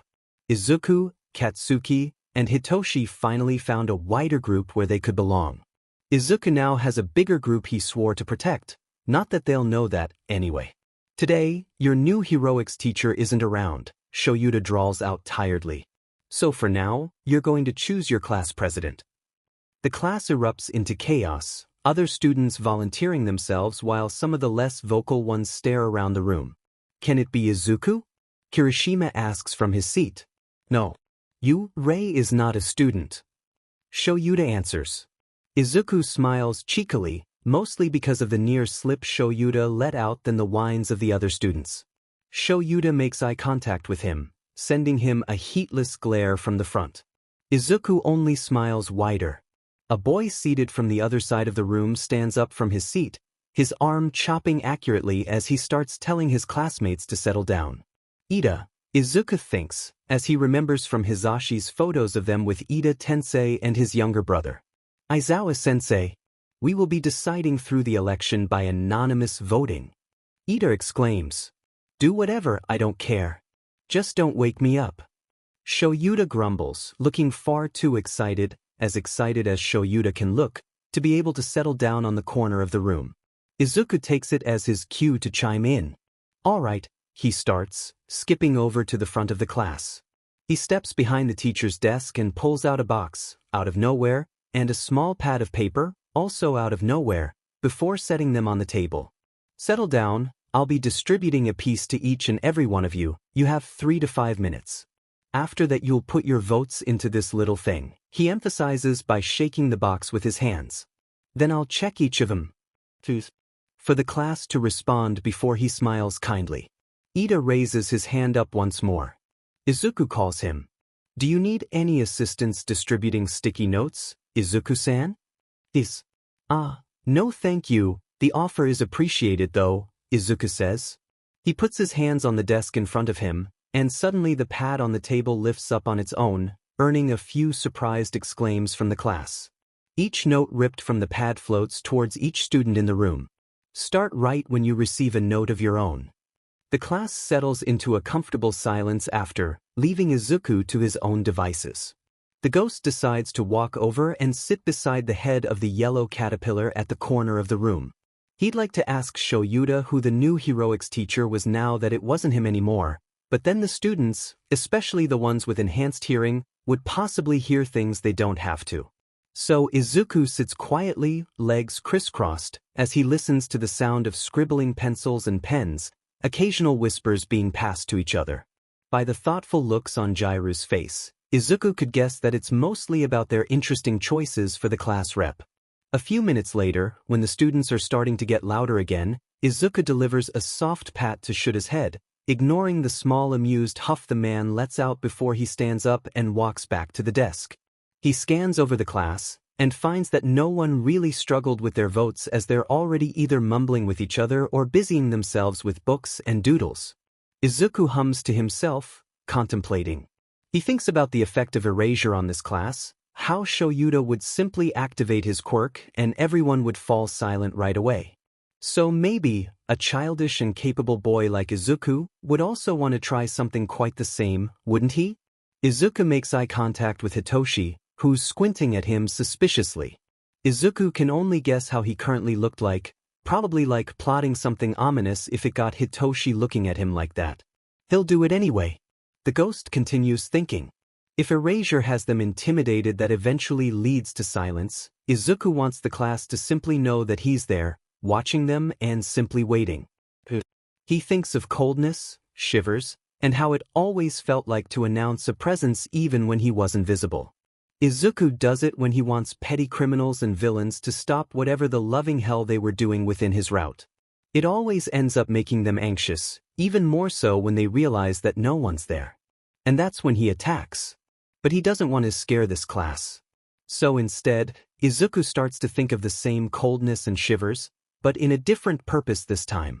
This is what he uses to give comfort to Hitoshi and Katsuki, occasionally Shouta or Hizashi as well when they need it, but are not able to bring comfort to each other. That could work. Izuku smoothly ignores the growing suspicion on Hitoshi's face. Katsuki was starting to stare as well. Not wasting any more time, Izuku opens his mouth, a calm washing over him, and he speaks. Are you done? Izuku says, not unkindly, with a tinge of something in his voice, it works, since the room shivers and immediately quiets down to pay attention to him. Izuku's eyes widen in quiet glee. He's discovering new things about his quirk.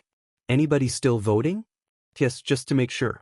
When nobody answers, he activates telekinesis and proceeds to make every yellow sticky note float over towards him, making sure to fold them before slotting them into the box. Your quirk is so manly, Izubro.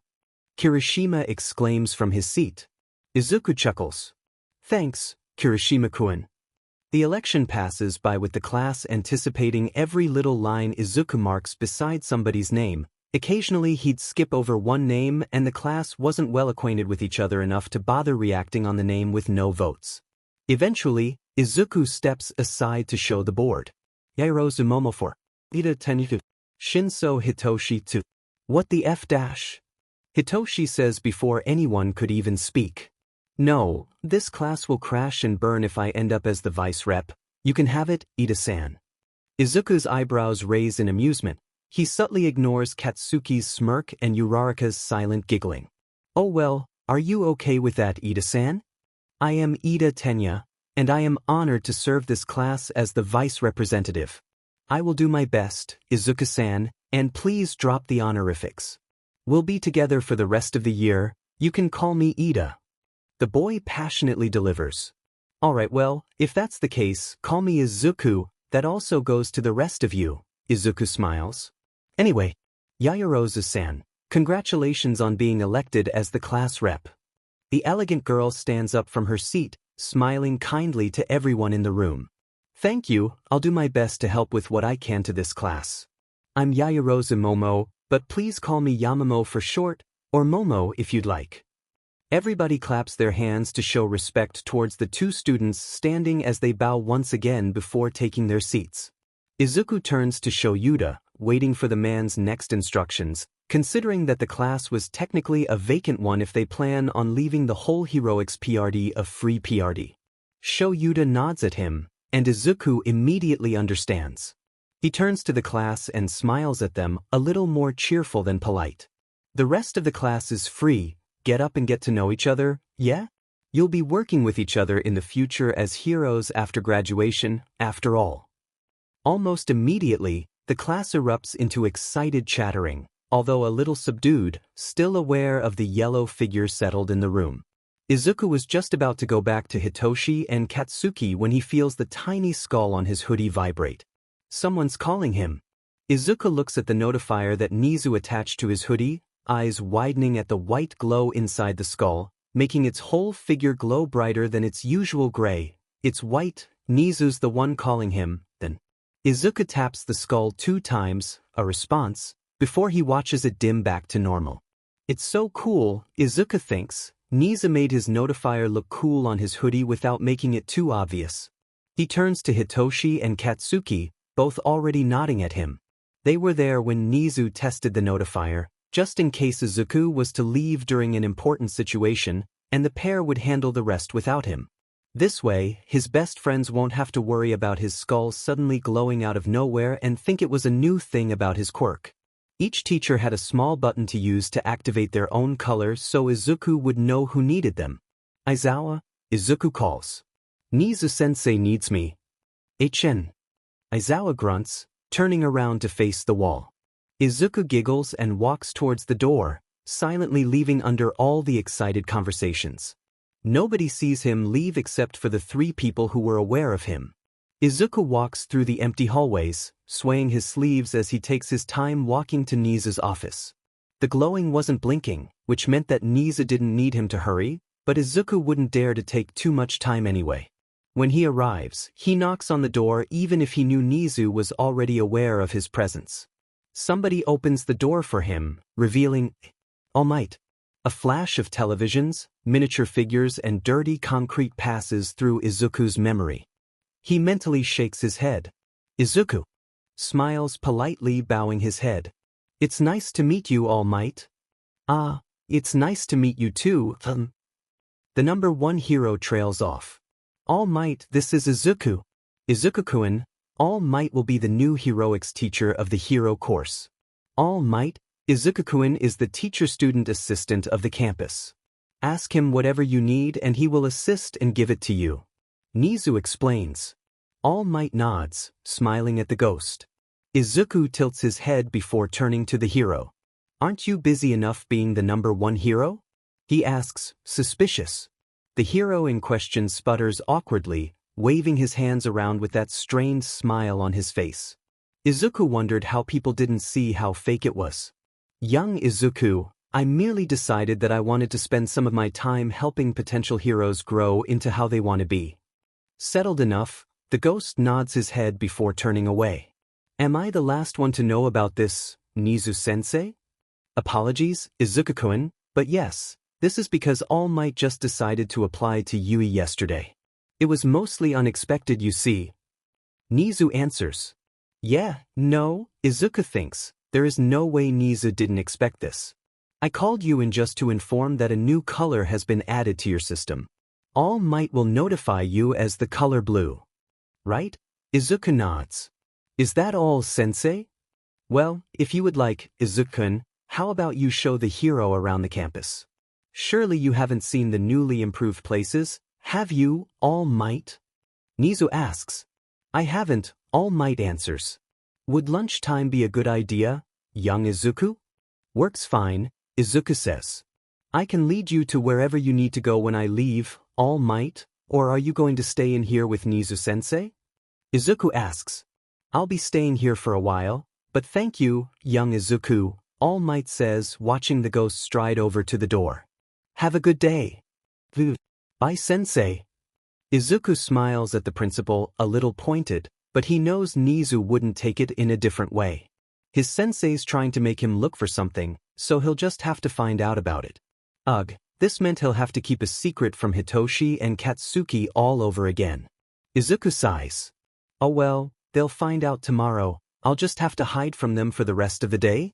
If All Might just suddenly applied out of nowhere, Izuku is safe to assume that the hero doesn't have a license, which also meant that All Might could possibly not be a good teacher, which is more likely than one could think. Why was he so nervous, anyway? Izuku wasn't intimidating when he doesn't want to be, okay? Maybe he did come off as a little rude, so All Might's awkward posture and everything is just another thing to add to Izuku's reasons to be suspicious. And if All Might did want to teach, he should have focused on his first class and making a good first impression. Which kind of doesn't matter since he's already the #1 hero, but it still matters because he's here as a teacher. Whatever could All Might's reason be that he had to go back to Yurii and lessen his hero work? Izuku huffs. He really appreciates the help, but he'd rather have a lesser number of professionals than get an additional worker who most probably wouldn't take their work seriously. All Might did not start teaching just for the hero hopefuls. Is this how Shouta felt when he sees students who enter Yurii for nearly illogical reasons? If so, Izuku greatly understood him now. He wonders just how annoyed Shouta already feels about All Might. Is he always like that? Toshinori asks Nizu a moment after the door closes. Like what, Toshinori-kun? Nizu smiles. I think I just got quite the amount of stink eye from a kid alone. It's... The blonde trails off. Nizu continues for him, tilting his head. A little humbling, isn't it? Nizu cackles. Izuku is the right person for throwing people off. He fears nothing and will look at you objectively whenever he needs to. However, he's still a polite kid. If he still treats you the same way after today, then that's most definitely not because of him anymore. Toshinori gulps, suddenly nervous. The kid already treated him like he was a puppy among wolves, and a feeling in his non-existent stomach tells him that it probably wouldn't go away that soon. He reminds me of young Aizawa, perhaps. Nizu only cackles some more. All Might shivers for a second, although he has a feeling that he should be more wary of the kid than the hero himself. Was Izuku really just a kid? Izuku would really like to go back to his friends now. Probably get a chance to cuddle with Kaken as well since he misses the blonde's warmth. But he can't, because he's here walking All Might around the campus. Izuku has no idea how to not make it awkward. Well, he has, but the #1 hero apparently has different plans and keeps stuttering or answering shortly.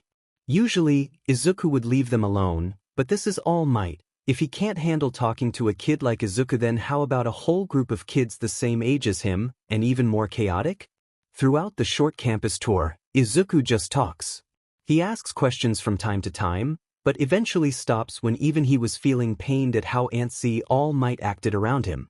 Seriously, what the hell? All Might. Izuku calls, right when they go back to the teacher's administrative office. He wants to get this over with. Yes, young Izuku? All Might straightens up. With all due respect, hero, Izuku pauses. I know there's another reason for your sudden application in this school, alma mater or not, and I don't care what that is, not until I find out it'll bring danger. All Might nods his head, looking a little sheepish, but stays silent. The look makes Izuku's eyes narrow. This man didn't even deny it. I know I don't really see All Might around except for comic books and televisions, but how the hell did he become the #1 hero while being this easy to read? This is Yurii High School, and I may just be a teacher-student assistant, but nonetheless I am still a staff of this school. Whatever you want to do here, do it while making sure the students you're holding under you are being guided right, because this is the next generation of heroes you're putting your work in. If that goes bad, Izuku stops for a second. #1 hero or not, majority of us will only see you as the teacher who failed his students, and who will eventually fail half of the DM in country. Izuku then bows, because for now he's still the #1 hero, and Izuku still respects him, although he's just a little annoyed.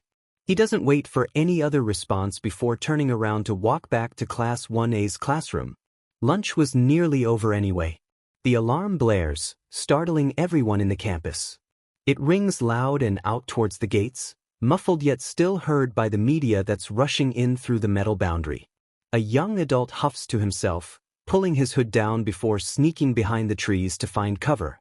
He swiftly pulls his two-finger glove back on, ignoring the chaos from behind him.